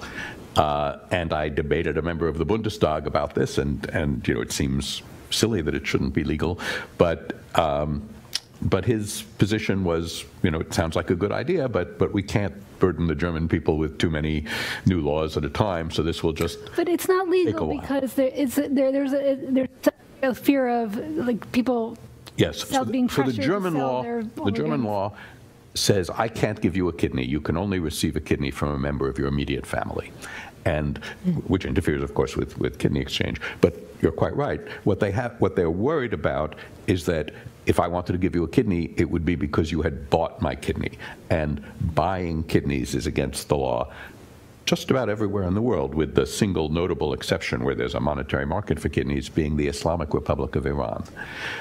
And that leads me to this whole question that I've spent some years studying of what I call repugnant transactions, transactions that some people would like to engage in, but other people think they shouldn't be allowed to, even though it's not obvious that the people who object are directly harmed. So in Germany, for instance, I gave a talk in which I spoke about 3 repugnant transactions that have very different laws in different places: prostitution, surrogacy, and kidney exchange.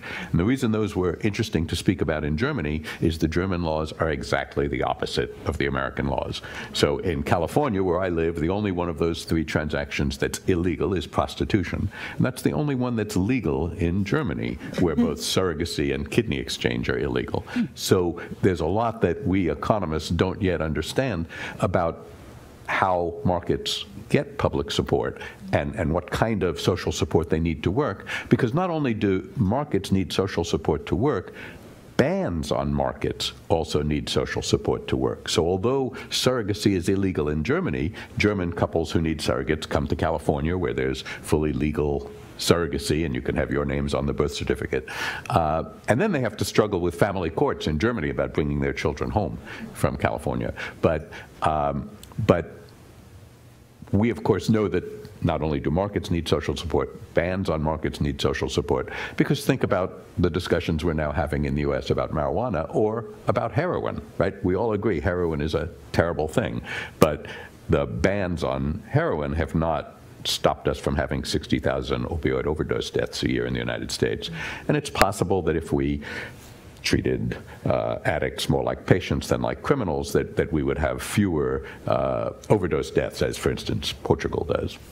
But your despair was? My despair was, I had hope against hope that the member of the German Bundestag would say to me, of course we can make that amendment. This is a silly restriction. Okay. And I came with an amendment for them. In other words, they don't have to open up kidney transplants for everyone. They just have to say, only a member of your immediate family can give you a kidney, either directly or indirectly through kidney exchange. And they did not pass that amendment. They didn't. So yours is not actually a story of...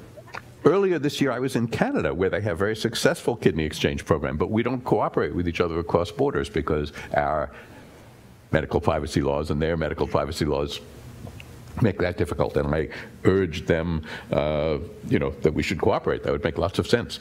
And everyone agreed. But no one from, Canadian Blood and Tissue Services came up and said to me, I'm going to take that as my responsibility to make it happen in the next year. So it's not going to happen. So my disappointments are sometimes economists and others have good ideas, and they're not immediately jumped on. I think that is a great, thank you. Good that you answered that question. Margaret, do you have one to share? I had started working, in addition to working with sediments that came from hydrothermal vents, I looked at the chemistry and mineralogy of dust that was transported from Asia into the North Pacific to try to understand history of climate. So I was given a chance to go out as a supernumerary for a group that had a cruise, and they were atmospheric chemists, and they were sampling dust across the Pacific Ocean and collecting dust. They had nothing to do with sediments, but they let me come along because I told them that, you know, well, eventually your stuff ends up in the ocean and I study it. So I wanted to take samples of the sediment. And I wasn't really relating it to what they were doing except in the most general sense. So we went out, and it was a 5-week cruise, leaving from Hawaii, going west and north, and then going east across the Pacific, and finally ending up in Seattle.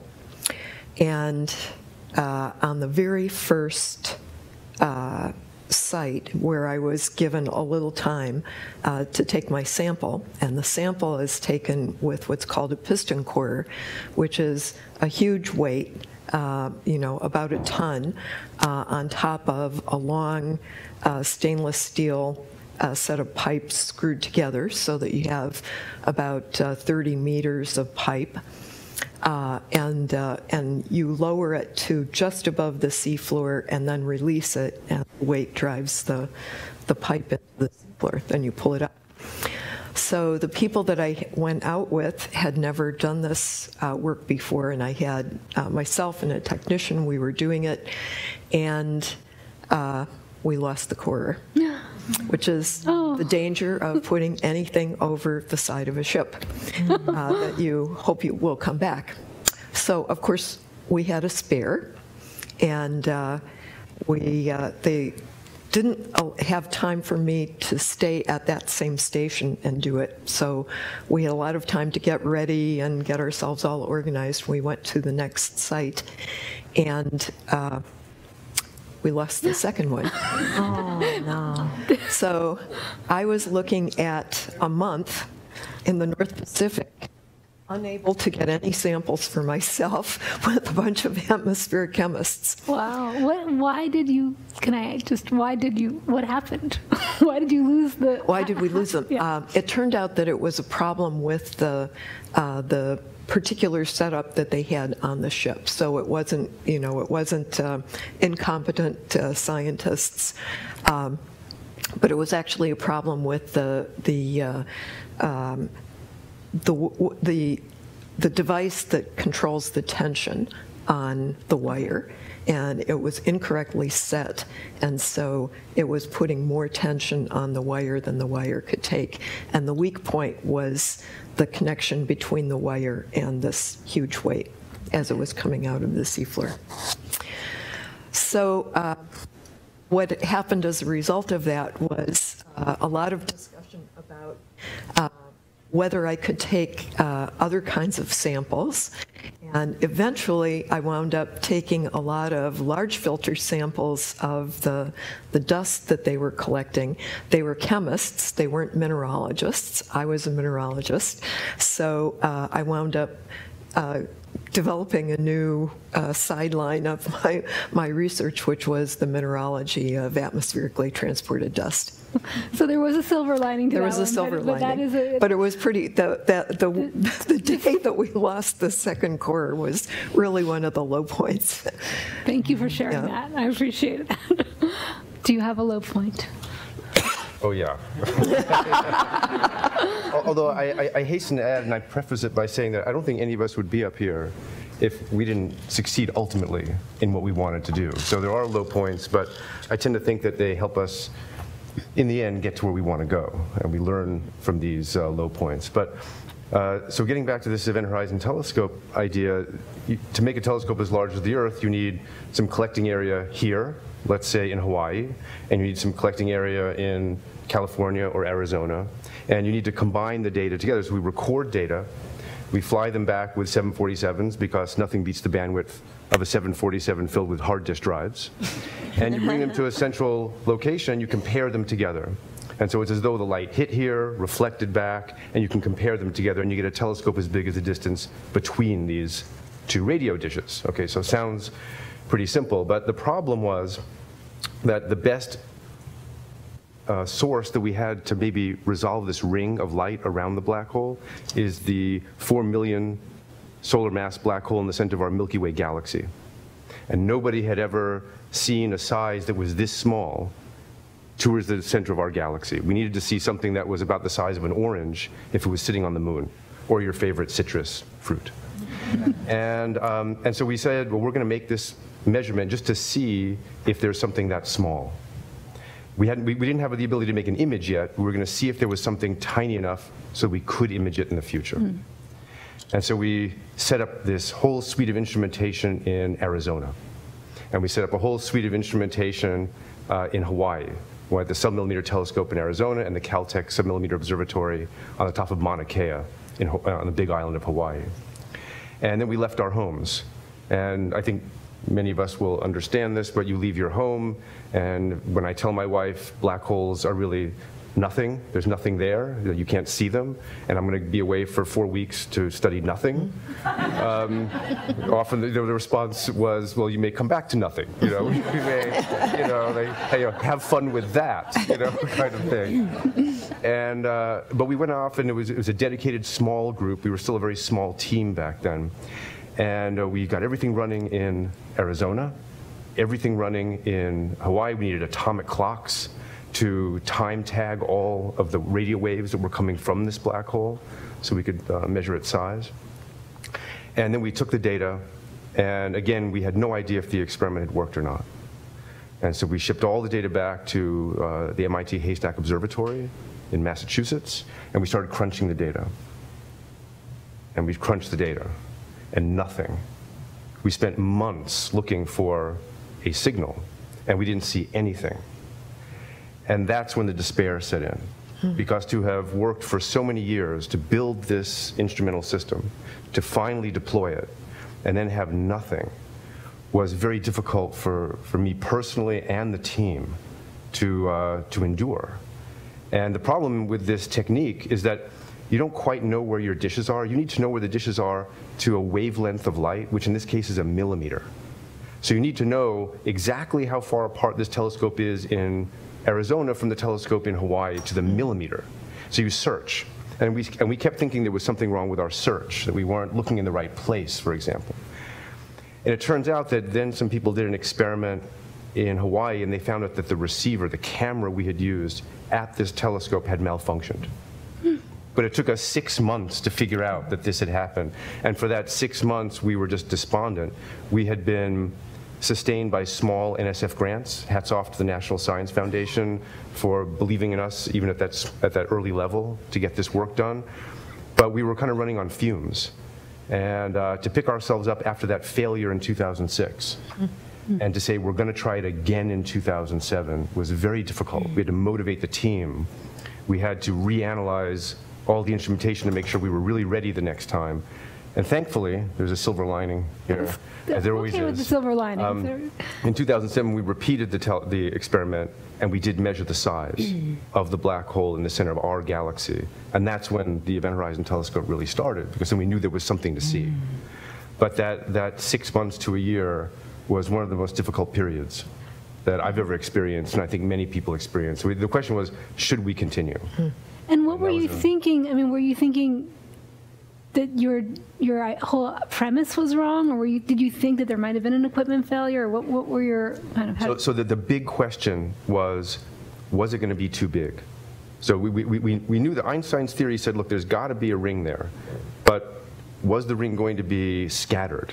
Were the photons from the edge of the event horizon going to ricochet off other charged particles before they got to us and make something that was very fuzzy? And we didn't know the answer to that. If it was going to be fuzzy, then it would be very, very large, and we wouldn't be able to make this image. But when we saw that it was very, very small, then we were able to move forward. If something is very big, you wouldn't see it on that long baseline between Hawaii and Arizona. So we thought for a while, it's just too big. And that we had to go back next year and we said, we have to try this again. And it was, we picked ourselves up. Yeah. My wife allowed it. And you got more funding from the NSF? Well, of course, after that, then with the scientific uncertainties retired, with the techniques proven, with the instrumentation working, then we were able to get significant support from the National Science Foundation. Thank you. Cool. Jennifer. Yeah, great story. So kind of a, like Shep was mentioning, I think it's always darkest before dawn, and we're all here because we're persistent and optimistic, and we get things to work out. In terms of a scientific low, the story probably starts back in 2010 when I had first started as an assistant professor at Stanford. And I had this vision in my proposals and that I really wanted to realize kind of throughout my tenure. To visualize chemical reactions occurring in real time. So how are molecules interacting and reacting with each other.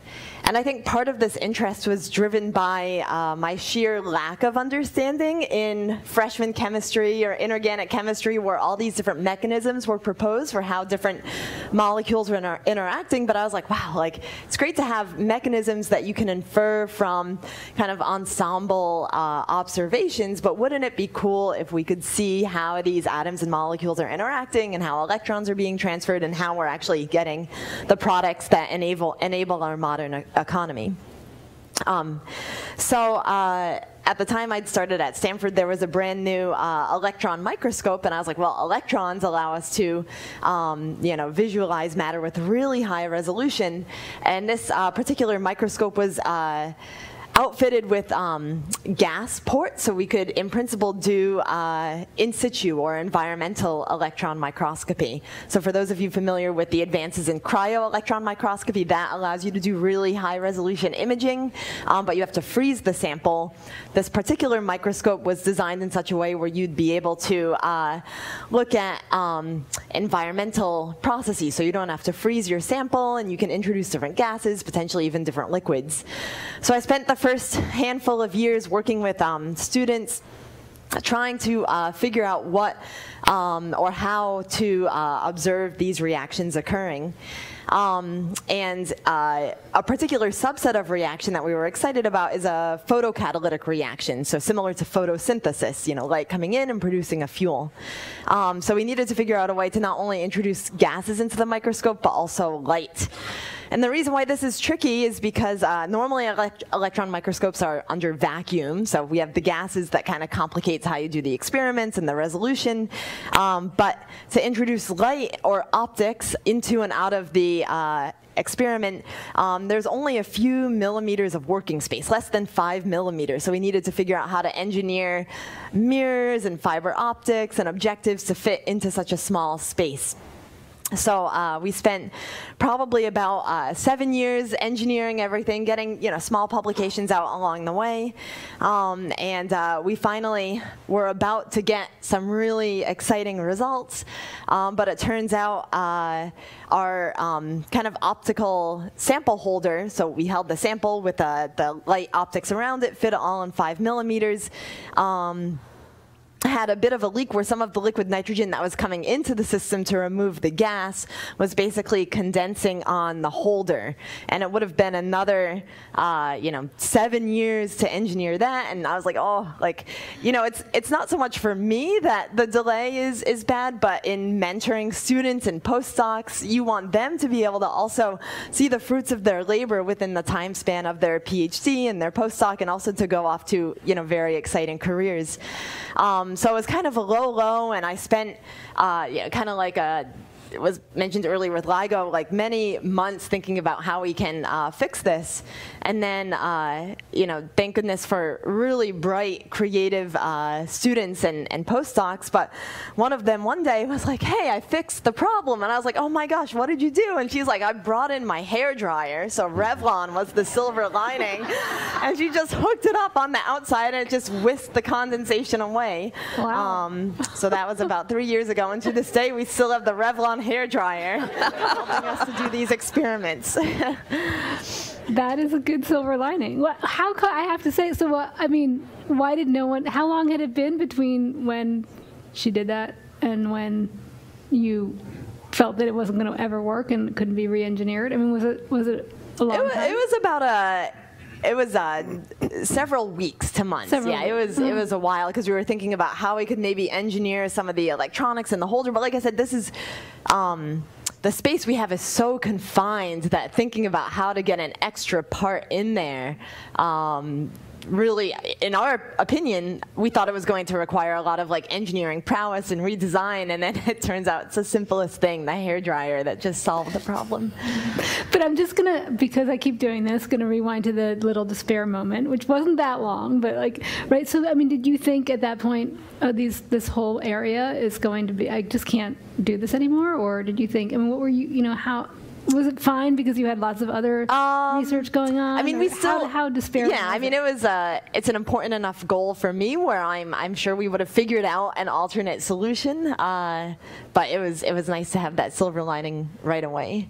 And I'll just mention one other thing, like kind of unrelated to lows in science, but for those of you who are listening in, since you mentioned there are some who aren't scientists or from a broader audience, I think we're all human in balancing science and life. So everyone here had a science in, so I figured I'd choose a scientific low, but certainly handling elder care, child care, life, right, like that. Yes, I'm glad I think you're bringing that's where that a lot up. of I was hoping that people would talk a little bit about work-life issues. So yeah. So in my own case, since becoming a professor, it's been 10 years now, or it will be 10 years in the spring. I've had 2 children. My mom has passed away. I helped my dad through depression. He moved across the country. I got married. So lots of life changes. And I'd say maybe the silver lining to everything happening in life, whether good or bad, is that science really provides a strong community. And I feel so lucky to be part of a department and a university and a broader community that has provided me with so much inspiration and friendship. Okay, thanks. Okay, so now, I mean, basically, I wanted them to talk about these questions were partly a vehicle through which they would hopefully talk about their science, which they have done, which you have all done. But I kind of want to drill down more on what your work is really about, and also to ask you to justify it a little bit. So, if you could just talk, I mean, and we don't have to go in order now. Maybe Margaret, or I'll pick on you first. But to just talk a little bit about what your work means for society, why people should care. Tell us more about what the kind of sort of social value of it is. Sure. Well, I'll talk a little bit about the hydrothermal systems first. Before these were discovered, we really didn't understand the origin and the distribution of all of the major sulfide ore bodies on the planet, and most of those are related to hydrothermal systems. And this just unlocked the door for where to prospect for them, what was going to be in them, how to tell what the chemistry of them would be like. And of course now they're incredibly important because they're major sources of rare earth elements. They're not the only sources of rare earth elements, but they're major sources. And those are the key for most of the electronics that are in our phones and other devices. This has, however, created another issue, which is the potential for mining these submarine hydrothermal ore bodies. And it's a very, very fraught issue. We have people at one end who feel that they should be essentially underwater national parks because they have an incredible diversity of organisms.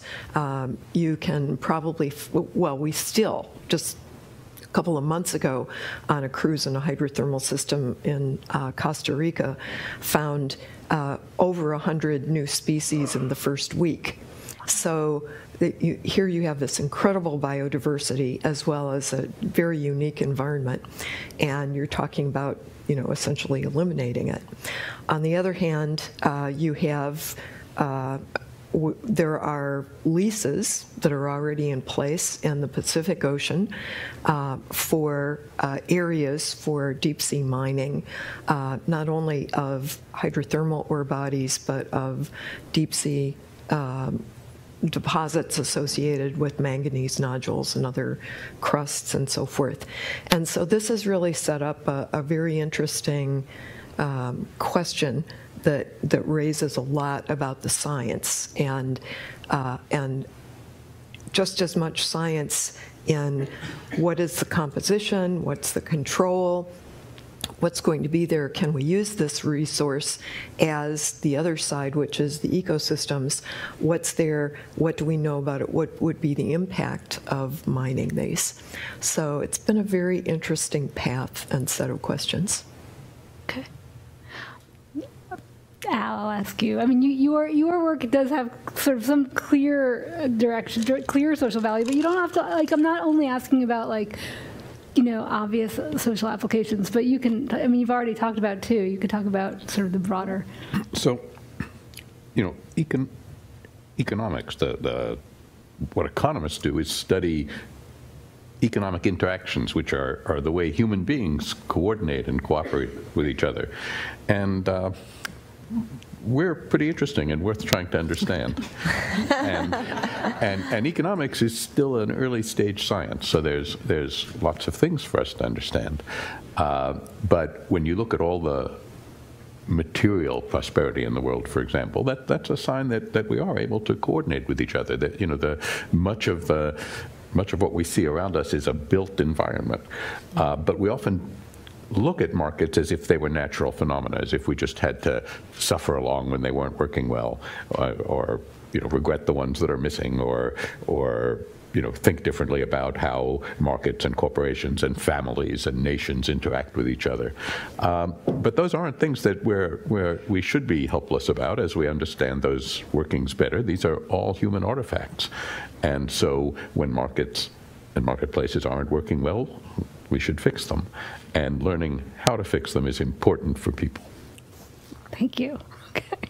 Nergis, you talk about? So I'm going to start my answer at a place where most of you are going to say, what the hell? But you know, how many people have used something like 23andMe or something else where you want to know what your genetic patterns are, and we're interested in our families? Now, if you keep asking that question at a higher and higher level, if you follow your family tree far enough back, you will be forced to ask the question, what are we made of? And then you will be forced to ask the question, where did that come from? And you will be forced to say, we don't know. And so for me, the whole idea is of doing astrophysics, for example, which is part of what I do, is really, you know, telescopes are famously called time machines because it's a way of looking back at the history of our universe. But really, you know, that's also looking back in our own history. So in my field, I study black holes and their origins. We're only now learning about them, these particular classes of black holes. But we understand already that they are part of the building blocks of our universe. The solar system we sit in here, and the galaxy we sit in, and the galaxy cluster we sit in, none of that would be there without these creatures. So that's how I think about this. This is answering the story, you know, the questions of our origins. Then I become less philosophical and say, well, what good is that? Mm-hmm. And then I was going to say that. Okay, yeah. So that I can also answer the very practical level. I think about, sometimes, what use is it? The NSF has funded us for so many years. What do we have to show for it? And so I think about things like the technology, for example, in the precision with which LIGO had to make a measurement.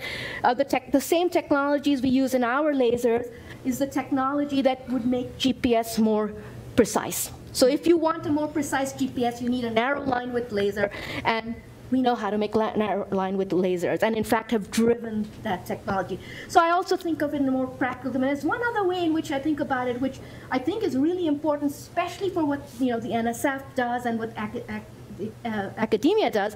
I have students who train in my group looking for gravitational waves, who are now building imaging systems for in vivo imaging of biological systems and high-speed cameras for living biology. And who would have predicted that, right? So I kind of see it as all roads lead to this stuff is useful. Okay. Shep, do you want to take that question? So it's a great question, by the way. And as scientists, we really have to be able to answer it fluently, coherently. And I think Nergis and I work on the same kind of thing. We work on black holes together, so our answers are a little bit entwined. But black holes are the greatest mysteries, really, in the universe, not just because we don't understand what happens at their edge, but because we don't understand what happens in their interior. Right? This is where the fundamental forces of gravity and the quantum world come together, and we do not know how they mix. Einstein spent years of his life trying to understand this. And if we could understand that, then we would understand the very beginnings of our universe, the Big Bang, for example, when everything was packed together into a singularity. So if we want to understand the universe around us, we have to ask these the biggest questions, and we have to tackle them. Now, Nergis is right. We'll make discoveries along the way that will be useful. So lasers, or in the case of the Event Horizon Telescope, ultra-high-speed data acquisition systems, which are useful for particle physics and for other fields. But mostly it's this voyage of discovery that we're on. And the question I get asked mostly is, what's next? It's always the same question. What's next? Like, you discovered this black hole, what's next? And I think the reason is because when you make a big discovery, everyone wants to crowd around that window. Everyone wants to look through that window and say, what are you seeing there? And what is going on? And so it's an opportunity for inspiring younger people. It's an opportunity for bringing early career people into the equation. One of the things we've done in the Event Horizon Telescope is we've given key responsibilities to early career people. We've let them run with some very important responsibilities, and they have delivered tremendously. And it is giving them that opportunity that then leads them to become leaders in their own right. And then if they leave the field, then they add to the industry that lifts us all up in the United States with their ingenuity for any of a number of things. I'll just add one thing that I think this question is a good one, but imagine you'd ask this to Einstein.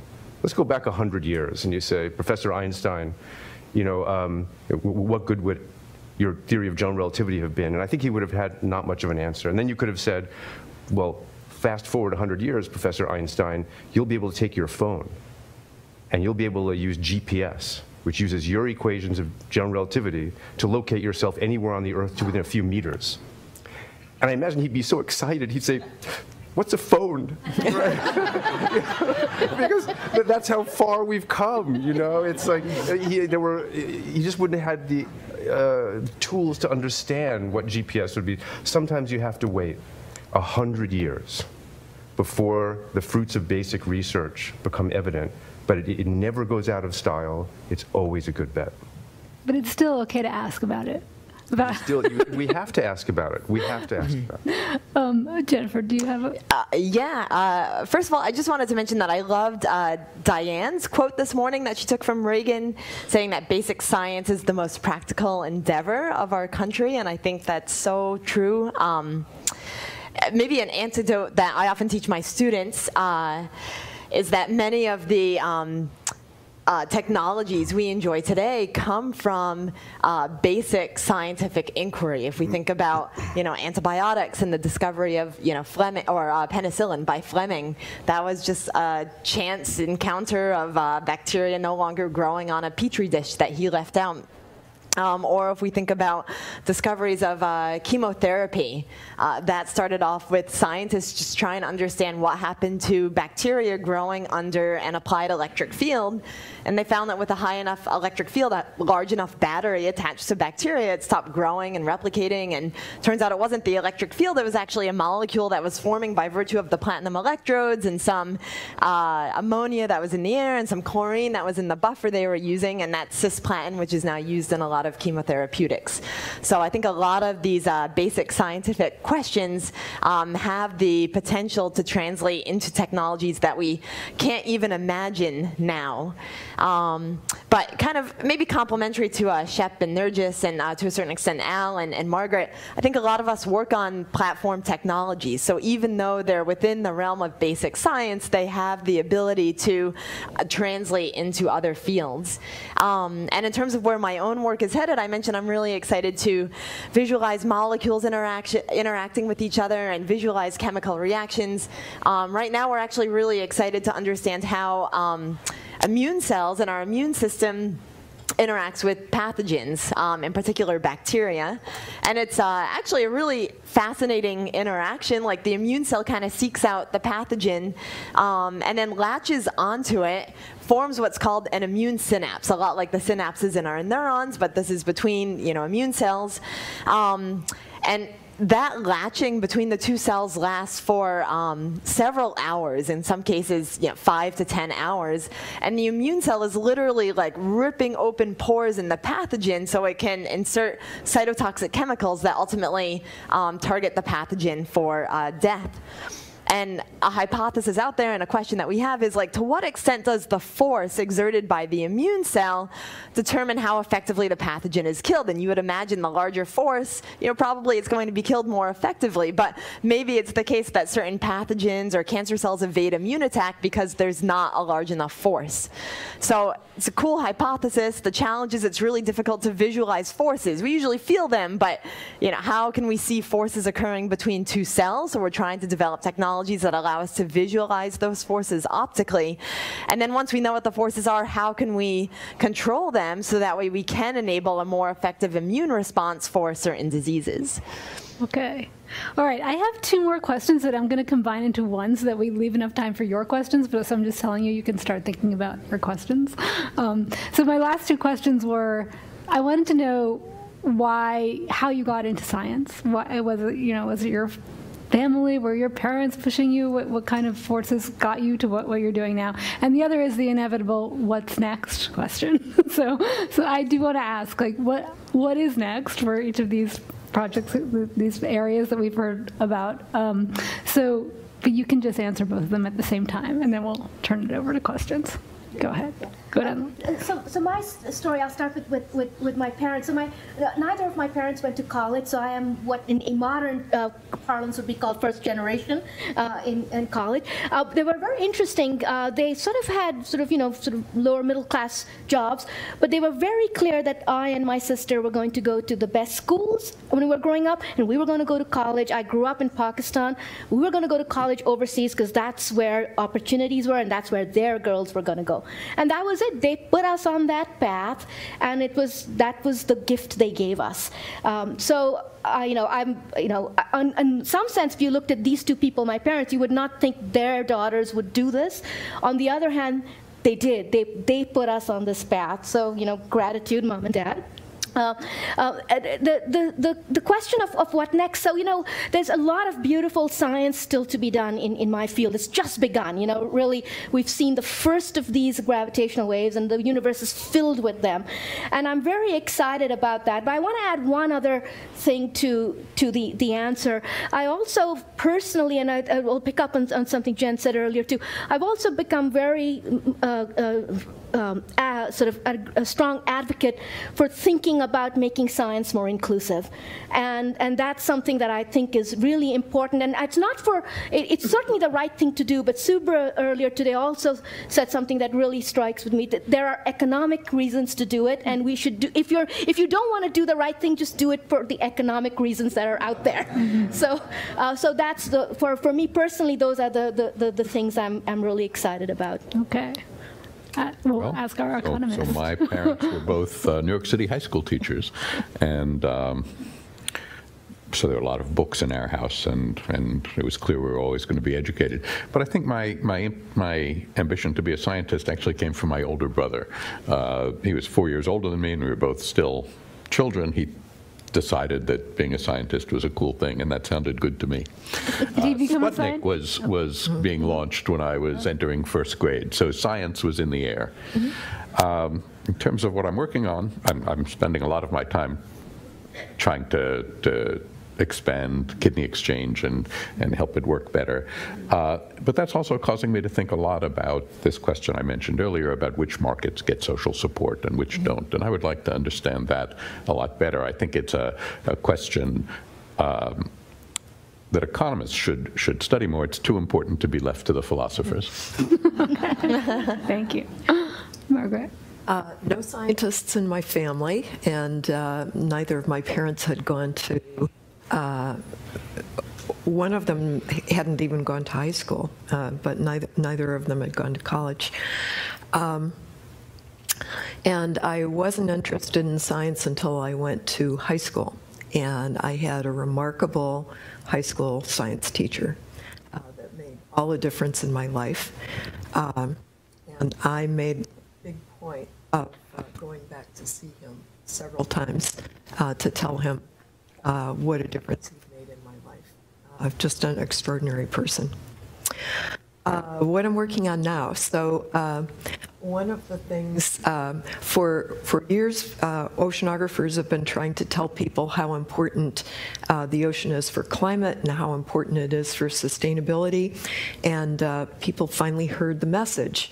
And so I've been working a lot with the Conference of the Parties for the climate negotiations. And in Madrid, the Conference of the Parties asked their what's called the subsidiary body for science and technology, the Sherpas who make everything work between meetings, to give them recommendations about how the ocean and ocean change will be considered in the framework for climate change.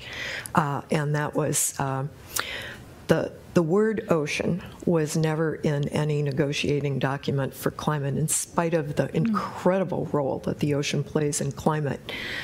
Before 5 years ago, and then the word appeared because the small island developing states forced it in, but it only appeared in what we call a chapeau, the sort of introductory body.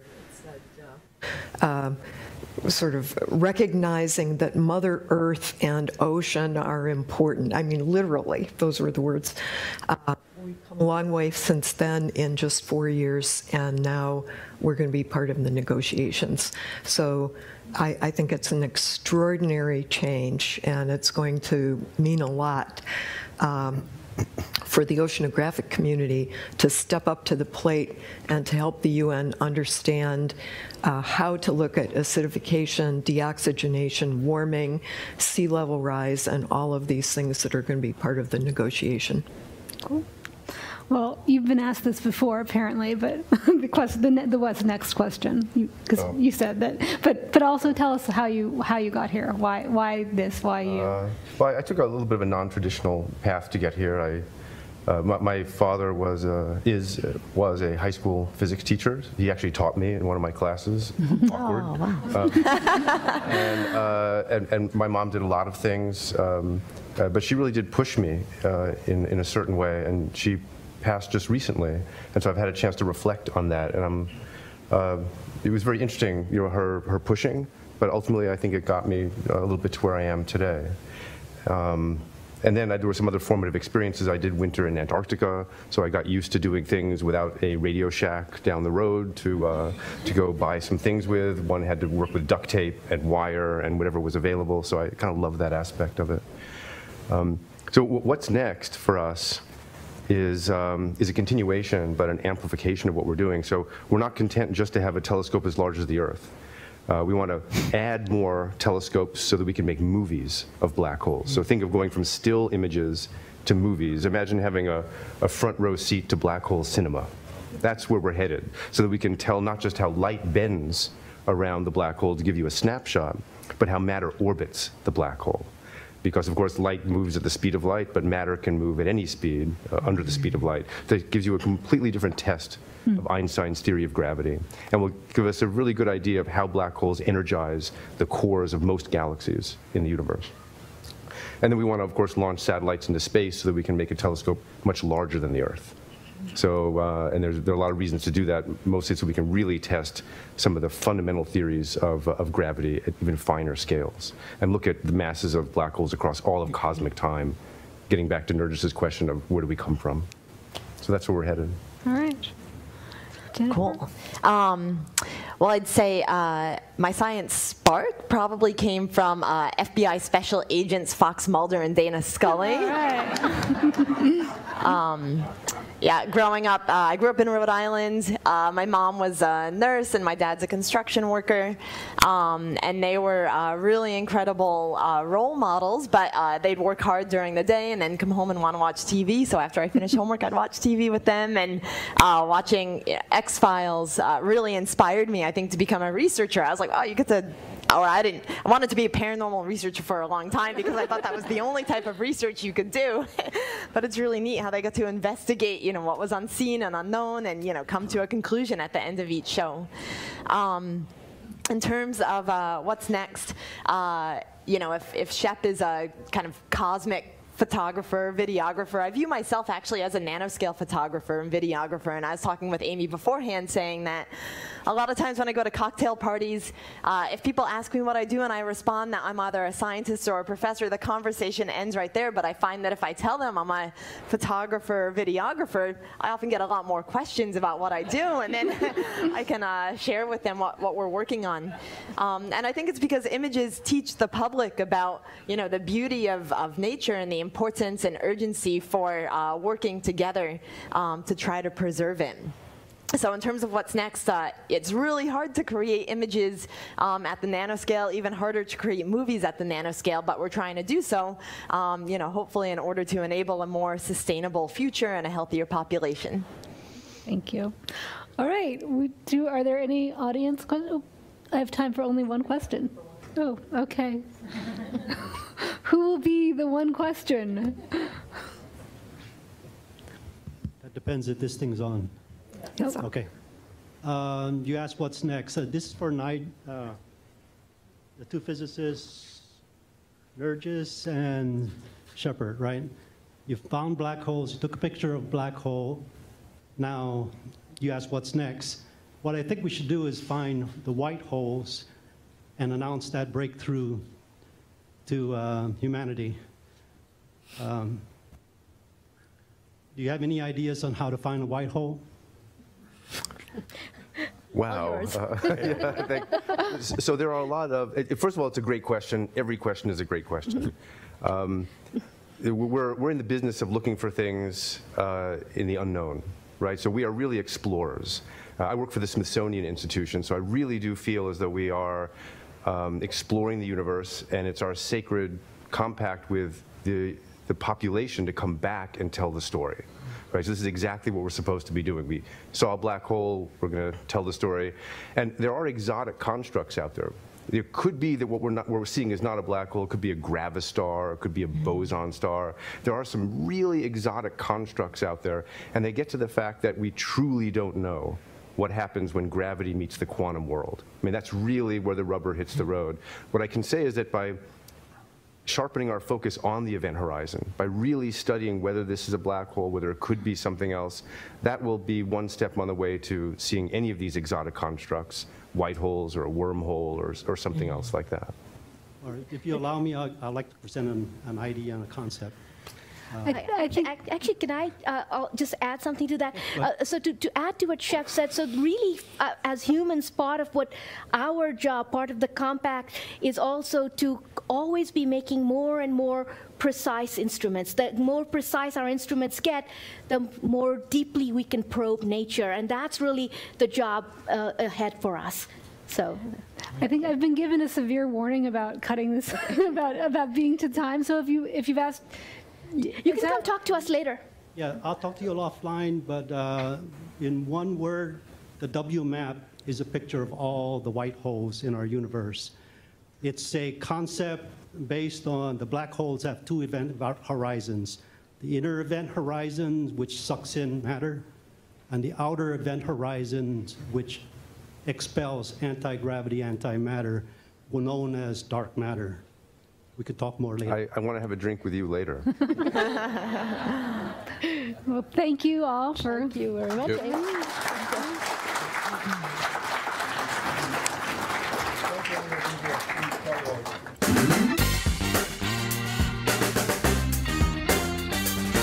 The most important piece of research that has stood out in my mind, I would say that would be my involvement in helping promote the internet when at a time it only had about 7,000 computers hooked to it.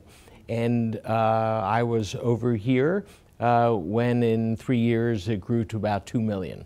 NSF had several backbones supporting the internet, and there was discussion about how do we proceed to putting that out in a commercial environment. And that was difficult because it was all uncharted territory, and no one understood how do you deal with something that today is as simple as domain names. And do you keep them in boxes for educational institutions? Do you keep them in commercial boxes?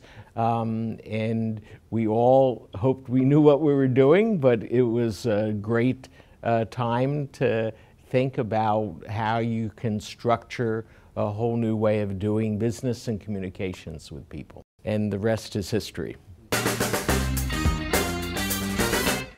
So our next panel is entitled Partnerships to Address National Priorities. The conversation will explore the importance of forming partnerships to address national priorities, focusing on quantum, AI, and the future of work. These topics tie into several of NSF's 10 big ideas, as well as the National Science Board's focus on the development of the skilled technical workforce and the administration's focus on industries of the future. I'm delighted to introduce you to our moderator for this panel, Michael Kratsios, Chief Technology Officer of the United States. Please welcome Michael. Thank you so much. Thank you so much for that introduction. I'm very delighted to be here, and I have an incredible panel. So before we jump into the questions, maybe we can go just down the line so you can introduce yourselves, just guess your name, where you're from, and then we'll go from there. My name is Prem Natarajan. I'm from Amazon. I head most of the natural understanding enterprise within Alexa. I'm Bob Kahn from the Kavli Foundation, and I'm the president and CEO of the foundation. I'm Walt Copan. I'm the Undersecretary of Commerce for Standards and Technology, the Director of NIST, National Institute of Standards and Technology. I'm Suresh Garimella. I'm president of the University of Vermont and a member of the National Science Board. But I really want to say I'm a photographer.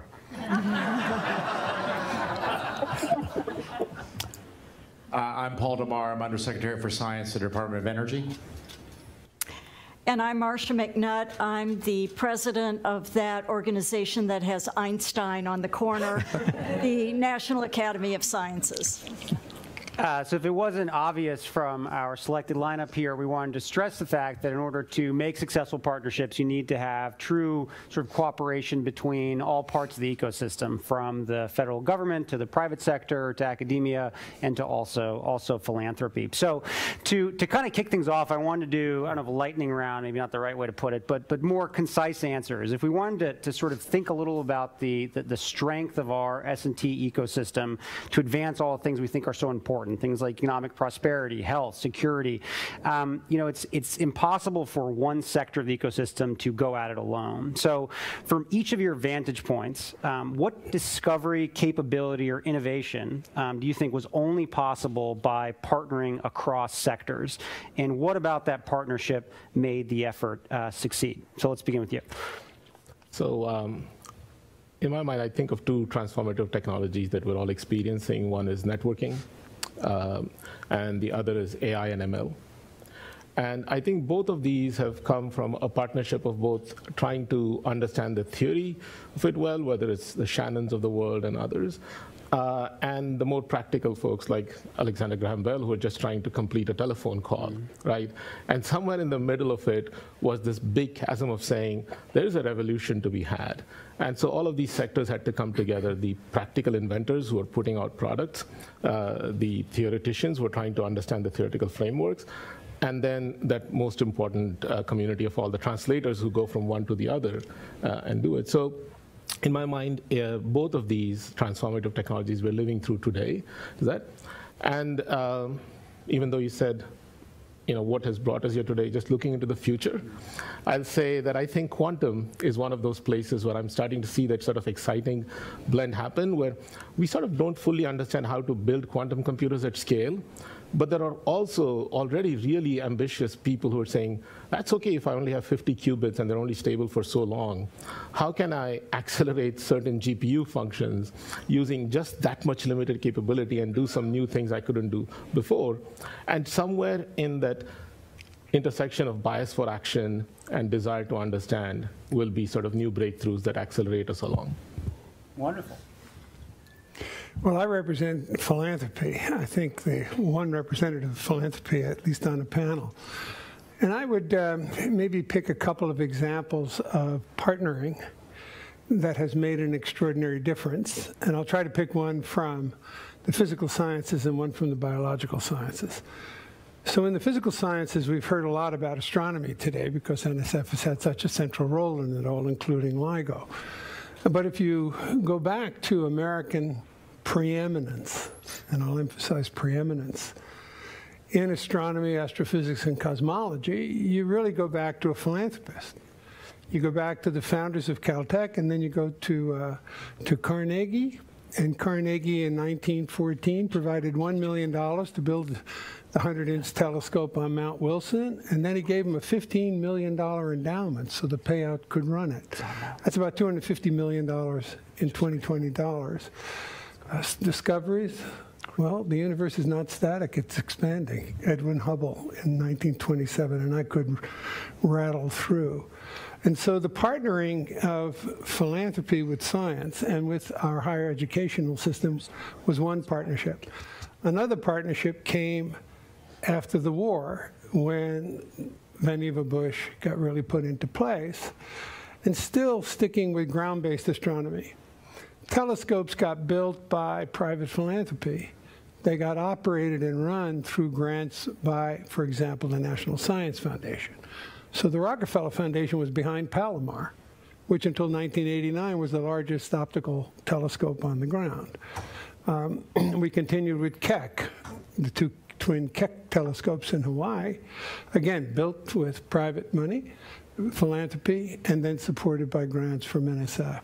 So I think this interaction of philanthropy with government, philanthropy with higher education, has led to extraordinary discoveries. And rather than listing all those discoveries over 120 years, I'll close this little portion on a slight downer. I think the future of American leadership in astronomy and astrophysics is in danger. We are attempting to build a 30-meter telescope in Hawaii, and it looks like it's very difficult. We'll see whether we get it done. And I think we lost our leadership in high-energy physics when we canceled the SSC and gave that leadership to the Large Hadron Collider in Europe. On the biological sciences side, I wanted to note the transformative changes that have happened because of the generosity of the American people. It's actually struck me as I've gotten into the philanthropy world. The American people give about $1,000 a year to charity. Every single 360 million people times $1,000 equals the 260 billion a year that is spent by the American people on philanthropy. So think the March of Dimes. Think the American Heart Association. Think the American Cancer Society. And you add your favorite disease-oriented society. Most of the funds come not from foundations, private foundations, which is individual wealth that's recycling, but come from the American people. And the support of Salk by the March of Dimes, well, we got polio under control, and so on and so forth. So I think the great breakthroughs have often come from partnerships between government, private philanthropy, and then the research enterprise of the country. And if that's done well, both on the biological side and on the physical sciences side, the future should be bright. We just have to make sure we keep the system running forward properly and well. Absolutely. Great. So Walt, when you think about innovations possible only by partnerships, what comes to mind? So I'm going to hearken to the example of global positioning. And there are some examples of how important that was today. And as we look at the decades of research that led up to 1949, when the first atomic clock was developed at NIST, then known as the National Bureau of Standards, it opened up a doorway to thinking differently about the use of time in synchronization. And so this long-term federal investment led really to a global scientific collaboration. And it's steadily improved precision timing. I think those of you who track these things know that the latest generation of atomic clocks at the Joint Institute for Laboratory Astrophysics, now known as JILA out in Boulder, is accurate to a second in 33 billion years. And so the ability to take precision timing that came from the long-term federal investment, global collaborations, transitions to the national laboratory system, the military, and the engagement with the private sector in the 1950s, the 1960s, led to the creation of the first GPS program in 1973. Then really during the 70s and 80s, the Department of Defense and civilian applications became intertwined. They became coordinated. And so without this broad range of partnerships with federal investment, with the engagement of the academic community, with a deep interest by the scientific as well as the defense establishments, has cascaded now into a broad range of economic and scientific impacts for us. NIST sponsored a study, an economic study that was published last year that estimated the economic benefit of GPS for private sector use in only a select series of sectors. From '84, when it became commercialized, to 2014, we look at an impact of $1.4 trillion in the US alone. And then looking at the global impacts, looking more broadly at other sectors, it's been transformative to us, including the apps that we have on our devices that I think most of us are carrying today. So I think that's a great example of that translation and the communication of the understanding of value, so that now the latest generation of atomic clocks are our next generation of gravimeters, where we're actually able to measure gravitational redshift due to the high accuracy of the clocks.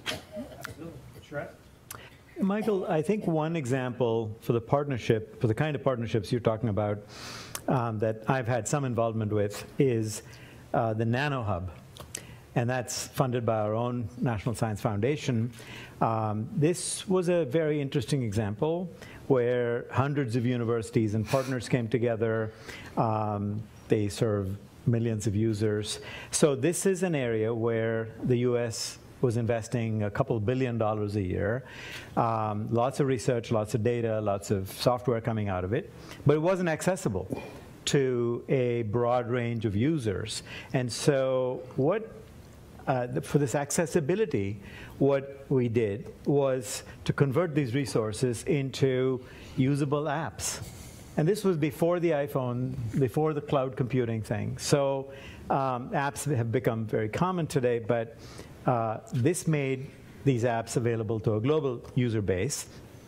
And it's its scale is really quite staggering. There are 18,000 annual simulation users on the NanoHub. And there's 1 million plus simulations. There's 1.5 million visitors a year to that site. It has an interesting contribution to education and to research. So 37% of the simulations are used in classrooms, in actual classrooms in school. There are lots of citations now of work that's done there, and it has industry partners. For sure, there are a whole number of them, but Intel, Samsung, Global Foundries, TSMC, IBM, Lumileds, Boeing, et cetera, have all contributed and partnered with this effort.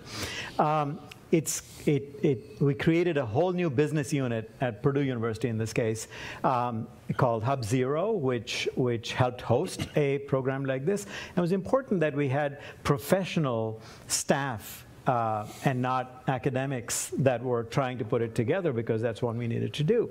And so really, a specific answer to your question, right, is what did it need? It needed NSF staff that had the freedom to explore something very different in a new model. It needed academic nanoelectronics researchers that had the applications and such. It needed computer engineering researchers who could explore these cloud-like ideas before it's become as popular as it is. It needed professional IT staff. It needed industry partners for hardware donations, model requirements and such.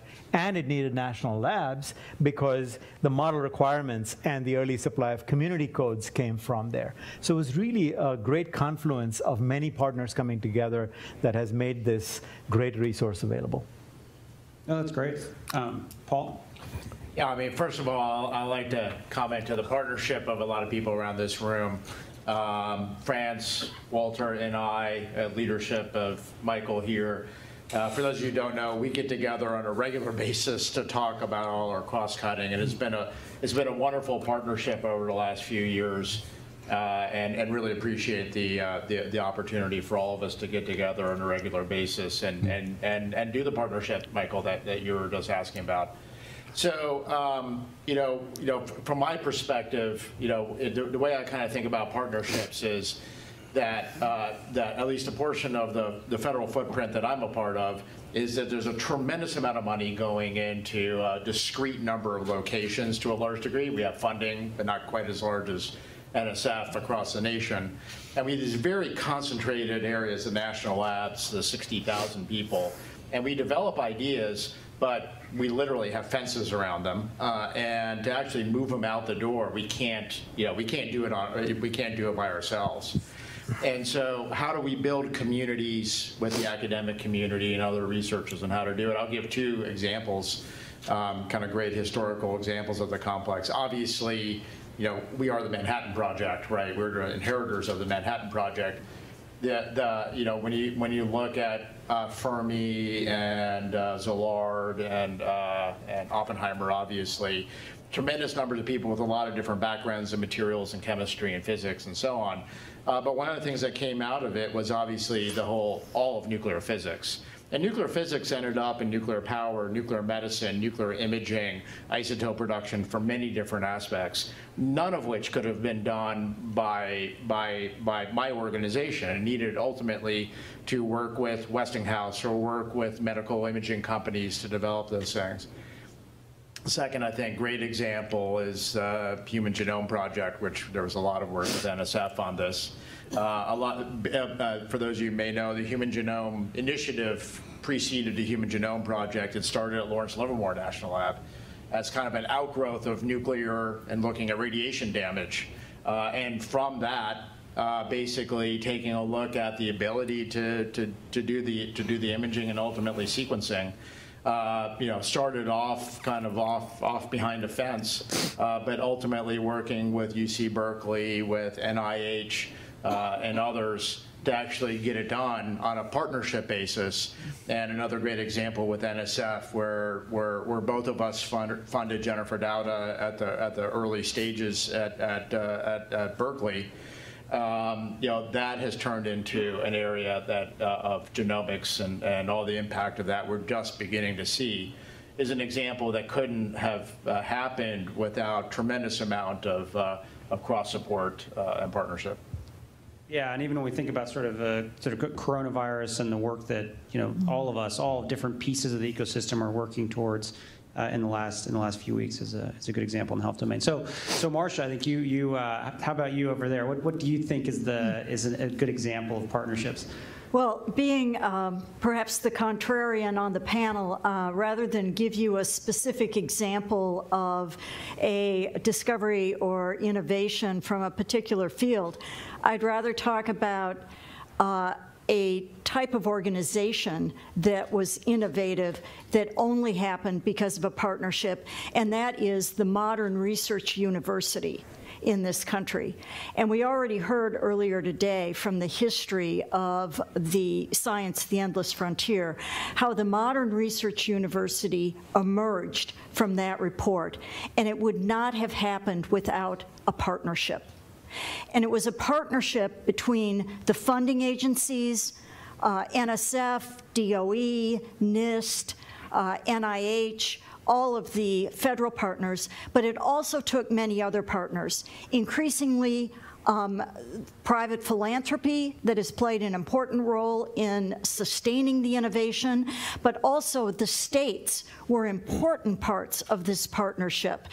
And in addition, private donors, all of the alums that continue to support their universities, and industry that sent important projects and funded research labs through industrial partnerships and industrial associate programs at these universities. And then the students became the vectors that took the innovation with them, walked out of the doors with their degrees and into industry, and were the vectors of the technology transfer. This was an important partnership. And why do we know it succeeded? Well, we know it succeeded because we look at where the hotbeds are of innovation in this country, and they're around the major research universities. Silicon Valley, Austin, Texas, the 128 corridor in Boston, they all grew around these big R1 research universities that were very successful. We also know because it's the greatest form of flattery when someone copies you. And our system of university innovation and partnership has been copied, first in Asia by South Korea, by Taiwan, in Singapore and Japan, and now in the Middle East.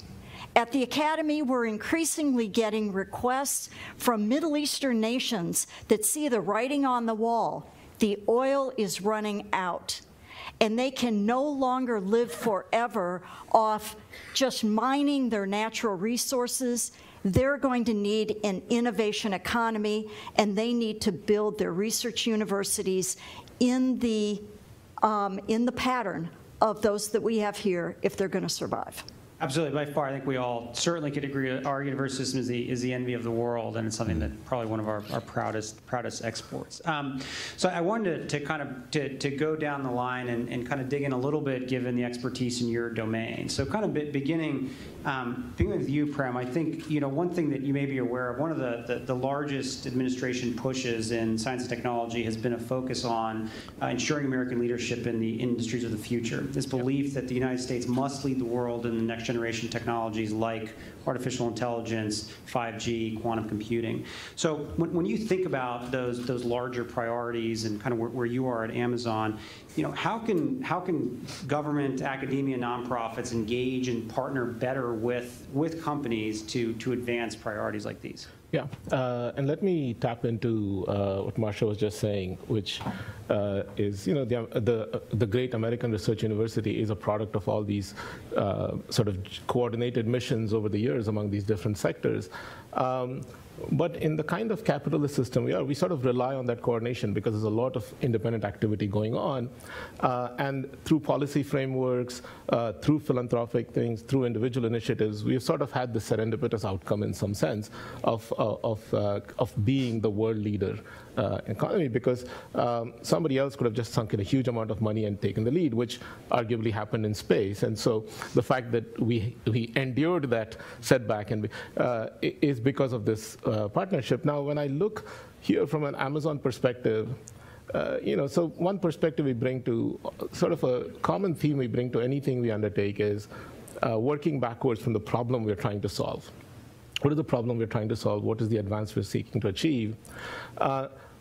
When I bring that into the context of these partnerships, and as you know, I've launched a couple and I plan to do more, the mental model I'm using is invent and simplify, where we can support and strengthen existing mechanisms, choose that. Where we need to augment existing mechanisms, do that. And where you need to innovate new mechanisms, where we've identified a need where we can't seem to find, even in this rich, fertile, very mature ecosystem that's America, that thing. So I'll give you a few examples. I sort of look at this into short-term and long-term things. I know there's a spectrum, but being simple-minded, I'll do short-term, long-term. And short-term doesn't mean lack of innovation, right? Some of our most pressing innovative needs are short-term because we're all competitive. We all want to put things out there first that make a difference. And our short-term mechanisms, one of them is a pretty standard mechanism. It's a grant-making mechanism. We set out clear mission problems, and then university faculty can apply for that funding. And the funding is a mix of two things. It's both cash, but increasingly we know that compute is what makes a difference. Resources are a huge difference. And so we make it a blended award of those things and create very short-term projects, 1-2 year projects. But some of our short-term problems require insight into certain internal mechanisms, maybe data, maybe other things we can't share publicly. There we had to innovate. So we created this program called the Amazon Scholars. We now have more than 50 university faculty who are scholars. One area of friction that we identified was around IP, bringing these people in.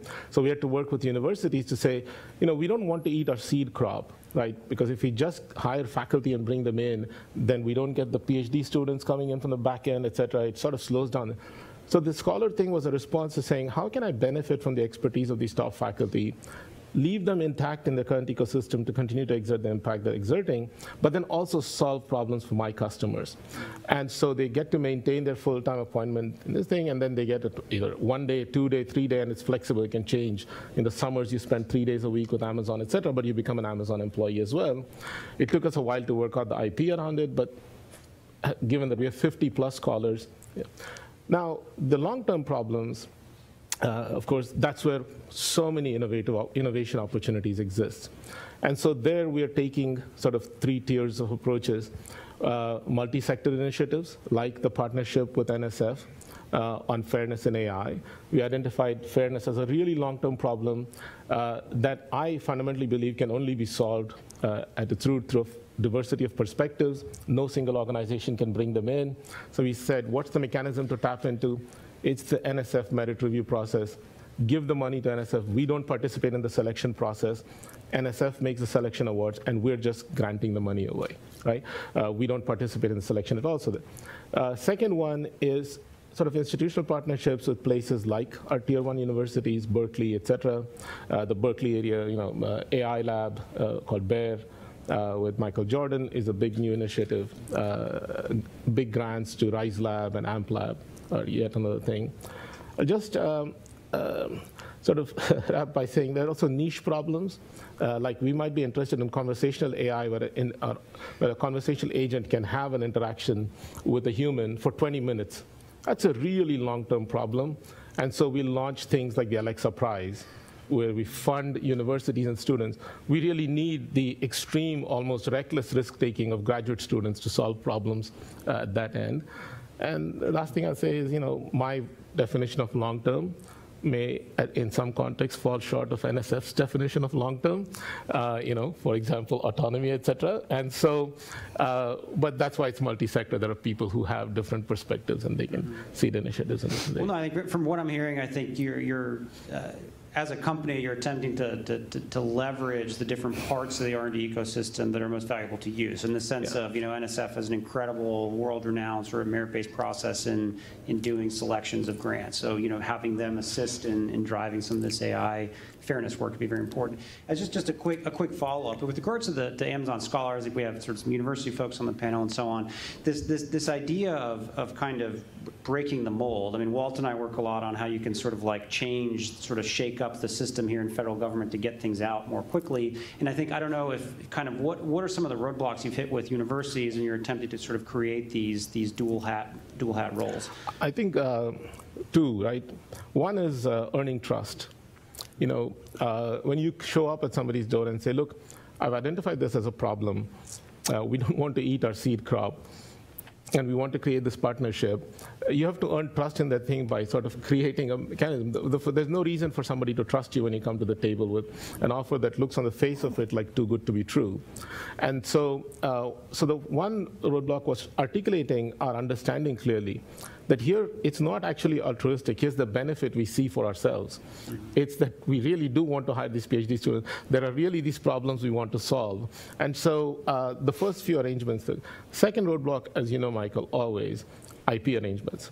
What might happen here and there? So we have iterated over it.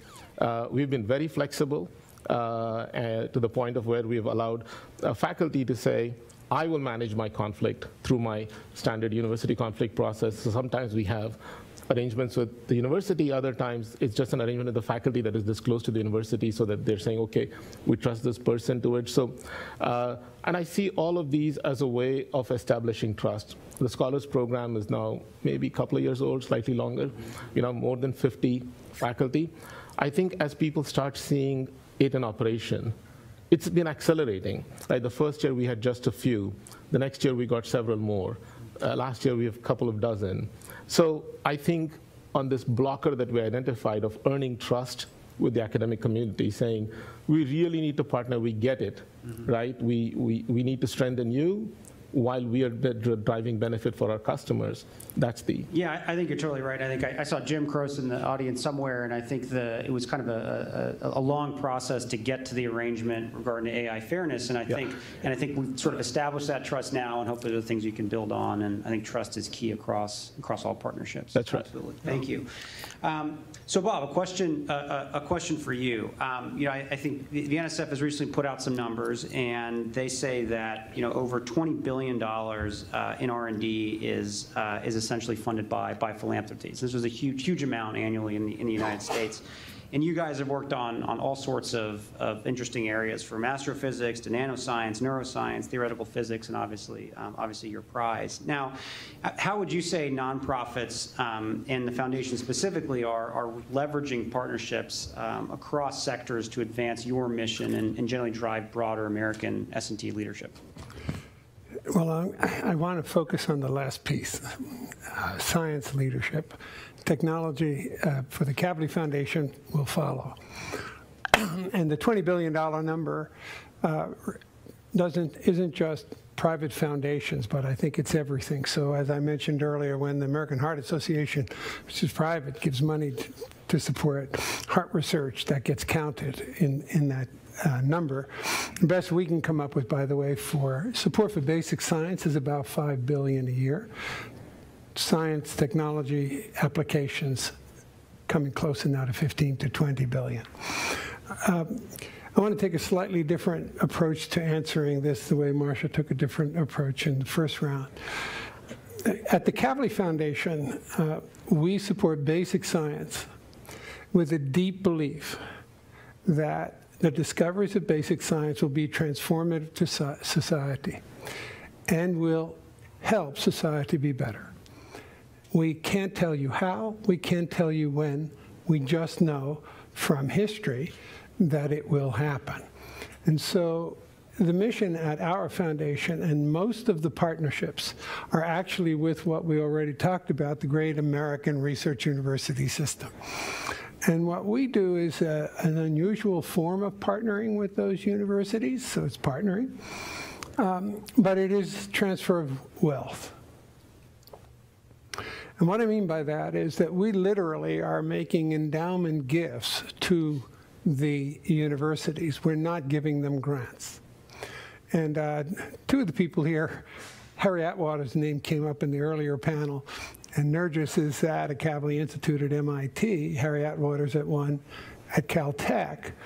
In both cases, what we've done is partner with the university to transfer our wealth and to challenge them to raise resources of similar kind from others so that they get to endowments of $30 to $40 million per Kavli Institute, and there are 20 institutes around the globe. So you can do the arithmetic. The payout from an institute with 30 or 40 million is $1.5 to $2 million a year.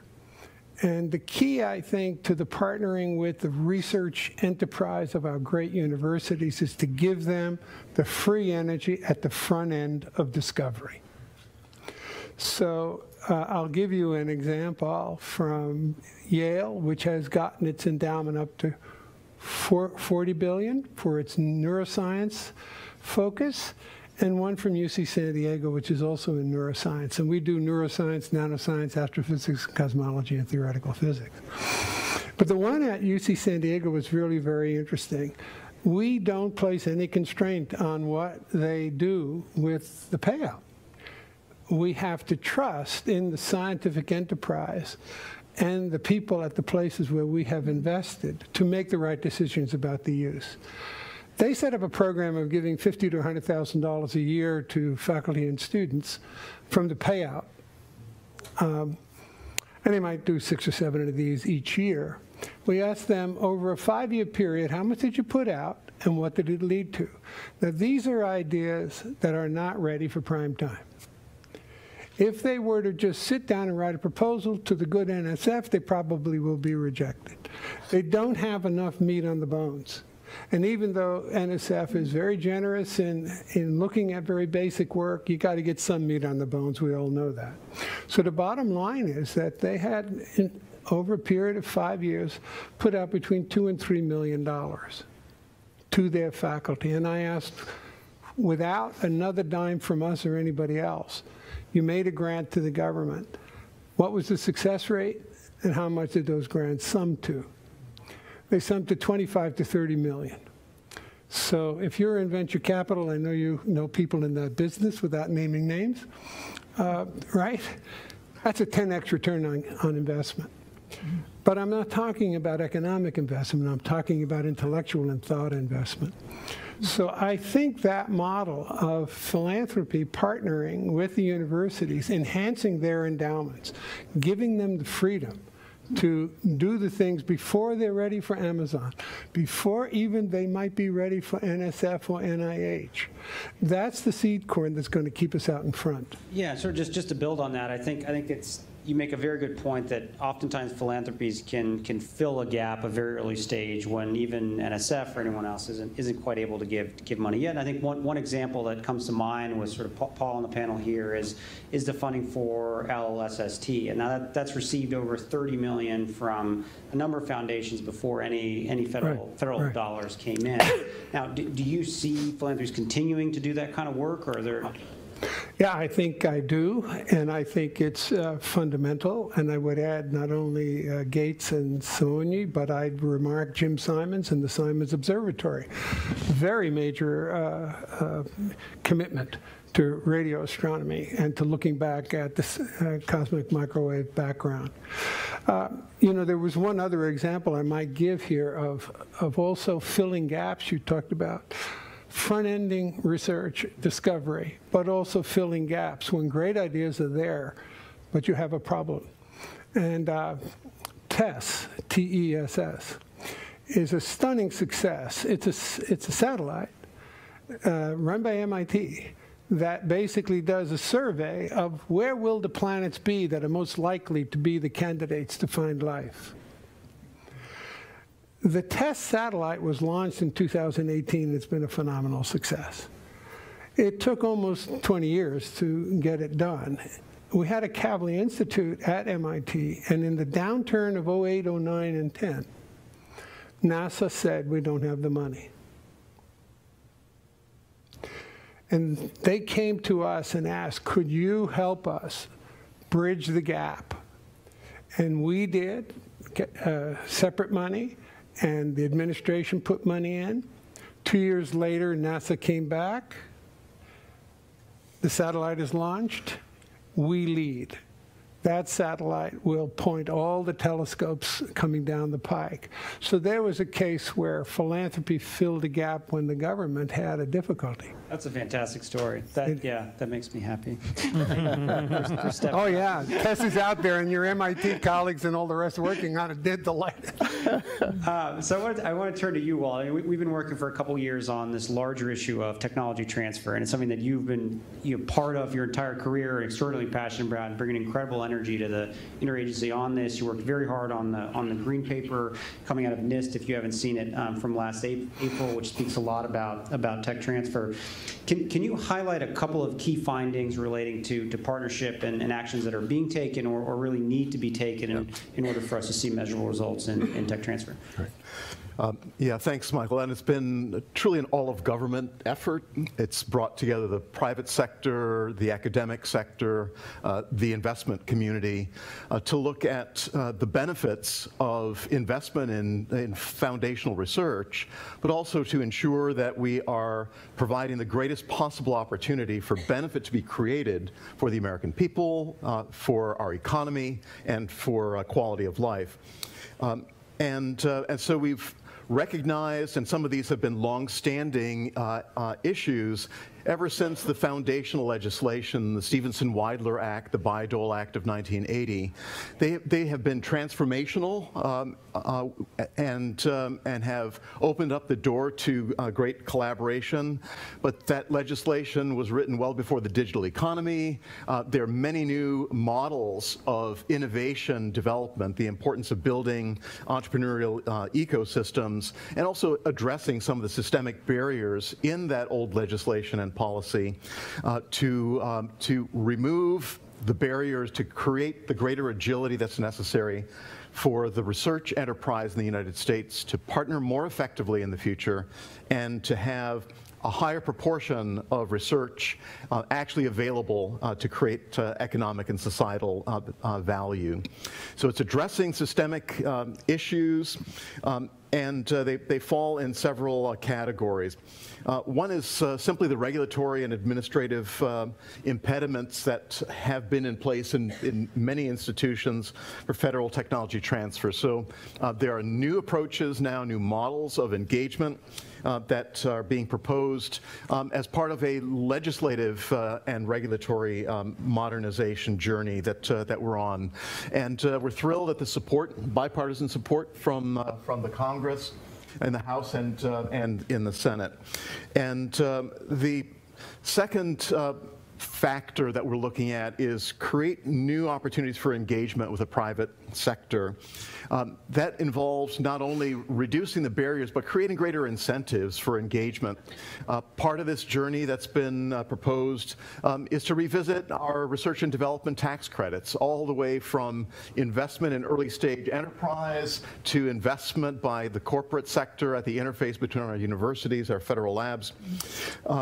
The other element is to build a more entrepreneurial R&D workforce. We heard a bit about the I-Corps program and how absolutely essential it's been in creating new capacity and awareness. And so cascading on programs like that represent best practices, and also looking to find new mechanisms to remove the conflict of interest barriers or the conflict of commitment problems that we so often face requires new management approaches and new tools, and these are part of the journey as well. We also need to make it easier for industry to find the resources, the inventions that are coming out of our federal laboratories, out of our universities, and we're on a journey to modernize those systems as well.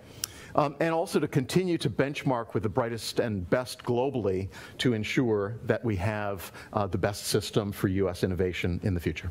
Great. I'm getting a 10, 15-minute warning, so I'm just a heads up as we move on. I want just a very quick follow-up. One thing, you work very closely with Andre Iancu, who runs the patent office. Yeah.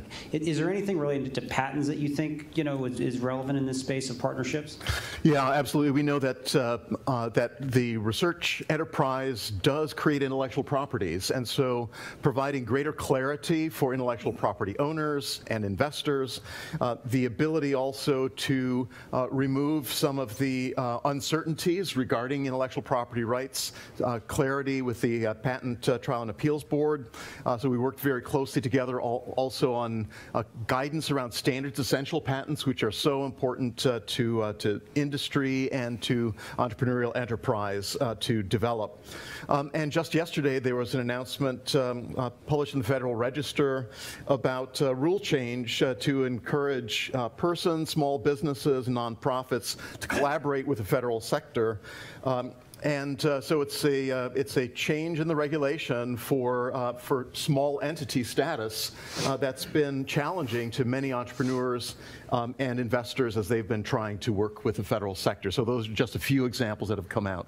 That's fantastic. All right, so Suresh, I mean, you're the president of the University of Vermont. Beforehand, you had a senior role as executive VP for research and partnerships at Purdue. So you have experience at different scales of institutions. And a lot of the headlines, when you read about partnerships, you see nothing against these institutions, but you hear MIT is doing this or Harvard is doing that, and that's all well and good and very important. And as you mentioned, they have enormous foundations also, endowments also. But I think it's also relevant and extraordinarily important for the partnerships not to just exist in those types of institutions. So how do you think about that landscape of different parts of the academic ecosystem and partnerships? Right.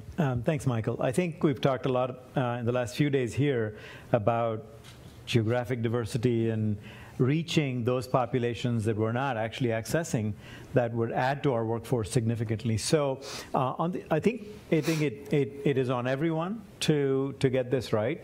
For universities, I think we need to learn to engage better with the nonprofits, the SMEs, the small and medium-sized businesses in our states sometimes, understand their needs, but really just invite those companies to campus and have our students go spend face-to-face time with the companies to really understand their needs and focus on current needs. I mean, opioid abuse is so prevalent, and there's a lot universities can do there. Cybersecurity skills that a lot of small companies don't have, or simply upskilling in STEM from people who may not have a lot. So I think universities need to very intentionally pick a few of these things and engage.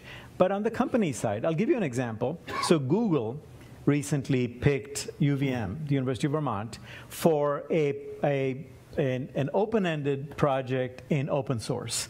So it brings together academics from across the world, brings together Google, and it's very open by design. Why UVM, right? So Google looked at the big name schools, and they engaged in a very careful literature search and found that the best complex science that they were looking for is being actually done in the Complex Systems Center at the University of Vermont. And so they were interested in how social groups work together in this open source, what the vulnerabilities are, why they come together, et cetera. And of course, we had an alumna from University of Vermont who was at Google, who was aware of the work, of course, but she had to justify it and prove that actually the best work in this space was being done at UVM. And so really, I think by investing in UVM, and it's a long-term project we hope will succeed, it's inherently diversifying not only access to different kinds of research, but also access to a different population of students, of faculty, and around the US and the world, because this Google partnership actually envisions academics from overseas coming and spending time with us. Postdocs, it funds postdocs and PhD students, et cetera. So I think this intentional design and the very structure of the collaboration is quite critical to diversifying the pools, because also not every company can access the top students at those 3 or 4 schools. And so, but there's a lot more, right? I mean, the top few schools graduate a small number of students, whereas the Big Ten, for instance, across the Midwest, generate an enormous number of STEM students. So I think just this needs a lot of intentionality on both sides and a careful literature search, if you will, to see where those pockets of expertise are. Yeah. One really quick follow-up, I think, as we were talking a little bit at the beginning of the conversation, this ability to kind of straddle both the academic world and industry can pay huge dividends to sort of both pieces of that R&D ecosystem. What do you think are some of the top line or sort of the biggest barriers that kind of make this friction still exist? Yeah, so of course at the undergraduate level, I don't think there are any barriers. There typically undergrads are expecting a lot of career moves, and I think there's a lot of mobility there. In the PhD space, I think there are structural challenges within universities. I think we're very department-based still, although there's a lot of interdisciplinary work. I think we're moving in that direction, but still the structures sort of sometimes come in the way. So it's important to sort of intentionally look at those and reduce those, lower the resistance to agreements with corporations and so on. I think that Prem mentioned this thing about seed corn and poaching from universities and stuff. I think it's very important that for all of us to remember that universities are the places that all this workforce is being developed. So actually, if you take away, especially in the STEM fields, the most promising researchers, then you're not actually producing these. One example, I guess another example I'll give you real quick for this is MassMutual came to the University of Vermont and set up a Center of Excellence in Complex Systems. Again, they fund a cohort of faculty, postdocs, PhD students, and the point is that if they were competing in the same space as Amazon or Google or so, they may not get to those students, but we find that once they engage very closely, they were having monthly meetings, annual research conferences together. Our very first PhD fellow who graduated from that program went to MassMutual to do data science work. And so I guess all I would say is that it's important to look for these pockets of excellence in multiple places, and wherever you find such universities, there might be a minority serving institution close by, and I think you sort of expand that ecosystem there and access those students that are not kind of being thought about in this space usually. Yep, absolutely. So turning to you, Paul, I think you probably have one of the most fun jobs, which is overseeing our incredible national labs and arguably one of the greatest S&T assets this nation has. I thought it was the person who ran Antarctica, actually. Oh, yes, sorry. The second best job. So when you are sort of thinking about your lab infrastructure and sort of in facilitating cross-sectoral partnerships, what is it that you guys are doing that you're most proud of? Yeah, so I think one of the challenges that we run into is effectively DOE is just a very large university system with 17 campuses. So for us, we have a lot of the same things that the university people hear in terms of tech transfer, PIs, IP, and so on. And we're part of the tech transfer working groups that the universities put together, where all the different ones get together and talk about their policies and how they encourage things. So we're very much part of that. One of the things that we've been working on is encouraging both structurally making it easier, right? I think akin to what Walt was kind of talking about on a more national level. We have a very kind of micro level at our individual sites. So that is, I know this seems awfully boring, but kind of cleaning up legal agreements, cleaning up the ability for us to do indemnification. These are like blocking and tackling to actually like making it easy. What a fun job. Yeah, and so because companies come to us and universities come to us and say, it takes us a year to negotiate an agreement with us. And so literally trying to tighten it up. I know this seems boring, but when I was at Caltech, they were doing some of the same things about how to make it easier. The second thing is about communities. I think it's very easy for research communities to kind of do the research and kind of focus on that. And when they're only encouraged by the grant-making process, including our internal grant-making process, on just kind of focusing on doing the particular research rather than the impact of the research.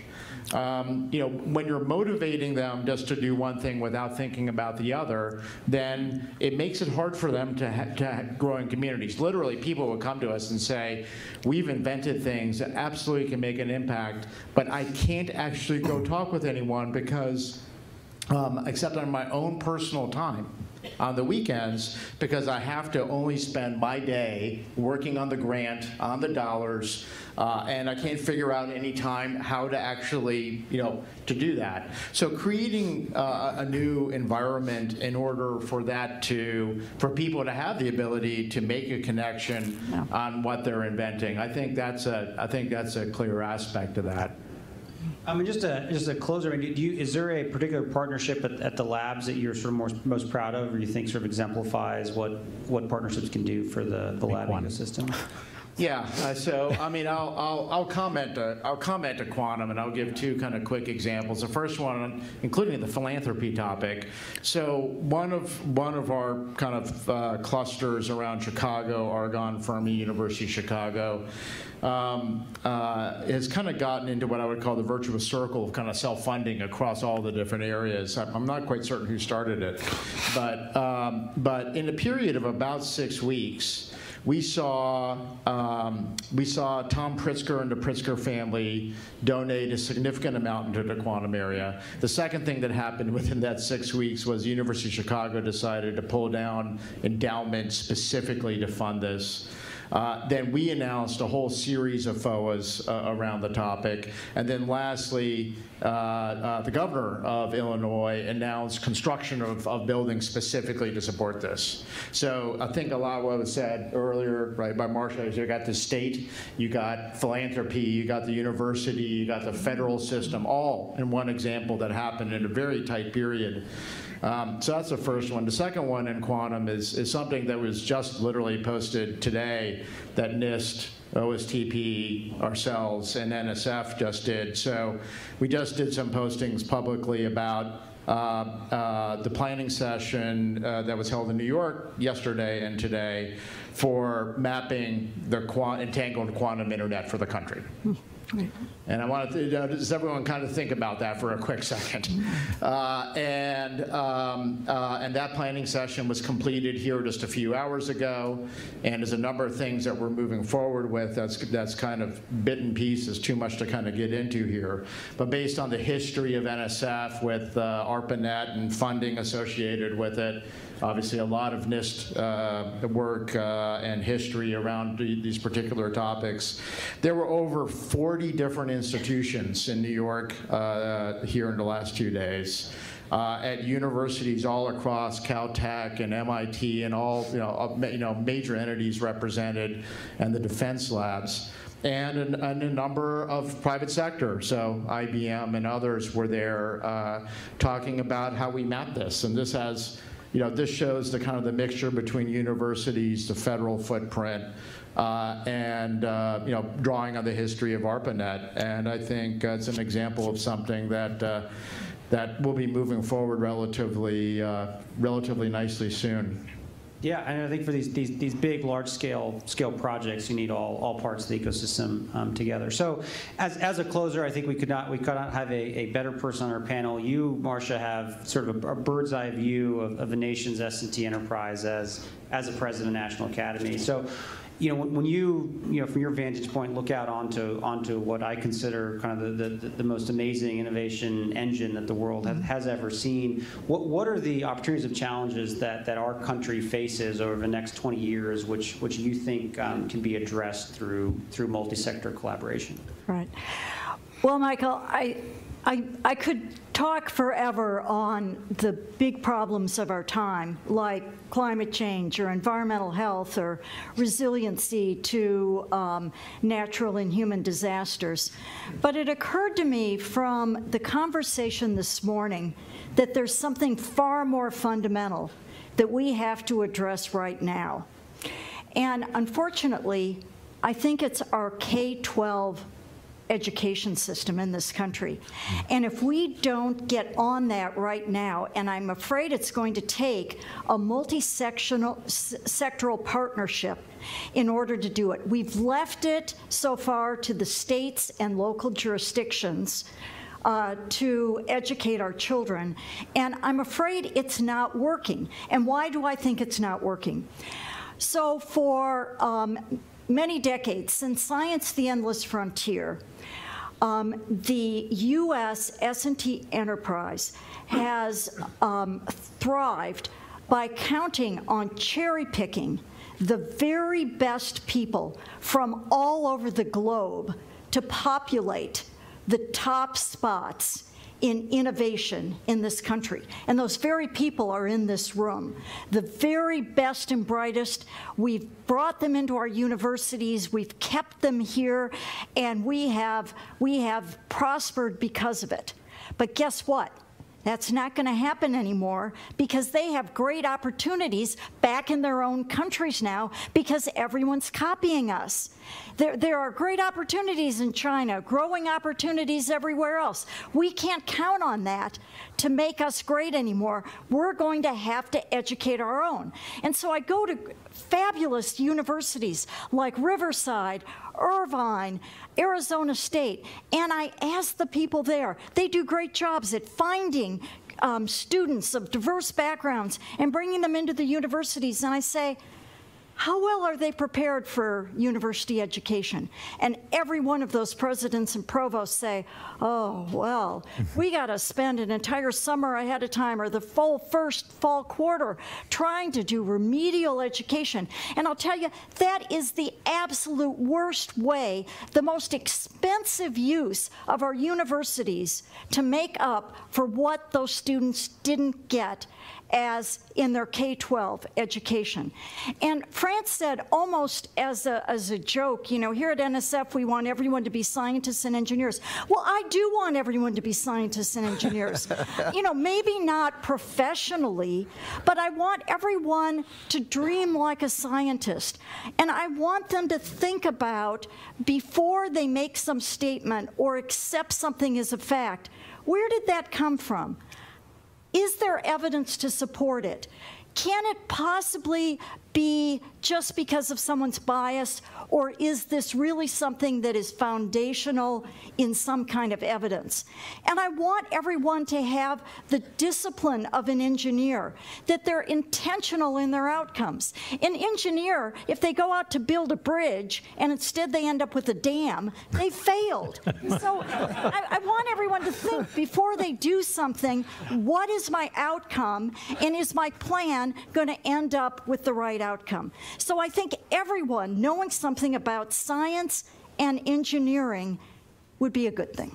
Absolutely. I think that this commitment to STEM education is something that I think all of us have been thinking about. I can, speaking a little bit for Kelvin and for France, who co-chair the FC STEM Interagency Committee, have been driving a large-scale 5-year implementation plan right now in our plan. I think it's of critical importance to our nation, and I think all of us here would be delighted to pull the levers available in our pieces of the ecosystem to help push that. But I've run a little bit over. I wanted to thank all of you for an incredible panel, and now we're going to hear from the master of partnerships himself, Kelvin. So thanks again so much, and I really appreciate it.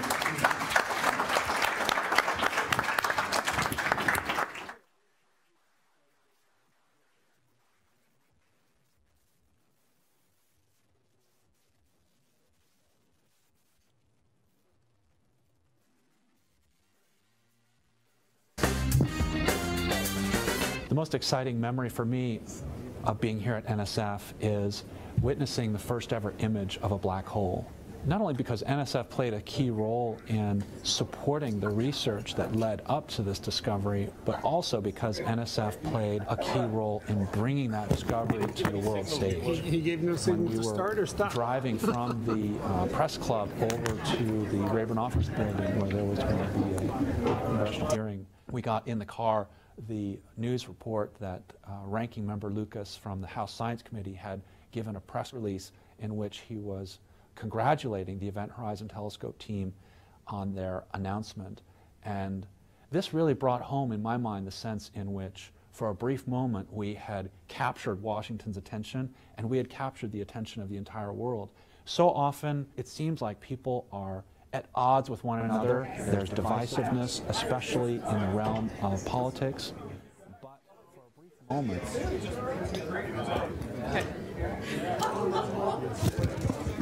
Okay. Yes. No, he wants this. It should be in there. He's ready for it, yeah. Okay. All right, thank you for that. Another amazing panel.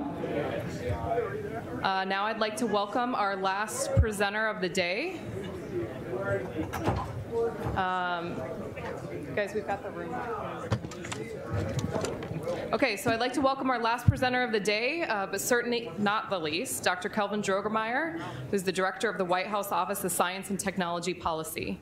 Dr. Droegemeier will speak on the current place of NSF and the American scientific enterprise and close with a look to the future. Please help me welcome Dr. Droegemeier.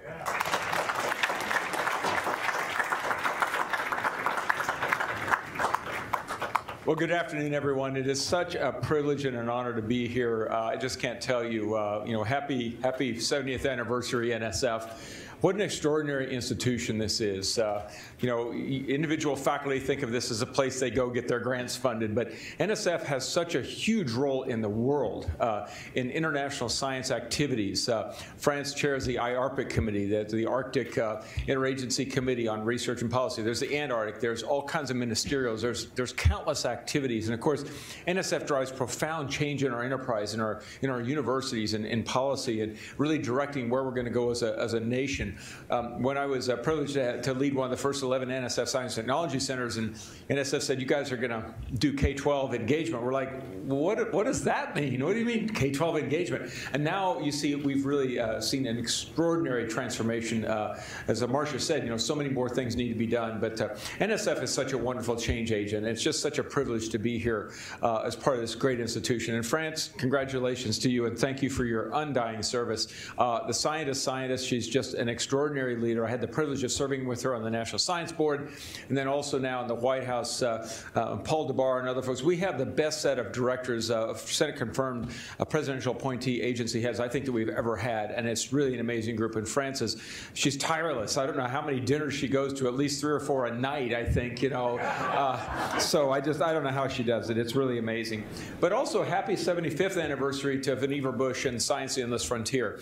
Any people who've heard me give a talk, I always reference this, and I always talk about where we've come from since World War II, and this enormous, incredible capability we have, as Michael alluded to, unmatched anywhere in the world. So it's just amazing, and I'm honored to be here with the former directors, all the folks here who've had such a profound impact on our science and engineering research and education enterprise. Again, the folks who serve so tirelessly, so selflessly, long hours. People don't really understand what they do until you sort of look under the covers and you find out all these incredible things. And it's just remarkable. Rita and Neal and Arden, all of my friends here, Cora, it's just fabulous to be here with you all. Now, of course, all the things that were said today are really focusing on the past and the present. And tomorrow, look at the agenda, we're going to be talking about the future. Now, they had sense enough to not ask a meteorologist to come tomorrow, right? Because they know how bad my forecasts are. So I'm not, they said, look, we don't want you talking about the future. The world is crazy enough. You talk about the present and the past. So given that I'm not going to be here tomorrow, and I wasn't here today at all, frankly, and it was very unfortunate because I wanted to hear the great sessions, but fortunately they've been recorded, so I will be able to really enjoy them. I want to just do something fairly simple. Is Ray Bowen here today? He is, right? I think, is he not? He told me he was coming. when I think of simple, I just think of Ray. He's from Texas, and so, you know, just happens, you know.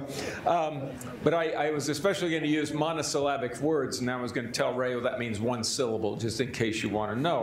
We from Oklahoma have to help out these Texans, so I don't know. He told me he was going to buy me breakfast this morning. He didn't show up, so maybe he didn't come. I don't know. But I really wanted to share three fairly simple things, three simple truths, which I think are so important that we think about and we remember going forward as we really think about the vision that's going to be talked about tomorrow.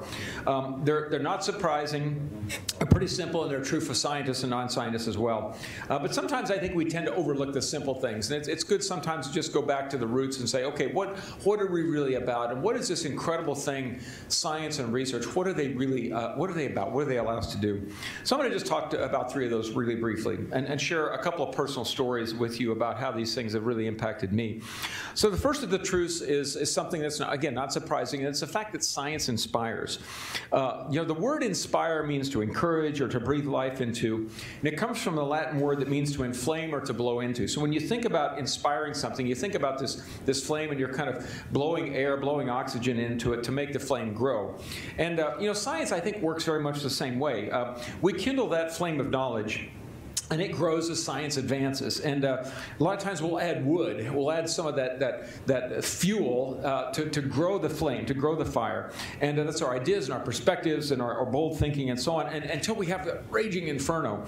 But you know, that raging inferno, it never dies out. And in so many cases, it's like a bonfire. It attracts interest. I mean, you walk by something that's burning, you sort of look and say, what is that, you know?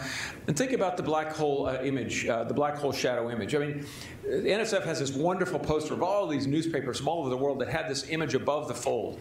And I wonder if that phrase above the fold will be around 10 years from now. Maybe everything will be digital. It'll be above the, I don't know, above the cursor maybe, or something like that. But you know, people knew something special happened, and it was so incredibly inspirational. Uh-oh. And we can all think of, that's like a big raindrop there. We can all think of things that inspire us, right? You know, somebody's inspired you. We talk to students, they say, yeah, this fourth grade teacher inspired me, or whatever. And they motivated you and motivated us to think beyond ourselves. Thank you. You know, and they give us a passion, right? They really give us a passion to really draw out the best of us. And the thing that I think is really extraordinary is that science inspires us and gives us passion, but it also reflects our inherent innate curiosity. And it forces us to not settle to not know. Think about it. We don't settle to stop knowing or to not know about how things work. So we're born with this innate curiosity. You know, think of what we do as young children at a very early age. We get into things, right? We begin to crawl and walk and things like that. We poke bugs with sticks, and we go out and we do all kinds of things. We're constantly tormenting our parents by kind of breaking away to go look at something, and turn around and we're gone, and we're messing around with something, you know, because we're curious. So, you know, curiosity is something that is innate in us. It's not something that we develop over time. It's something that's there from the very beginning. So it's a fundamental part of our humanity. For me personally, it was the beauty of the atmosphere. As a kid, I grew up in central Kansas, 4 very distinct seasons, and I loved listening to thunderstorms. I loved watching them and how quickly they would form, and how quickly the sky would turn from kind of bright blue to dark and really kind of scary in a way, and how quickly the winds would come up and almost to the intensity of blowing you over. And I also found storms kind of mysterious, almost in kind of a supernatural way. They sort of scared me in that sense, and I kind of wondered, where do they come from, and how do they work? And especially, why do they exist? And you know, that issue of why does something exist is fundamental to our curiosity, right? I mean, we understand a little bit about tornadoes and how they form. We understand how hurricanes form. We have no idea why they exist. You know, what is their fundamental purpose in the Earth's system? What do they do? Why are they there? Are they just singularities and we don't understand why? So that notion of why, I think, is so important, and it's really something I'm still fascinated by. But you know, when I went to college, I started to think about and see and be amazed by how you could take the complexities, for me anyway, as a meteorologist, of things like temperature and pressure and water substance and phase change and radiation and the ground surface and buildings and express them in equations that were so beautifully elegant, and then take those equations and do something incredible, solve them on a computer, and to be able to actually visualize the results in ways that actually look like the real thing. So I wanted to show you a couple of things that really I found inspirational here. And this picture, this is Mother Nature, right? I used to do this when I was young, would chase tornadoes, and we try to understand how they worked and so on, and we're still trying to understand this. Now, we had the power of supercomputer models to actually do entire storm simulations, and amazingly so, they developed tornadoes. This is a simulation from many years ago. 20 terabytes of output doesn't seem a whole lot, like a whole lot, but we have all the possible data that we could ever hope to have, every field that we could ever hope to have at like 2-second intervals, and we still don't know how these things work. So, you know, the atmosphere has a great way of humbling you, but you never sort of lose your sense of the beauty of what's going on in the atmosphere. So I wanted to show you a quick movie, and I don't know if we have this queued up here. Somebody was going to maybe sort of get on the internet. Is there a link that did we get it live? If not, it's no problem. You want to see the movie? It's a movie of this lower image there, and it's quite extraordinary actually, and it just shows you how amazing things we can do with solving equations on a computer to reproduce something in the atmosphere as violent and as beautifully elegant, but also terribly destructive as a tornado. So we'll maybe come back to that. Vint, can't you fix this, man? Come on.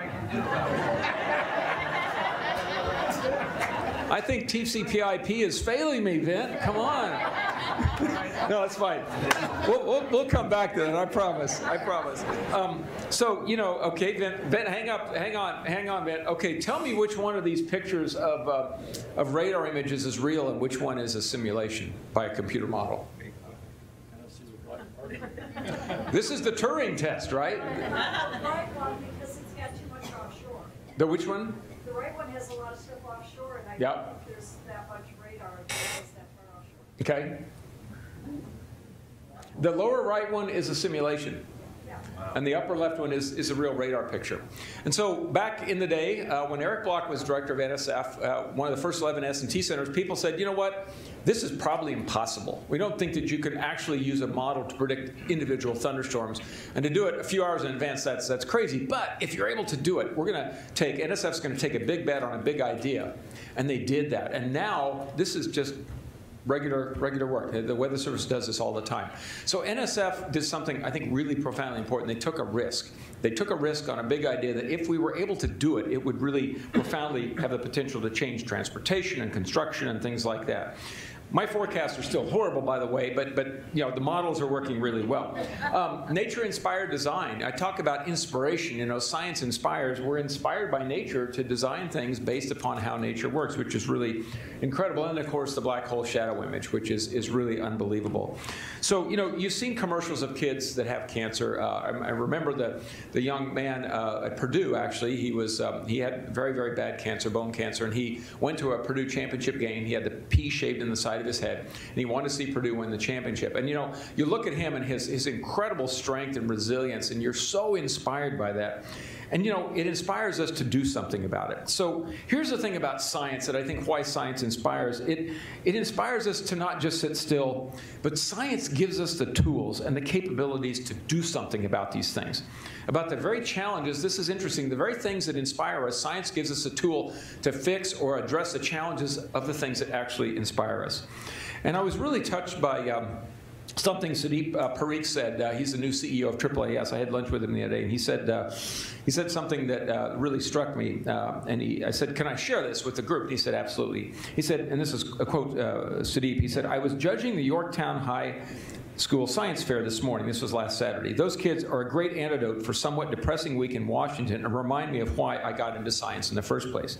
Now think of this. This is a guy, Sudeep Parikh, CEO of AAAS. He was inspired by high school kids, right? I mean, here's this very successful guy. And so science really does inspire us, right? I mean, it helps us really think about what we can do. And I really hope that we don't forget this very powerful, amazing truth.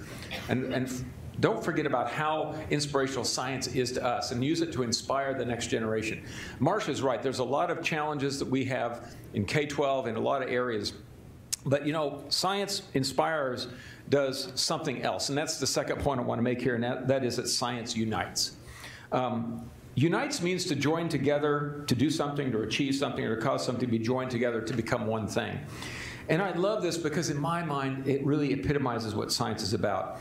You know, you think about the world today, not many things bring us together. A lot of things drive us apart. And you know, across things like, you know, religion, race, ethnicity, political viewpoint, whatever, there are a lot of things that can tend to divide us. But I can only think of three things that really, truly unite us. One is the arts. Okay, you can go to Walt Disney World, you can go to, you know, wherever, you can go to the Kennedy Center, you can go to an orchestra, you can go to an opera, whatever. The fine arts, regardless of anything about your background, your beliefs, whatever, it unites us, it brings us together. We can all find that common beauty in music and art and things like musical theater. Second thing is Walt Disney World. I mean, you go there, you see people from all over the world, and they all come away with a sense of, I feel like a kid again. It truly is a small world. It's just really this wonderment of being a kid. And it's fun to watch folks from other countries when you go there and talk to them, and they say, yeah, it had the same impact on me. So that's really cool. The third one is science. I think science really has an incredible capability to unite us. Walt Disney said this, he said, we keep moving forward, opening new doors, and doing new things because we're curious. And curiosity keeps leading us down new paths. Einstein said, the important thing is not to stop questioning. Curiosity has its own reason for existing. That's amazing. Curiosity has its own reason. It doesn't have to exist other than simply because it does. And Zora Neale Hurston said, research is formalized curiosity. It's poking and prying with a purpose. I wish I'd known that when I was getting scolded by my mom for getting into things when I was a little kid. I could have used that quote back then and not gotten into as much trouble. But you know, if I were to use one word about how science really unites, it's really curiosity. Again, it's one thing that is shared among all of us humans. And it's really what this is all about. And you know, we're all born curious. I said that earlier. And animals are curious too. And they get out there and they get into trouble sometimes. But the thing that's different about us as humans is we have the ability to systematically investigate and understand. Okay, animals don't have the ability to understand. They can adapt, they can poke and prod, they can learn not to do something, but they don't have the ability to really systematically take a systematized approach and actually understand something, and then build upon that understanding like we can to advance knowledge. That's unbelievable when you think about it. So, you know, we unite in a lot of ways, for a lot of reasons. And you know, being the simple-minded person I am, I thought there's two fundamental reasons why we unite. One is because we have to, out of necessity. We work together to look at what needs to be funded, what the priorities are. Hiring faculty at university, you know, we don't just do that. One person does it, we do it as a group. We kind of unite together. Building teams and partnerships, just as you heard in the last session, so we can do things that are beyond our own individual capabilities. So partnerships allow us to do something that we can't do just on our own, and that's really extraordinary. So again, it unites. But we also unite simply because we want to, not because we have to. Maybe going out and hiking, exploring nature, stargazing, getting a telescope and getting your friends together and say, let's look at the sky, let's see what's going on. Going to public lectures, you know, visiting nursing homes to talk about science. It's so much fun to do that. So it inspires, but it also unites people because they'll say, oh yeah, for me anyway, I talk about weather and they say, oh, I remember I was in this tornado in 1936 or something like that. And it was great because you hear this passion that people come in, they can relate to what you're saying. So, you know, it really is a great force of unity. And of course, we know the issue of science diplomacy and science building ties across geopolitical boundaries and things like that. Very, very important. And when I meet with various science ministers, I know France and the other directors and other folks in this room who've done that, and they do a lot of it, you find a lot of common ground. You talk about things that you know, shared interests, and you realize, wow, there's so much that we could be doing together. And so this is one thing that I really want to mention just briefly about what we're doing at OSCP, something called JCORE, the Joint Committee on the Research Environment, because it gets fundamentally to the issues that tie us together, and that is our values as scholars. You know, we're facing some challenges today in a lot of different ways. We have sexual harassment that occurs. National Academies did a wonderful report on that in our research environments. We have research challenges in security where we want to make sure and have openness in our research environments and be welcoming to the international community. We also have to be vigilant, kind of safeguard our ideas because we're living in a different world today. And you know, as we've launched JCORE and we've looked at all these different work streams, at the end of the day, I kind of boil it down to one thing, and that is our values. That we as researchers sign up to a code of behavior of, you know, not plagiarizing, not falsifying, not fabricating, but also treating each other with mutual respect, respecting ideas, in fact, welcoming ideas, welcoming argumentation that sort of pushes back against our own ideas. We welcome that. We welcome respect. We want people to come in and have a place where they could really come together and think together and dream and have bold ideas. And so when you think about that and you say, well, there's sexual harassment going on, it's, wait a second. That doesn't comport with the value of respect. And that value of respect is inherent to research because it's about trust, about public trust, of not forsaking the trust that the public places in us to do research and make good use of taxpayer dollars. So whether you're from Beijing, China, you're from Norman, Oklahoma, wherever you're from, we want everybody to play by the rules, because when you do that, science wins. And we all can agree the thing, again, that unites us is those values. So when we speak to the issue of those values, then people say, oh yeah, we're not about stigmatizing any people group, stigmatizing a person due to their color or their political belief or whatever. None of that matters because we're united in our quest to understand nature and to solve the mysteries of what this incredible creation has put around us. And it's such an incredibly uniting force. So that's something that we're doing in J-Corps, and I believe that the values are such a wonderfully uniting thing. And so when we talk to I talk to other ministers, science ministers, and so on, they talk about research security. They're concerned about that. And I say, well, we're working on some of these other things too, like research administrative workload, which is quite substantial here. We want to change that. If we have research security issues, we don't want to increase the workload by creating policies that are unnecessarily burdensome to our researchers. So they all tie together, research integrity, all of those things they tie together. And they say, wow, that's really neat. We didn't think of it that way. So now we have countries like New Zealand, Australia, Canada, France, Germany, all these different countries coming together saying, we want to work with you on these J-Corps ideas, because at the end of the day, when we all lock arms and we share these values, those values are such a powerful force. And instead of saying, I don't see that in society, you say, you want to know where people aren't harassed? You want to know where a woman goes to say, I'm respected. It doesn't matter, my hair color, how I dress.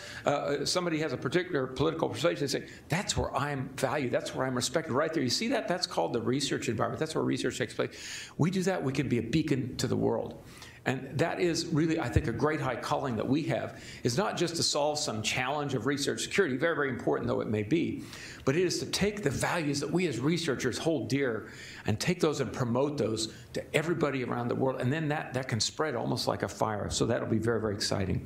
So even though we're challenged by nations that don't share our values, we can actually promote our values and help other folks understand how important they are. And I know of no place other than research where those values are absolutely fundamental to the conduct of the work that we do. So that's the second one. The final one is, the third truth is science guides us. To guide means to make decisions or judgments by providing direction and options, to influence behavior, provide explanation to something complicated or difficult.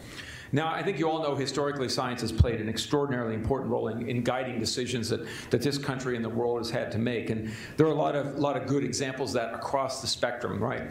The structure of the solar system, the structure of the atom, the behavior of subatomic particles. Yet, oddly enough, we remain pretty much in the dark about dark matter and dark energy, but we're working on that. We're getting there.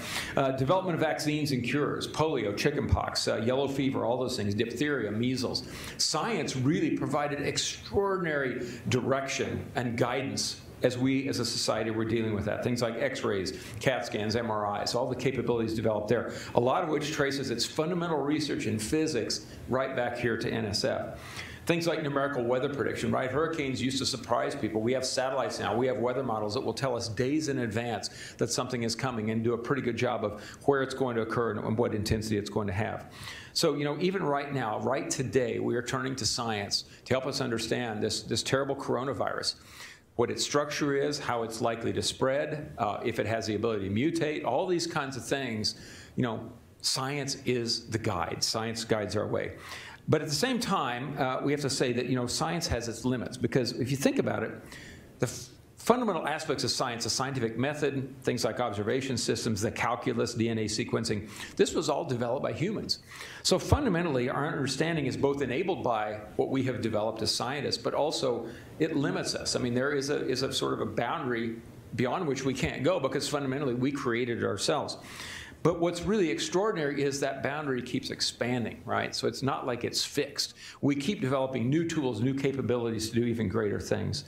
So even though in reality science doesn't typically provide anything but immutable answers, they're typically immutable.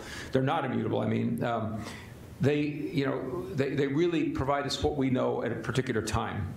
So a lot of times, as you know, we make major breakthroughs, but most of the time this work proceeds and advances incrementally. And that slow pace is actually kind of important because it allows us to have the care and sort of vigilance that we need to sort of self-police science and make sure that we're doing it the right way. But in some other minds, it breeds impatience, Why are we funding this? We're not getting the answers quickly enough. And so one of the things that I think we need to do is to do a better job of showing the value of science, because it really does guide us, and connecting the dots between what science allows us to do and, of course, the basic research. We talked about this for decades. Ever more so important today, though, in my view, than it has been in the past. And of course, even though science guides us, and this is something I talk about and deal with a lot in the White House, it's not the final word, and nor should it be.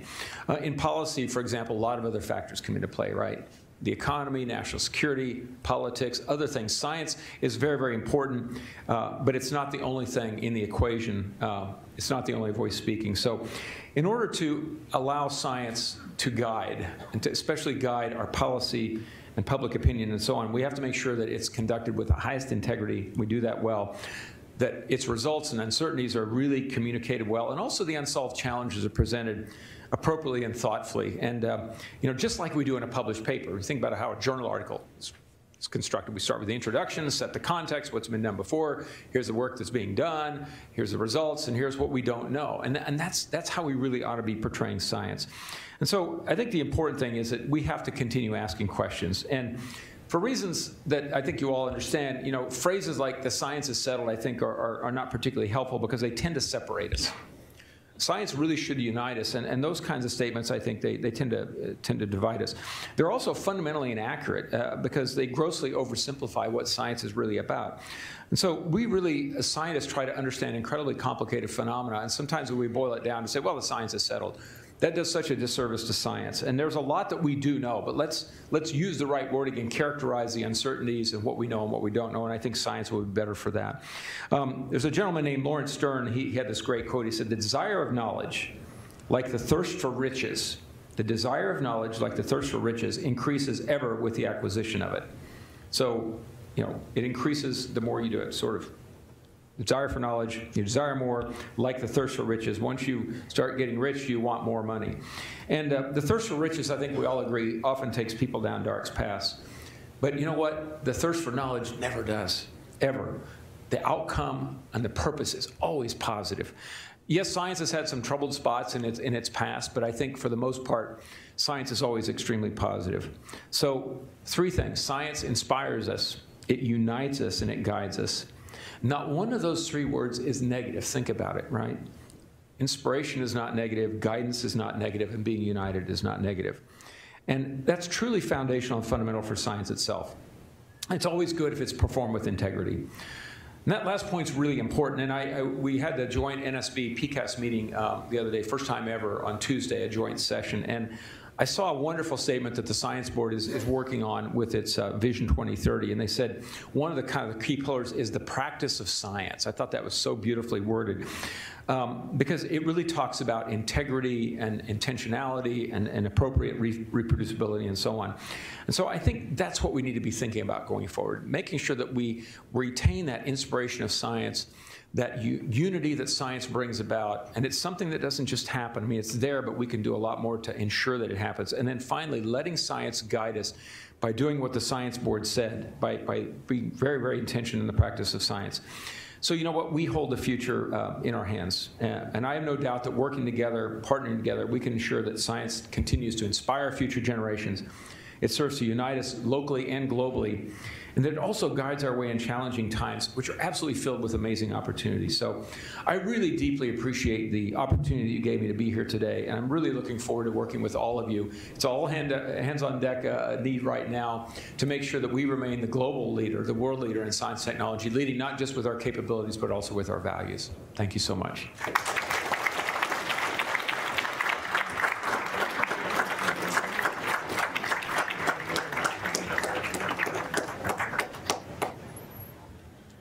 right. Thank you so much, Dr. Droegemeier.